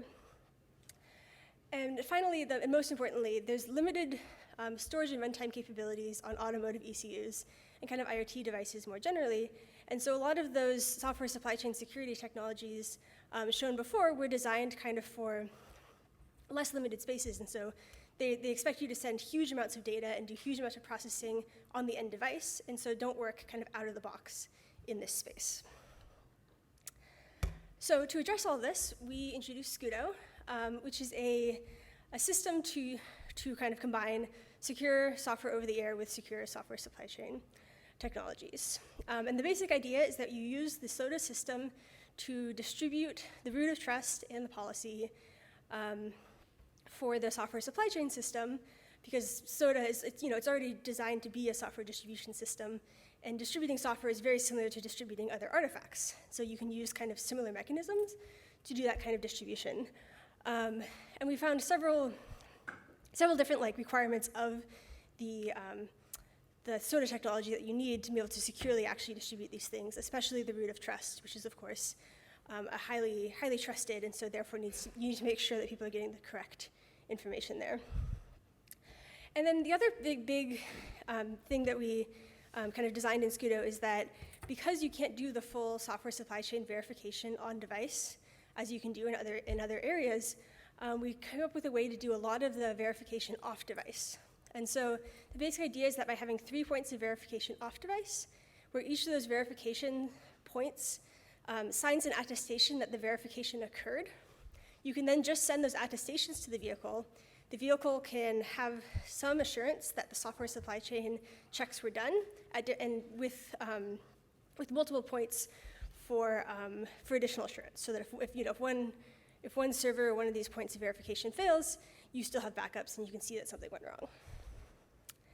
And of course, the policy actually has to be specific to each point of verification, because each point of verification can verify that previous verification happened, and so on.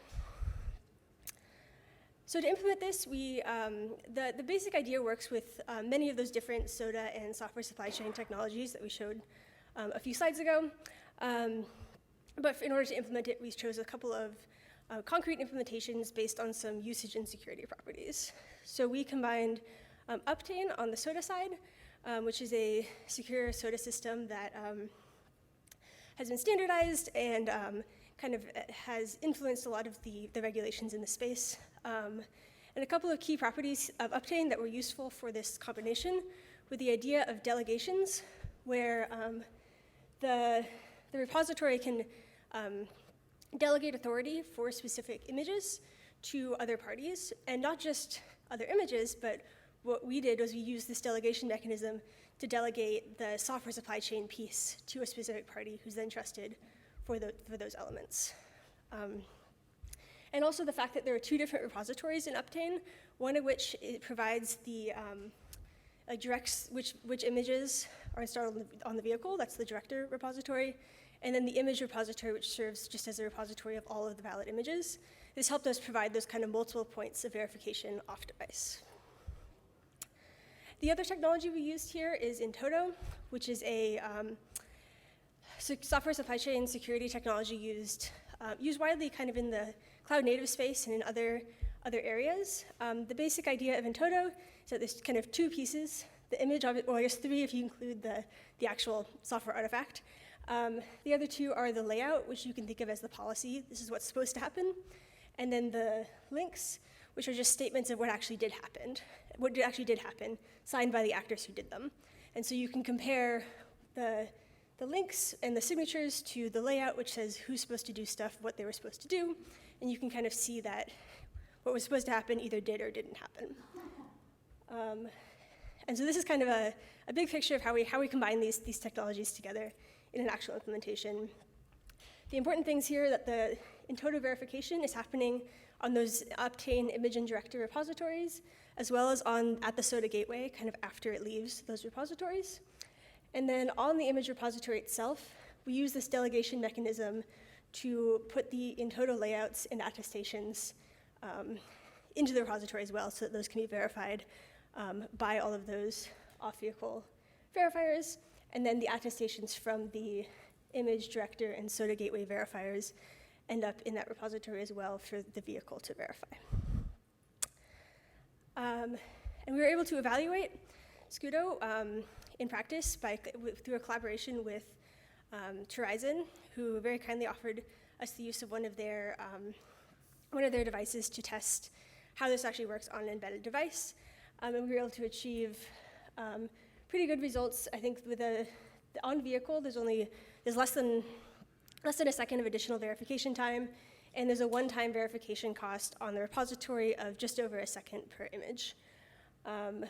And without very much increase in the metadata size sent to the vehicle by doing a lot of that verification off device.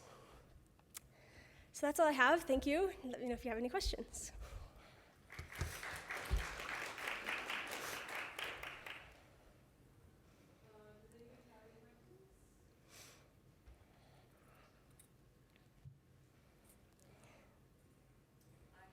Oh, I've got one there too. One quick question.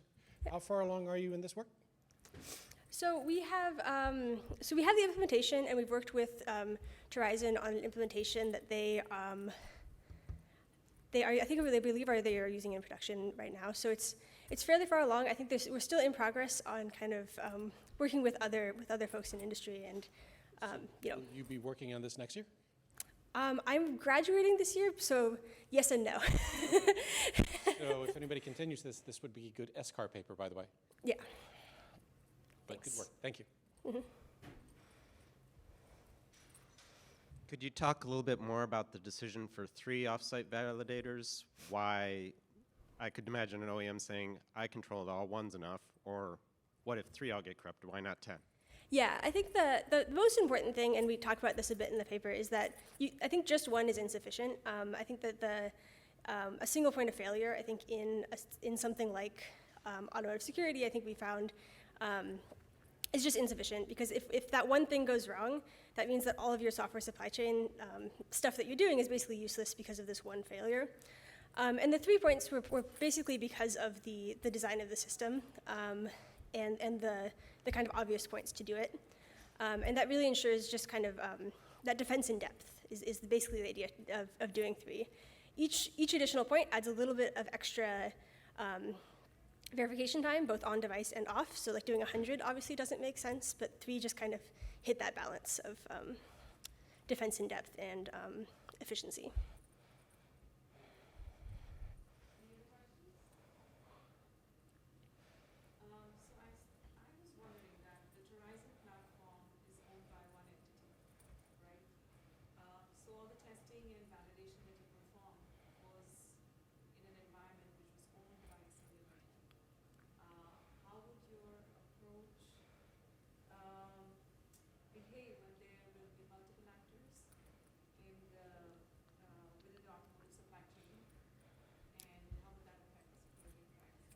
Yeah, so I think that the supply chain policy, I think itself would get a little bit more complicated in especially like an OEM with all of the different suppliers and everything coming in. And you have to make decisions about who's supposed to verify each thing. Does the OEM want to sign those attestations when they ingest it and do their verification? Or do they want to trust the supplier for certain aspects or some combination of the two? So I do think that the policy would get a little bit more complicated and have to be thought through, but I think the technology itself would stay mostly the same. It's just a matter of kind of the inputs to it that would change. Yeah.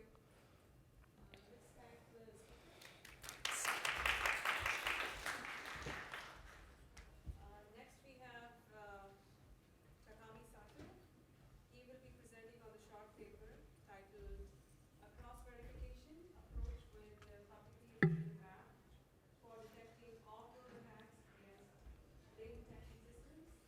And this work is in collaboration with UC Irvine and New Security Research. Yeah. Right? So you have 6 minutes. Yeah. Yeah. I hope I can fit in. Yeah. Hi everyone. I'm Takami Sato from UC Irvine. I'm working with Professor Chi Alfred Chen and Nifei Wong.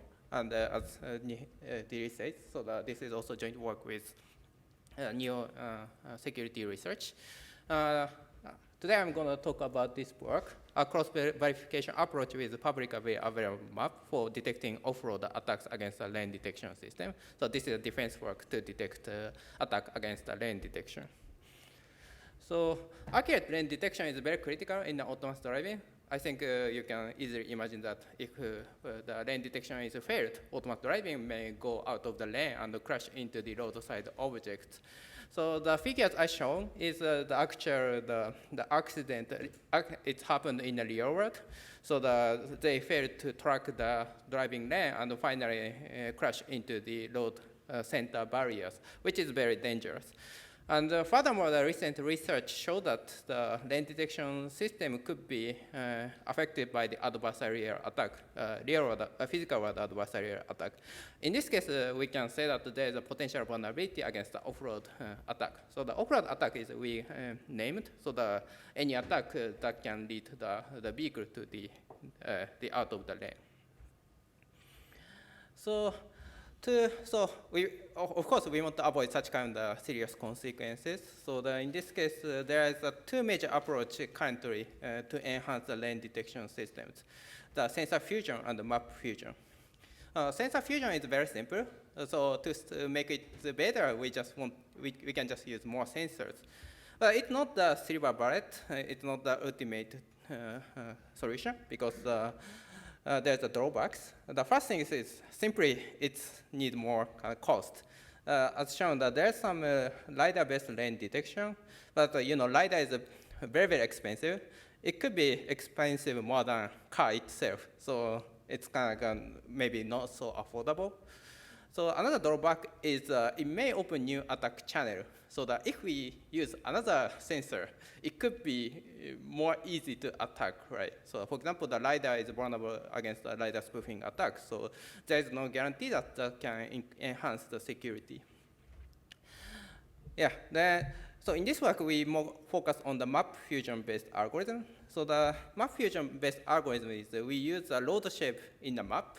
So if map is very, very accurate, and if we can know where we are very, very accurate, we actually don't even need to detect the lane line, because the lane line information could be in the map, so that we can just use the road shape in the map. Actually, this is a very common approach in the level 4 autonomous driving, like in the robotaxi service in the United States. And this approach also some drawbacks. Of course, as I said, this approach needs very, very accurate map. It's also called a high definition map, so HD map. So maintaining such a map and creating such map is very, very expensive. So that's why this is one of the reasons why robotaxi service can operate in a certain area in the city, like San Francisco or Phoenix.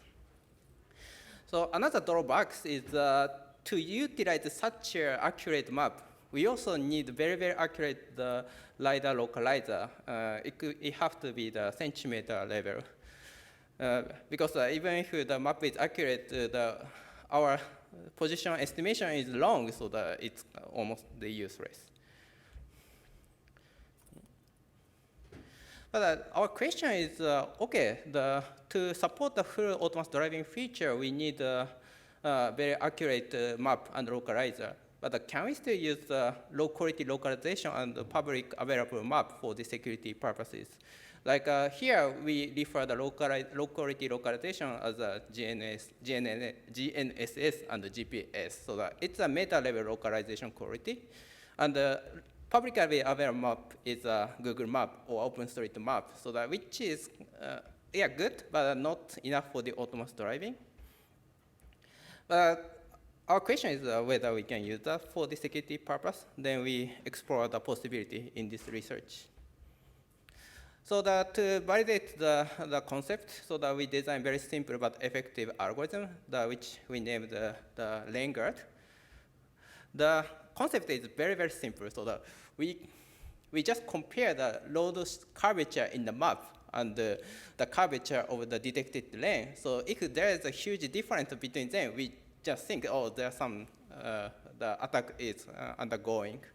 But it's not so trivial, because both information are in a different coordinate. So the map information is typically represented in a geodetic coordinate. It's a latitude and longitude.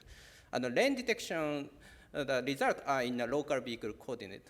So to compare them, we have to somehow agree on some shared coordinate system. Then this is the 4 steps to agree on such coordinate system.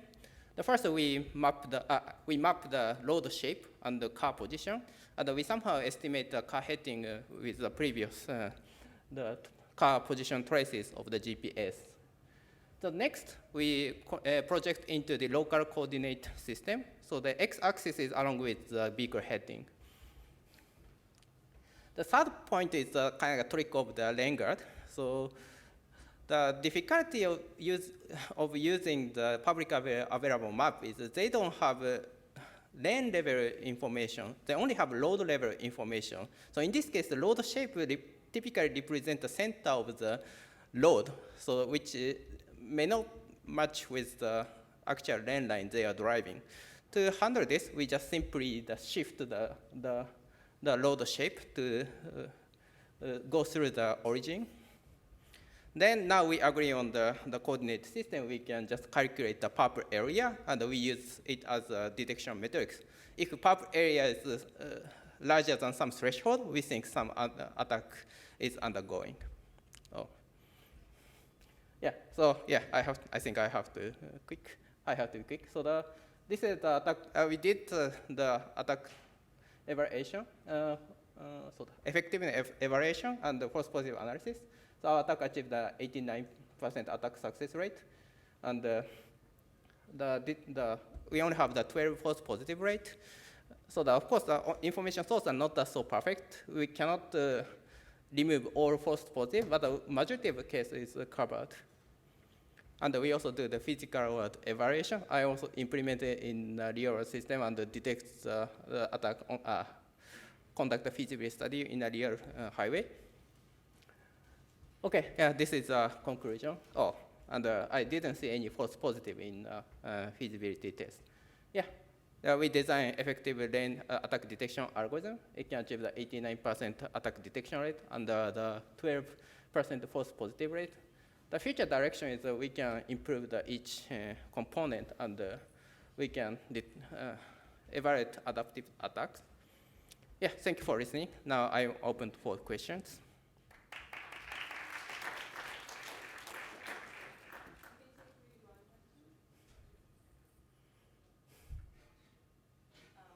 Okay, so in the interest of time, I quickly ask you, did you check if the off-road attacks and benign deviations had similar threshold adjustments? Did you check for benign attacks or benign scenarios such as the driver being distracted?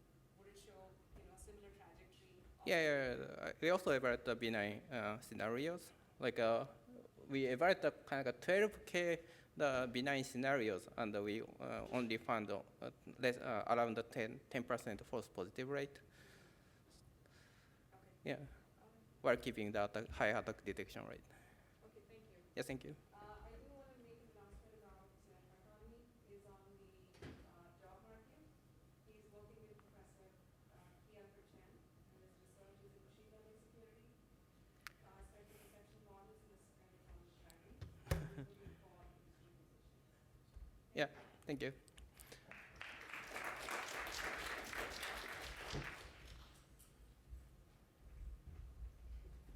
So next we have a work in progress paper talk titled First Look at Employing Large Multi-Model Models Against Autonomous Vehicle Attacks.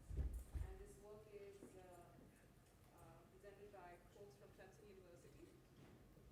Sorry, okay. Pedro. Pedro? Yeah. Okay. And our presenter is Pedro. Yeah. Thank you. Sorry, I have a question. How can I move it?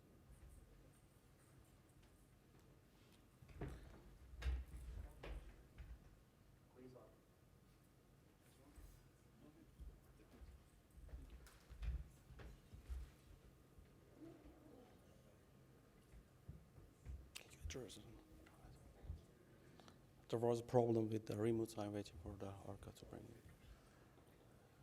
That was good.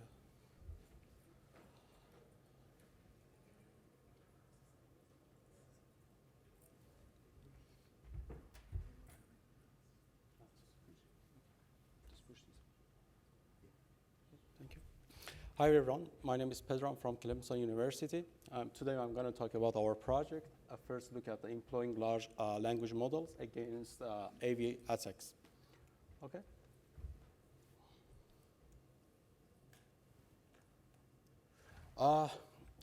In the past few years, AV systems have achieved significant progress in computer vision tasks by using deep neural networks. And these models have become increasingly robust against different types of attacks, such as shadows and stickers have been effectively encountered by using these deep neural networks. But with the progress of the diffusion models in the image generation, they reveal new vulnerabilities that could be a big challenge for these new deep neural networks. Models such as OpenAI DALL-Es or Adobe Firefly have redefined image generation by converting text to the images and creating photorealistic images.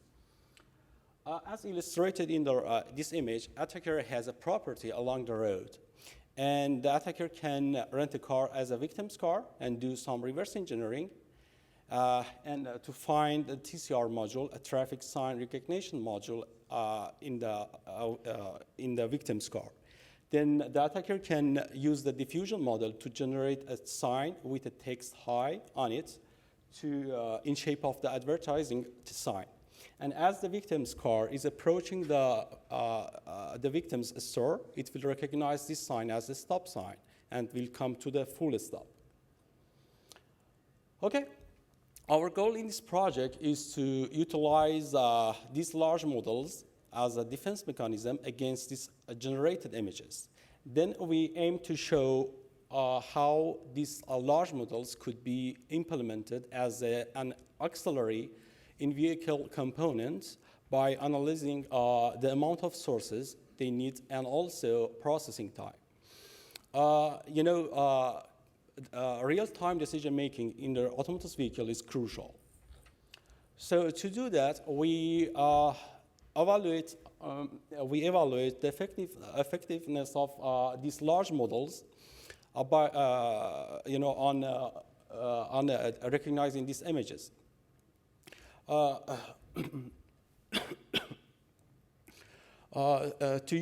do that, we use Adobe Firefly to generate a small-scale adversarial samples from 4 most common signs in the German dataset.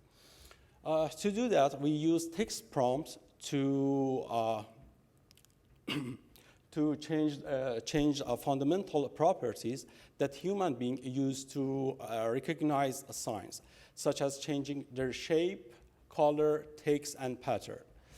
And then we ran these images over Resnix, which one of the state-of-the-art traffic sign detection algorithms, and kept the images with over 80% confidence score.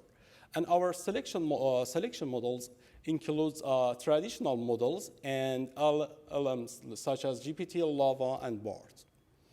This table shows several samples from our dataset with their corresponding manipulated feature and their predicted class and confidence score given by Resnix. And for example, the first image it got generated from a stop sign by changing its shape. Okay, task 1, attack discovery. In this task, our plan is to show these large models will do better than the traditional models in recognizing these generated images. So in order to do that, we ran these models, all models actually, these large models and traditional models in the same computer to be sure our results are independent to the amount of the resources. Then, and for the LLMs, we use this prompt to define attack classification, binary classification. The results, as we expected that, large language model did better than the traditional models, especially the GPT-4. We understand large language model will start extracting extracting features from high-level features to the low-level features. However, we ran non-adversarial example over these models, but traditional model did better than the large language models because some images were dark and blurred. Even it was so hard for human being eye to recognize them. In the second task, we try to understand the possibility of integrating these large models into, into the perception system. To do that, we ran these large models over a Z-Box, which is one of the powerful computers, a small computer, and we use this prompt for large language models. And also, we placed the Z-Box far away from the TV and ran this adversarial example over TV. The Z-Box acts like an autonomous vehicle here. So, and the results show that then we replaced the Z-Box with a Raspberry Pi, and we understand our result here for the Z-Box and Raspberry Pi are almost similar. Shows the accuracy is independent to the software. However, about the latency, Z-Box is powerful than the Raspberry Pi. So the latency for Raspberry Pi is higher than the Z-Box. To conclusion, we generate some adversarial traffic signs, then we ran them through the Z-box to show large language models will do better than the traditional models. Then we try to analyze the possibility of integrating these large models into the perception system by simulate a semi-realistic environment. Thank you, everybody.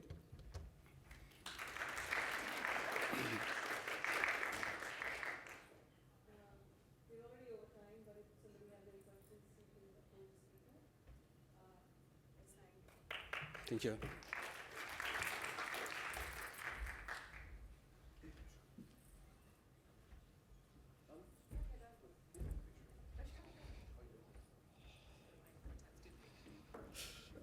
Tired. Thank you, Doctor.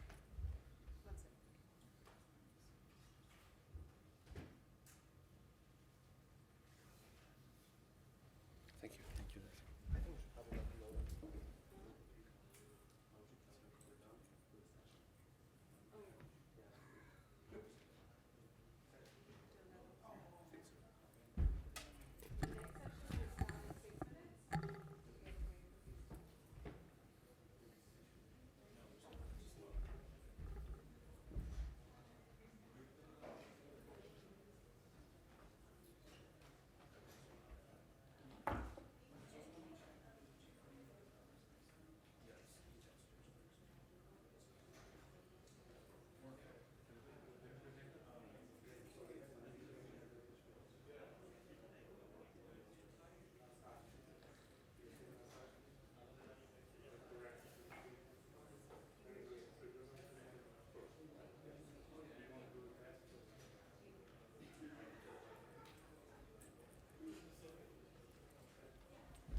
Hello.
anche il laser c'è.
Hello.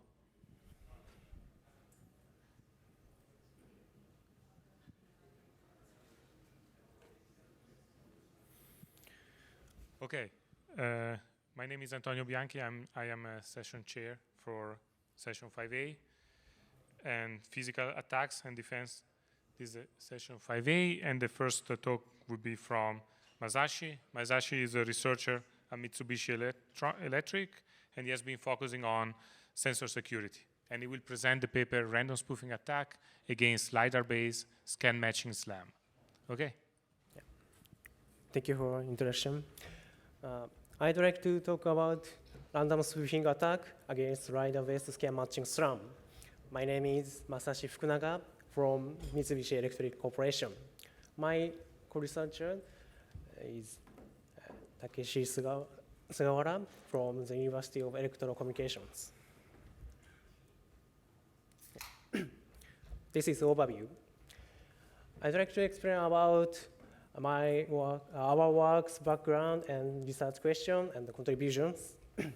Background: automated vehicles use LiDARs for achieving localization. There are the threat of laser injection attacks on LiDARs. Research question: is LiDAR-based SLAM susceptible to laser injection attacks? Contribution is successful attack on mapping and motion planning. Look at this figure. This is overview of the proposed random spoofing attack on LiDAR-based SLAM. Look at inside red square. The fails map and self-position significantly affect the motion planning algorithm. Background: autonomous vehicles and simultaneous localization and mapping SLAM. Autonomous vehicles recognize the world using multiple sensors and make critical decisions. The integrity of sensor measurement is essential for safe AV driving. LiDAR cannot only detect objects, but also estimate self-position using LiDAR-based SLAM. LiDAR-based scan matching SLAM. Scan matching is commonly used for LiDAR-based SLAM that achieves localization using a relative displacement vector obtained by comparing successive LiDAR frames. SLAM and motion planning. Localization and mapping are crucial components of autonomous vehicle motion planning. Dynamically updating the map is important to keep track the constantly changing world. Research programs. Researchers are studying signal injection attacks that manipulate sensor measurement. There are several attacks on LiDARs, exploiting time of flight principle. The G attacker sends fake time pulses that a victim LiDAR recognizes G new echoes, thereby adding fake 3D points in the scene. There are two problems. LiDAR attacks against the scan matching SRAM algorithms. Failure in user localization mapping can have serious consequences. Number two, impact of the attacks on autonomous vehicle motion planning. GPS and IMU are common for localization, such as odometry, but they are not always reliable. IMUs suffer from error accumulation, and GPSs are unreliable when tall building block a line of sight to satellite in an urban area. To address the problem, researchers are studying the method for achieving localization using a LiDAR only. Contributions. We evaluated impact on mapping and motion planning. Look at this figure. Yeah. An attacker on roadside induces random fake points in the victim LiDAR with asynchronous laser illumination.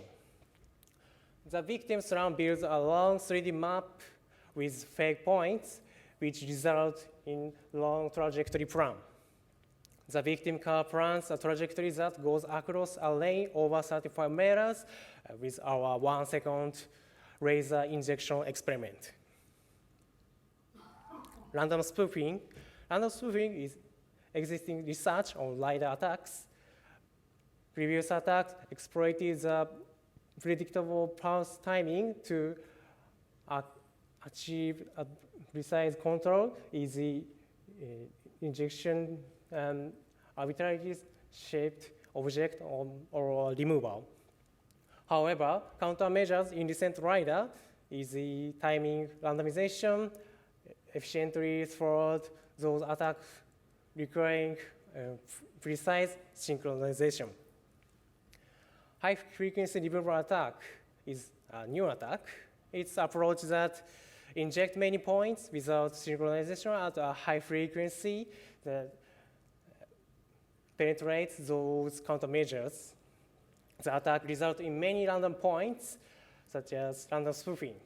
We evaluate its impact on SRAM, compare object detection. Look at this figure. This is high-frequency removal attack effect on LiDAR.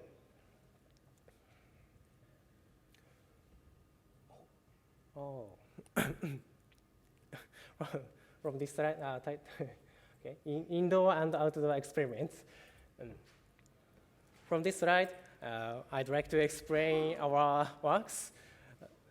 This purpose is characterization of attacker capability with indoor and outdoor real-world experiments. In indoor moving target experiment, we can inject 100 points per frame while tracking a target vehicle moving at 1 meter per sec from 5 meters away. In outdoor long-range experiment, we conduct to characterize the number of fake points over distance, showing that random spoofing success from 40 meters away, but the number of fake points decreases exponentially with distance.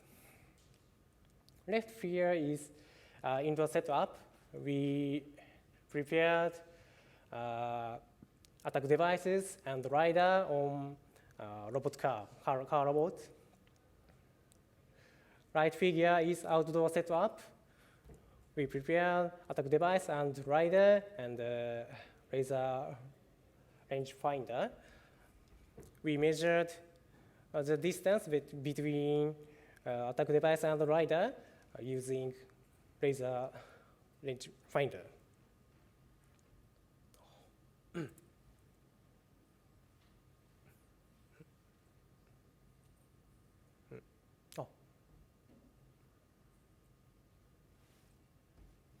Okay.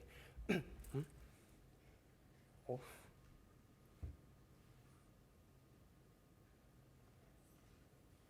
Okay. Modeling the attack in simulation, material-based environment simulation, and AV autonomous vehicle with SRAM driving through an urban area. It is an algorithm that performs registration of point clouds and map generation using these point clouds. A spoofer is placed on the scene, and the random points are generated on the line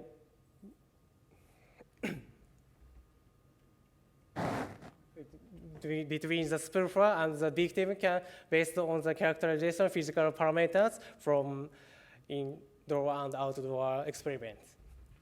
Look at right figure. This is a processing pipeline of the target SRAM. The most important here is the target SRAM has a register point process. In this process, the target SRAM reduce the point on ground because reducing processing time. Right figure is urban area scene using driving simulation. The victim can travel along the road toward X direction.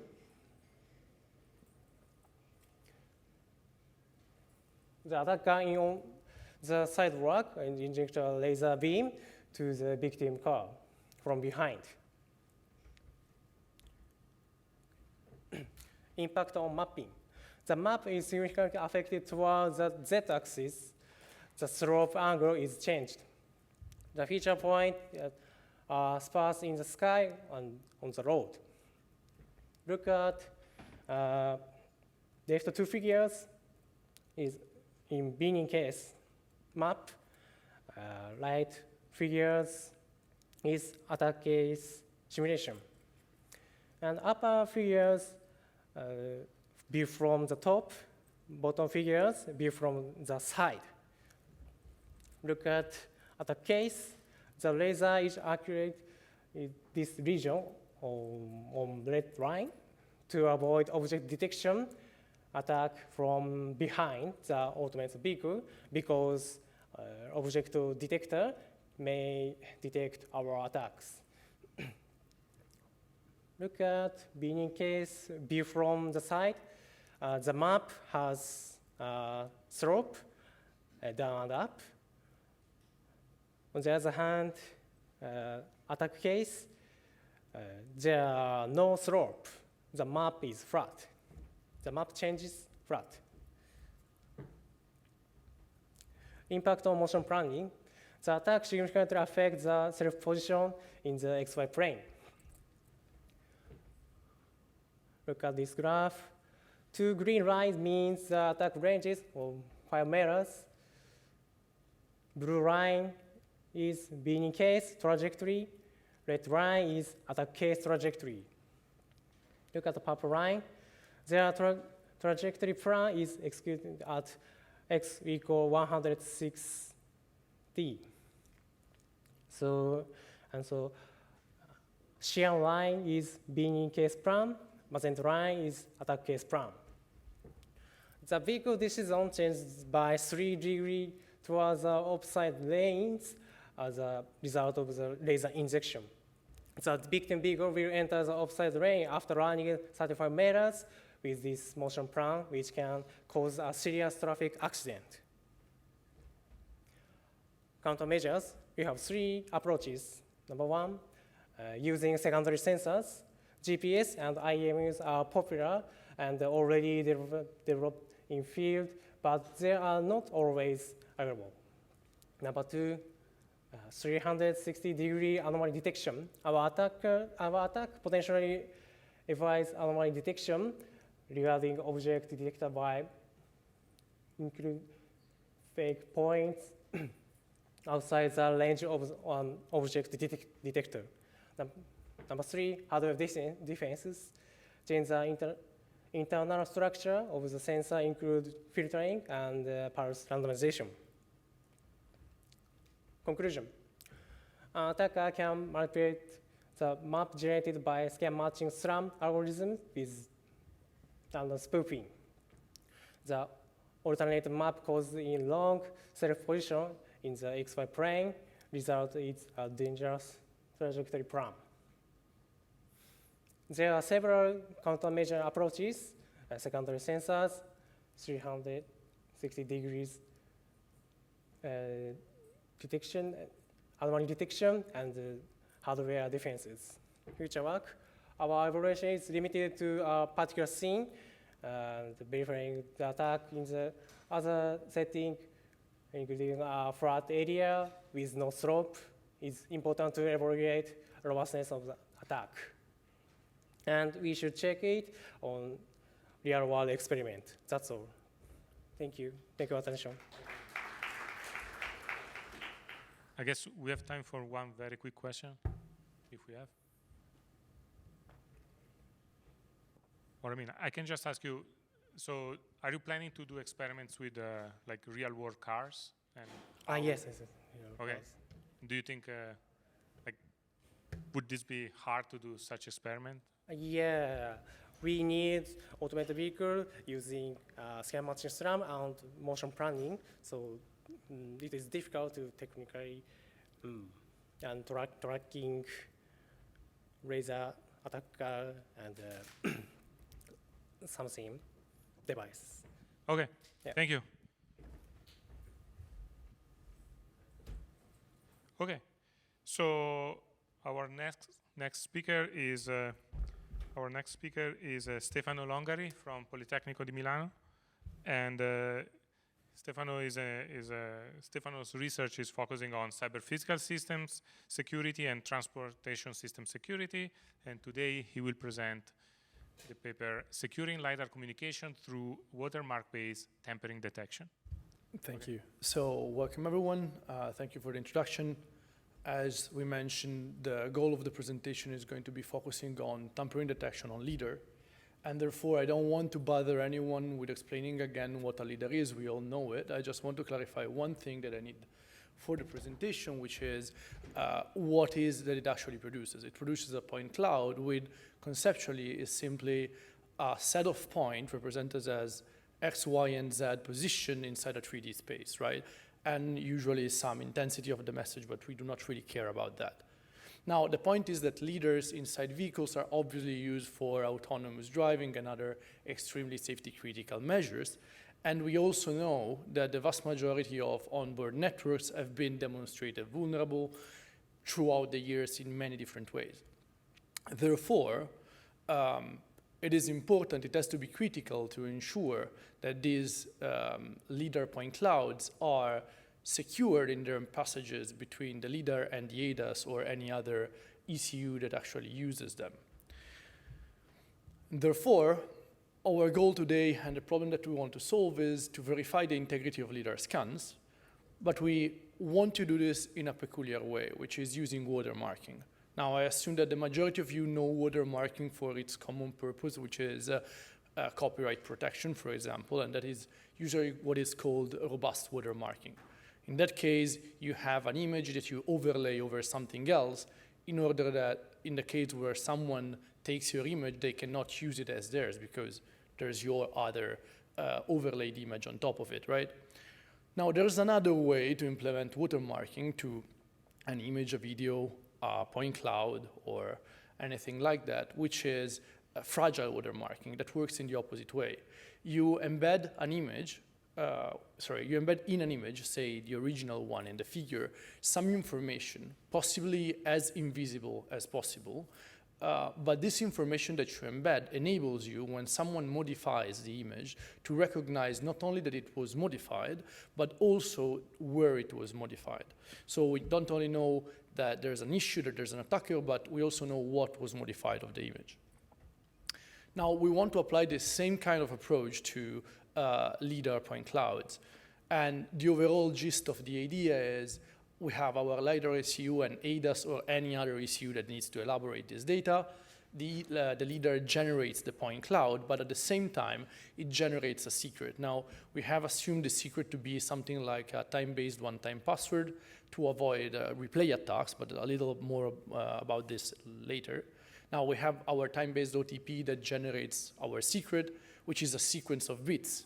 And our point cloud, the point cloud is embedded with the watermark, which is this secret.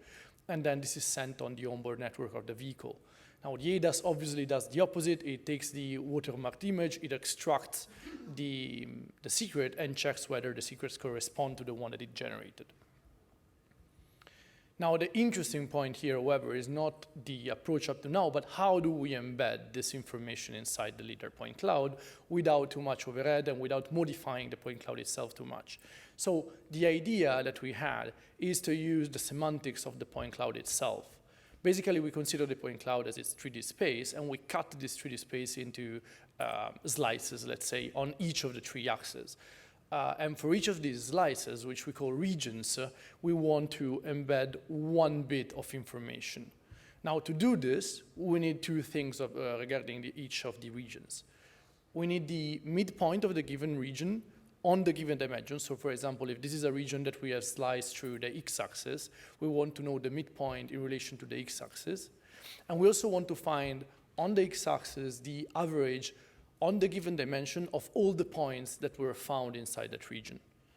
Now, through these 2 data, we want to embed 1 bit, and we do this by essentially saying if the average is over the midpoint, then we are embedding a 1. If the average is under the midpoint, we are embedding a 0. Now, let's say in the first case in the image, we want to embed a 1, the 2 points inside the region. This is obviously a 2D representation of a 3D space, but it's easier to explain. So we want to embed a 1 inside the image, the point cloud actually. The average of the 2 points, the green line, is already over the red line, which is the midpoint, and therefore we're already embedding the 1. We are okay. We can skip to the next region. In the second case, however, we want still to embed a 1, but as you can see from the 3 points, the current average is under the midpoint. And therefore, what we want to do is just to move all the points from under to over in a single movement to avoid having to check this again and again, because it will cost time. And we do this by moving them of a displacement value that we have chosen to be half of the total height of the region. Now, we repeat this for all the slices, for all the regions inside all the 3 axes, and we basically send this watermark leader point cloud throughout the network, which we receive on the other side and do the opposite process. We retrieve from each of the regions whether the average is over or under the midpoint, and we extract from there a bit of information. We evaluate it on the secret and check whether it actually is coherent or not. Now, we have evaluated our work on focusing on 2 different questions. The first one is the feasibility. So is it possible to implement it on the real world? And the second is its detection capability. Regarding the feasibility, we have focused on 2 things, which are the computation requirements. Now, the majority of leaders on the market generate one point cloud every 1/10 of a second, more or less. We computed an average to embed or to extract of half of the time, less than a 20th of a second, which is definitely not significantly lower, so that could be a point of improvement, but nonetheless it makes it feasible to implement, to embed and extract the information. On the other side, the question has to be, since we are actually modifying the points, the location of the points in the point cloud, we need to be sure that we are not affecting this so much that the point cloud becomes unusable for object detectors, for example. And so we have done an imperceptibility test checking how much we are modifying each point. And as you can see, the points are modified of less than a 1/10 of a meter. We've actually run also the watermarked images over point pillars, which is an object detection software. And all the points, all the objects were correctly recognized. And if anything, they were slightly bigger or smaller, as you can see again, of around a 1/10 of a meter. Which we consider acceptable. On the other side, on tampering detection, we again have to divide this into 2 parts. The first one is on full injection of complete point clouds. Now, on this, we have 100% detection rate. We are always capable of recognizing a point cloud that has been completely generated by the attacker. On replay attacks, there is a question mark because obviously, replay attacks also depend on the secret that has been embedded, and therefore it really depends on how the time-based one-time password have been embedded. If the time-based one-time password has a delay or a regeneration time of 30 seconds, for those 30 seconds you are capable of injecting a replay attack. Nonetheless, there's definitely other ways to implement this in a more secure way, and we were not focusing on the way to generate the secret. But if the attacker generates a whole point cloud, we are always sure to detect it. Now, on the other side, an attacker may be able to inject or remove a single object from inside the point cloud by literally removing points or adding point to the point cloud. This is the second test, and as you can see, the results are pretty good, not perfect, obviously. If the attacker inserts attacks, we have a 99% detection rate. If the attacker removes objects, we have a 94% detection rate. And this is mostly due to smaller objects. Smaller objects means objects that have a really low amount of points generated on the point cloud. In those cases, it may happen that depending on, I would call it randomness, the attacker doesn't really affect enough the average of the various regions to tilt the average to be over or under the midpoint of that region, and therefore not modifying the watermark. But nonetheless, they are pretty good results for the current status of the work. Now, we have also compared ourselves with the literature. There's, for what we know, only 2 works that do a similar thing to ours, focusing on embedding watermarks inside leader point clouds. The results are always comparable, if not better, both in computation and in detection rates, where they are declared.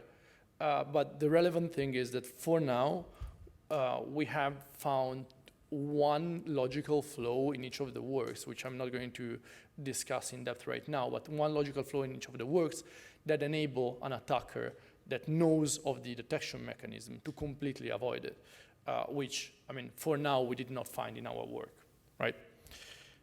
So, in conclusion, we are proposing a new way to verify leader point clouds, focusing on using watermarks. Now, I have 2 relevant future works that I want to discuss about that we are going to move towards. The first one is a more in-depth analysis of the delimitation of tampered areas. This would be the feature that justifies the use of watermarking instead, for example, of message authentication codes, which are definitely more lightweight. The point is that in this case, you are capable of recognizing what has been modified inside the image. We are already capable of doing that, but depending on the case, sometimes the area that we recognize is so much bigger than the actual tampering that it becomes almost useless. So we need to work on that. And the second is improving the computation performances. Now, on one side, this is just a problem of optimization of code and everything else. There's also an interesting work here, because I didn't have the time to discuss this in the presentation, but we had to choose a specific dimension through which we wanted to slice the various 3D spaces, right? So we chose how many slices and how big of a slice we wanted. Now, changing this dimension increases or lowers the computation requirements, but at the same time, having too big of a dimension leads to the chance of moving the points inside that specific dimension of too much, and therefore modifying too much the actual image, and to lower the detection capabilities. So we need to find a, let's say, balance between those 2 things. Okay, so with this I finished. Thank you very much. And if you have any questions, please let me know. Okay, thank you. I guess we have time for 1 or maybe 2 questions, if they are quick enough. Hello, my name is Tatsuya Mori from Waseda University. Thank you for the interesting talk. I have 1 quick question about order of injection and watermarking. So the assumption here is that watermarking is preceded with the injection. Is that right? Sorry, what? Can you repeat the question? Yeah, I mean the assumption may be that you make the watermarking before injection. Yes, I make the watermark on the leader ECU, yes. In the physical world, the injection could be occurred before the watermarking. How do you? That is outside of the scope of the question, of the problem, but you are right, we're not solving cases like the ones that I think he proposed on physical attacks towards the watermark. Because in that case, from our point of view, the point cloud is correct. It's outside of the point cloud that we had an issue. So yeah, but you're right. No, we're not focusing on that. Hello, thank you. Hamed Srish from Zoox. So could you talk a little bit about the last point you made on the benefits of this approach when we know the TOTPs are being driven by through a secure hardware essentially versus Macs? Sorry, can you repeat it? Could you talk a bit about like why would this approach be preferred over message authentication code? Yes. You mentioned that the area of detection and what has been changed, but does that put limits on the assumptions you have about the attacker? Like, for example, for a certain area, this would be, for modifications of certain size, this would be the best, this would be more beneficial than just the authentication codes? Message authentication codes basically would only validate the whole point cloud or not, right? So the point here is that, again, we will have to do some evaluation of how big of a detection, how big of an object we can detect. But the big difference is that one. So we are capable, in theory, of recognizing and, let's say, limiting the area that has been tampered with inside the single point cloud data. While for Macs, you wouldn't be able to do that if you don't slice and create Macs of the single parts of the point cloud, right? But you would have to know in advance which points you're going to slice and validate. Well, in our case, since we're using the semantic of the problem, we are going to recognize them because we know the part of the 3D space that has been tampered with, right? While the Macs do not work at that layer. But nonetheless, if that answered the question, if not, we can take it offline because I'm not sure I understood it. Thank you. Okay, thank you. Thank you.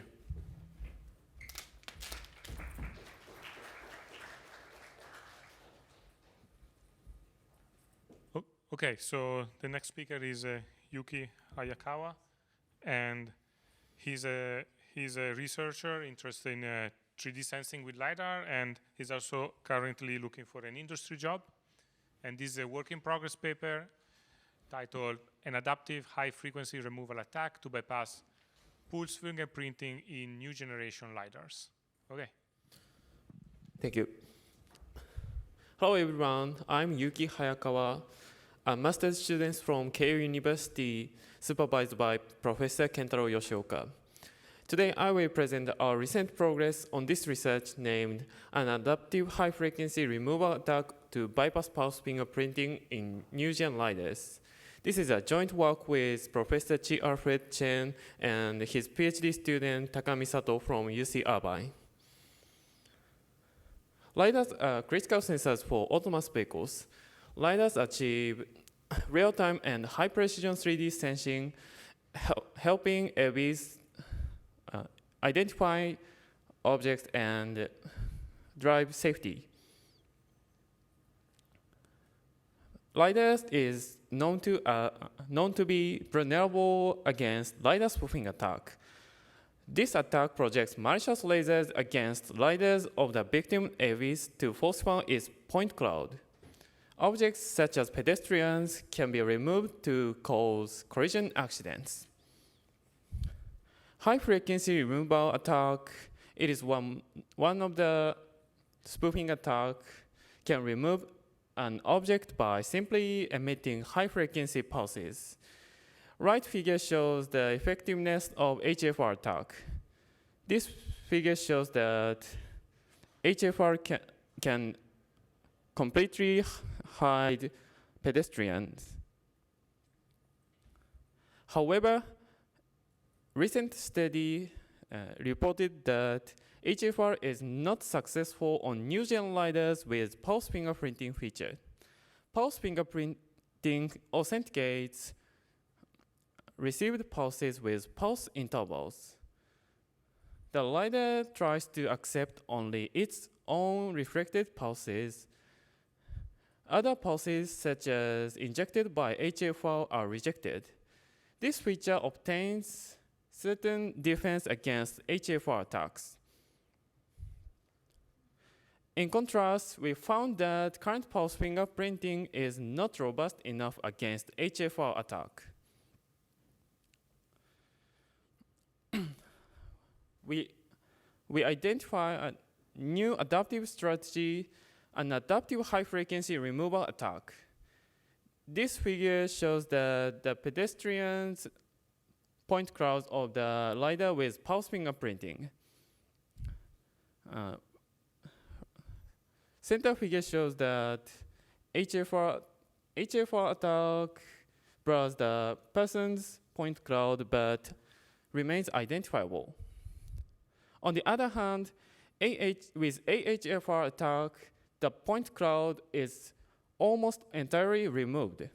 This result shows that the current pulse fingerprinting is not current pulse fingerprinting cannot foil all spoofing attacks. We also experimented to remove a car in the outdoor environment. As a result, in the benign point cloud, the car was detectable, but went undetected in the attacked data. Please play the video. We can see under attack, the car's point cloud is all removed.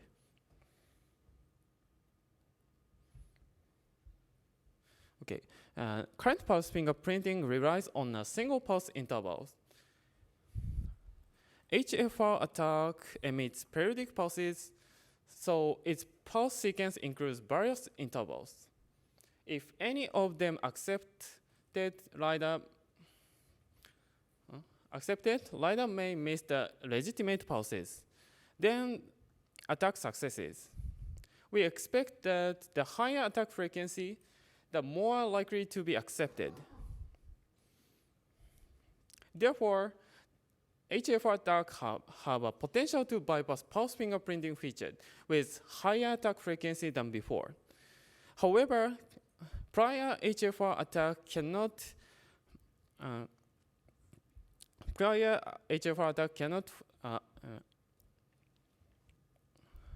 become higher frequency due to the overheating issue. Prior HFR attack need to emit periodical pulses continuously, so the spoofer was periodic. Due to the spoofer's overheating, the higher attack frequency, the lower peak power.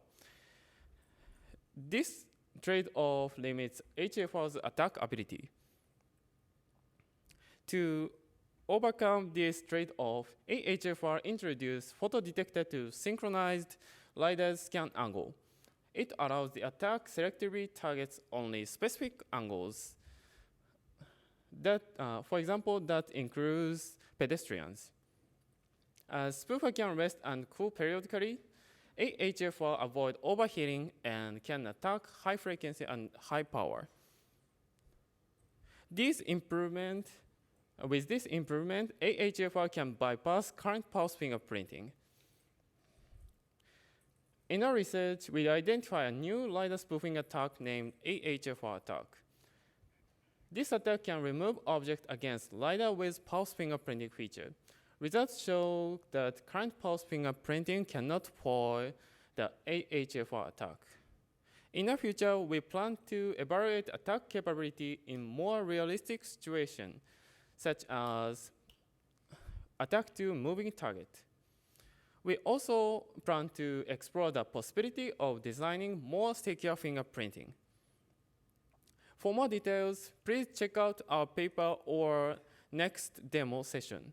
Thank you for listening. Thank you. Any quick question?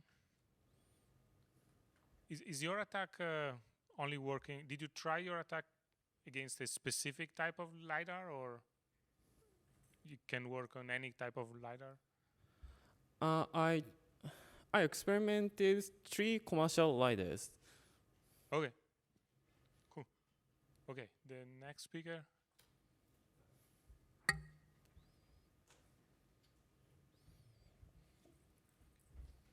Okay, So the next speaker is Ryu Suzuki, and that will be the last paper from this session. So Ryu is a interest in LiDAR sensor security and is also looking for an industry job or an internship. Okay. Thank you. Hello everyone. I am Ryo Suzuki from Keio University, supervised by Professor Kentaro Yoshioka. Today, I will present our recent progress on this research, named Towards Practical LiDAR Spoofing Attack Against Vehicles Driving at Cruising Speed. This is a joint work with Professor Alfred and Takami from UC Irvine. LiDAR plays a vital role in autonomous vehicles, providing high-resolution 3D point clouds that enables precise object detection. LiDAR scan the surrounding environment by emitting lasers and receiving the reflected light that returns from objects. One threat to LiDAR system is the LiDAR spoofing attack, where an attacker illuminates the LiDAR with malicious laser and exploiting its scanning mechanism to manipulate the point cloud. As illustrated in the example, LiDAR spoofing attack can be used to remove point clouds of objects obtained by LiDAR, posing a threat to autonomous vehicle. Next, I will present the findings of previous research and discuss the unexplored scenarios that remain. These figures show the results of the LiDAR spoofing attack in previous research. As we can see, they demonstrated removal attacks with significant impact in the physical world. However, they predominantly validated against stationary setups. In other words, the attack only demonstrated against LiDARs at a fixed position, which is totally different from the actual attack setup in autonomous driving, because cars should be moving very fast.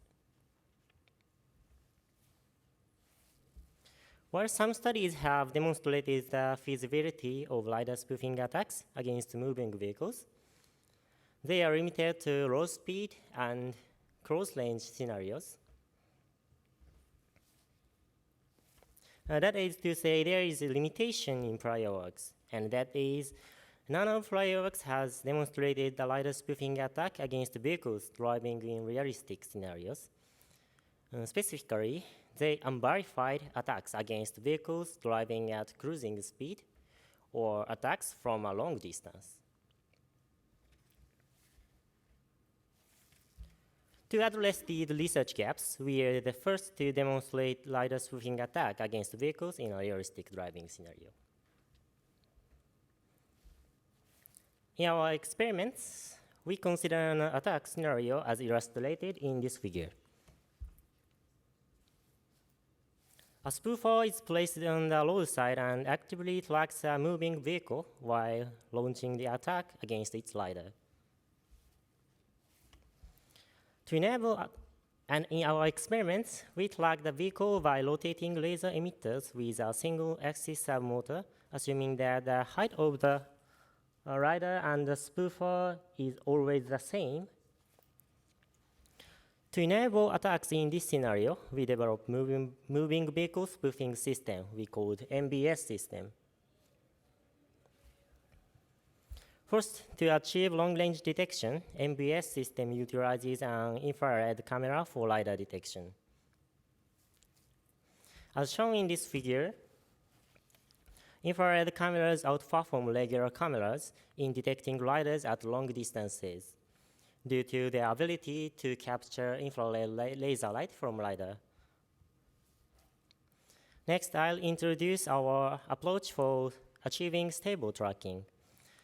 LiDAR rotates while emitting laser light, which means the camera cannot detect laser light in some frames. And this can lead to unstable tracking. to address this issue, we developed a robust tracking system that can compensate for missing frames.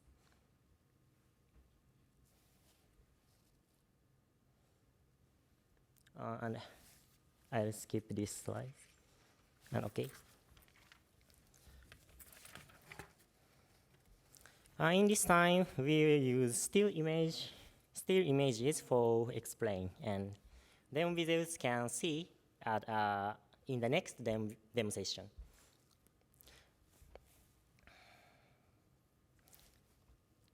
And this is demo of our LiDAR spoofing attack against a moving vehicle.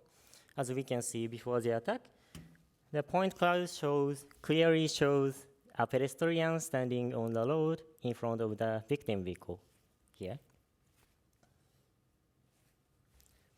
But once attack is initiated, the pedestrian's point cloud completely disappear, as shown here. And as we can see, the attack remains effective even after the vehicle starts moving, like this. However, as the vehicle gets closer to the spoofer, the attack becomes increasingly difficult to sustain due to limitations in motor control system. Consequently, the pedestrian's point cloud reappears. And this is a quantitative result of our attack. Y-axis is removal success rate of attacks, and x-axis is distance between the victim car and the targeted pedestrian. The red dashed line is the stopping distance at 35 km/h. As we can see, the attack succeeds in over 80% of frames, distances from 40 meters up to the stopping distance of 30 distance or 35 km/h. On the other hand, in close range, attack success rate decreases due to insufficient tracking performance. So we are currently exploring the way to improve this part. In this work, we presented NDSS system capable of launching an attack on cruising vehicles approaching 35 km/h. And as a result, our NBS system makes the targeted pedestrian undetectable with more than 90% success rate. In the future, we plan to conduct three things: evaluate our attacks in more realistic AD scenarios, evaluate our attacks with more general set of LiDARs, and design and evaluate defenses effective in realistic AD scenarios. For more details, please check out our paper or next demo session. Thank you for listening. Thank you.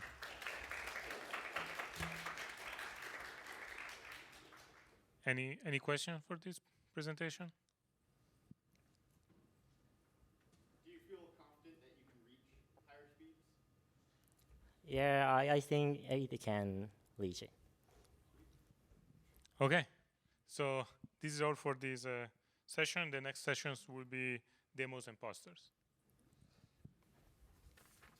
Thank you so much. So we will start right now to see our amazing demos and poster. I definitely encourage you to go like on the border of this room, but also there's some room downstairs. You will see 11 demos and also like 9 posters downstairs. So please go there and check out all these amazing works. And don't forget to vote. You have like around 15 minutes to go around and check and then vote. And then we will announce the winner here. So please vote and look at the demos. Thank you so much.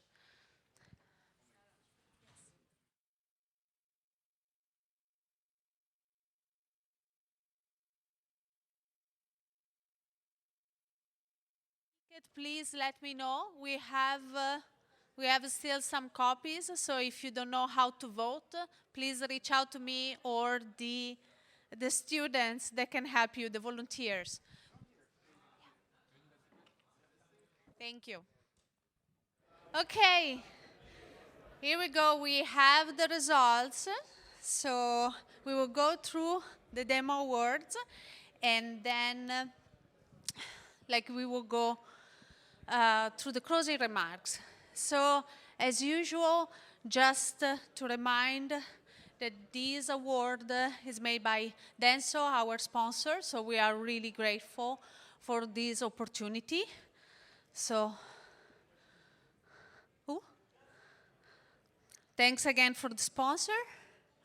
And we will proceed with first the runner-up awards. So, a little bit of tension here. So, again, thanks for the voting. We have 70 votes in total. So this is the runner-up award. We have the demo number 3, CAN Security Hands-On Education Platform from Akaya Matsushita to Yoshi Toyamada. Sorry for the pronunciation. Hisashi Hoguma, Takeshi Sugawara for Toyota and the University of Electrocommunications. So if you can come here, I have the awards for you. Here we go.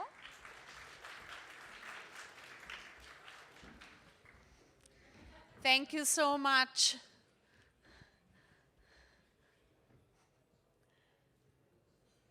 Awesome. Thank you again.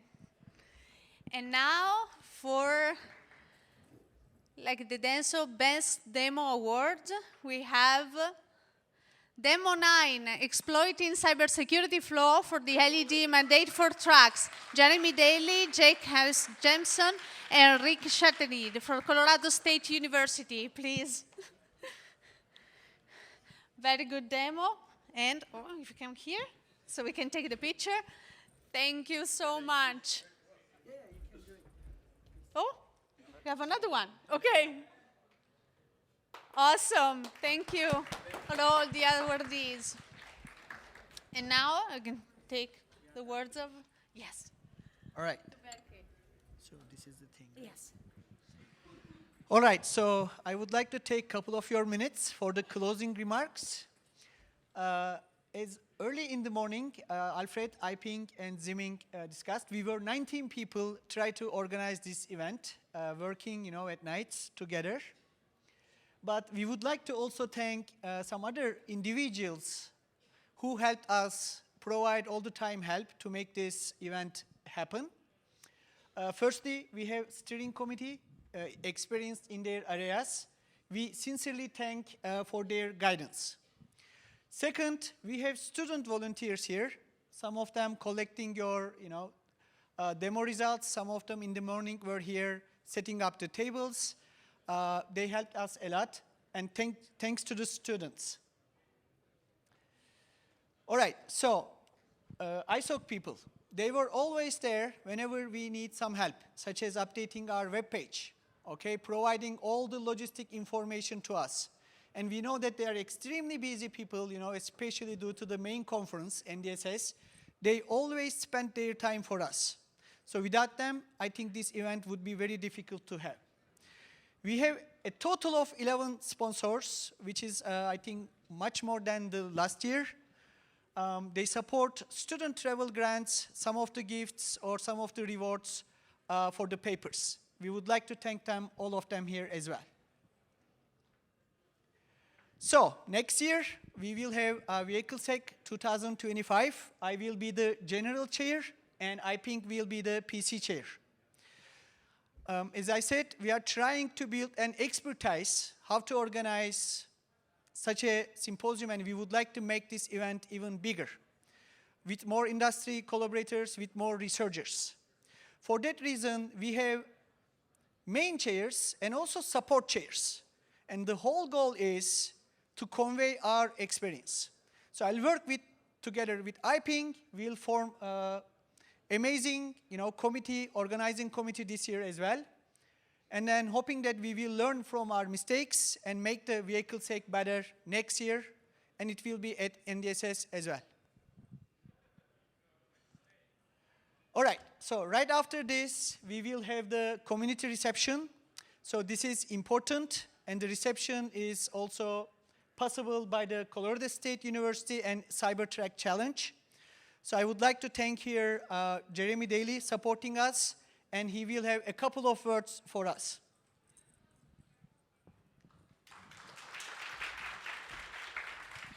Very good. Thank you so much. It's truly an honor to be a part of this group. I want to talk a little bit about the mission of the Cybertruck Challenge. It's a twofold mission. The first is to generate talent. We want to be able to supply the industry with the talent needed to address the problems in cybersecurity that faces vehicles, in particular for Cybertruck heavy vehicles. But the other thing that's really important for this is to develop a community of interest where we can actually have dialogue between ourselves to try to solve these problems as well.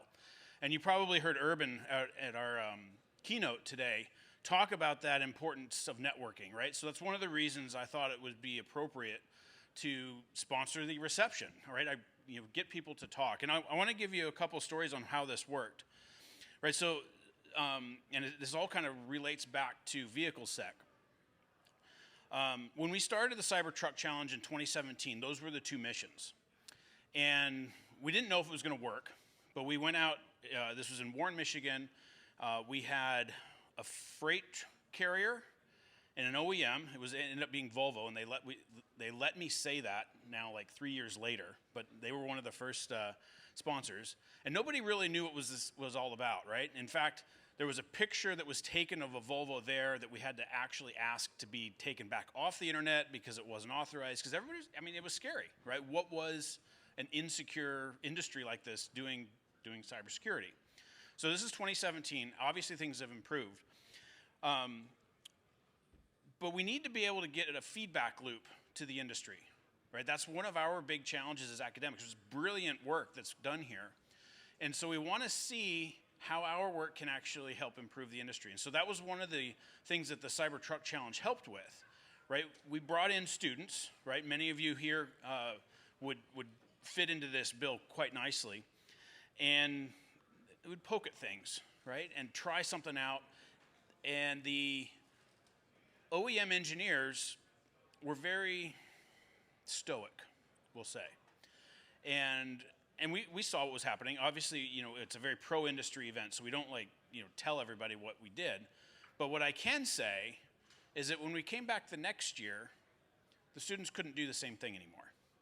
So that feedback loop works. So here's the other part that's really special about it. It's not just the technical side, but also the relationships that got built. In 2019 we had our Cybertruck Challenge, and there were four groups of mentors that were there, that were all had kind of been there from the beginning. And that group formed a team that ended up competing for a DARPA, the DARPA Assured Micropatching Program. And we became the evaluator team, right? So these were all Cybertruck kind of mentors. That Cybertruck team now is advising other groups of university performers and industry performers.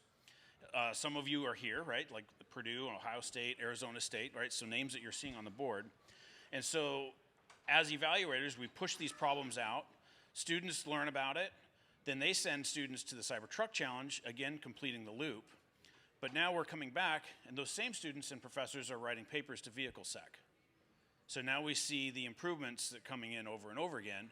And so what I charge you is be part of this feedback loop, right? Send those students in the summer to these challenges.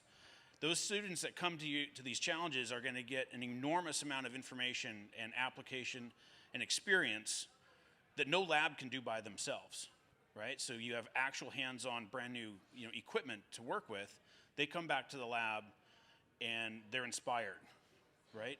And many of them actually turn into like professors and so forth, and it's fantastic. So, last year we had 25 different universities, 46 different students that came to the Cybertruck Challenge, and I want you guys to be a part of that. So build those relationships, send the students, and get that feedback loop going, because that's part of building our community. And so with that, enjoy the reception. Thank you. we all want to see you next year at VehicleSec as well. Please enjoy the reception. Thank you.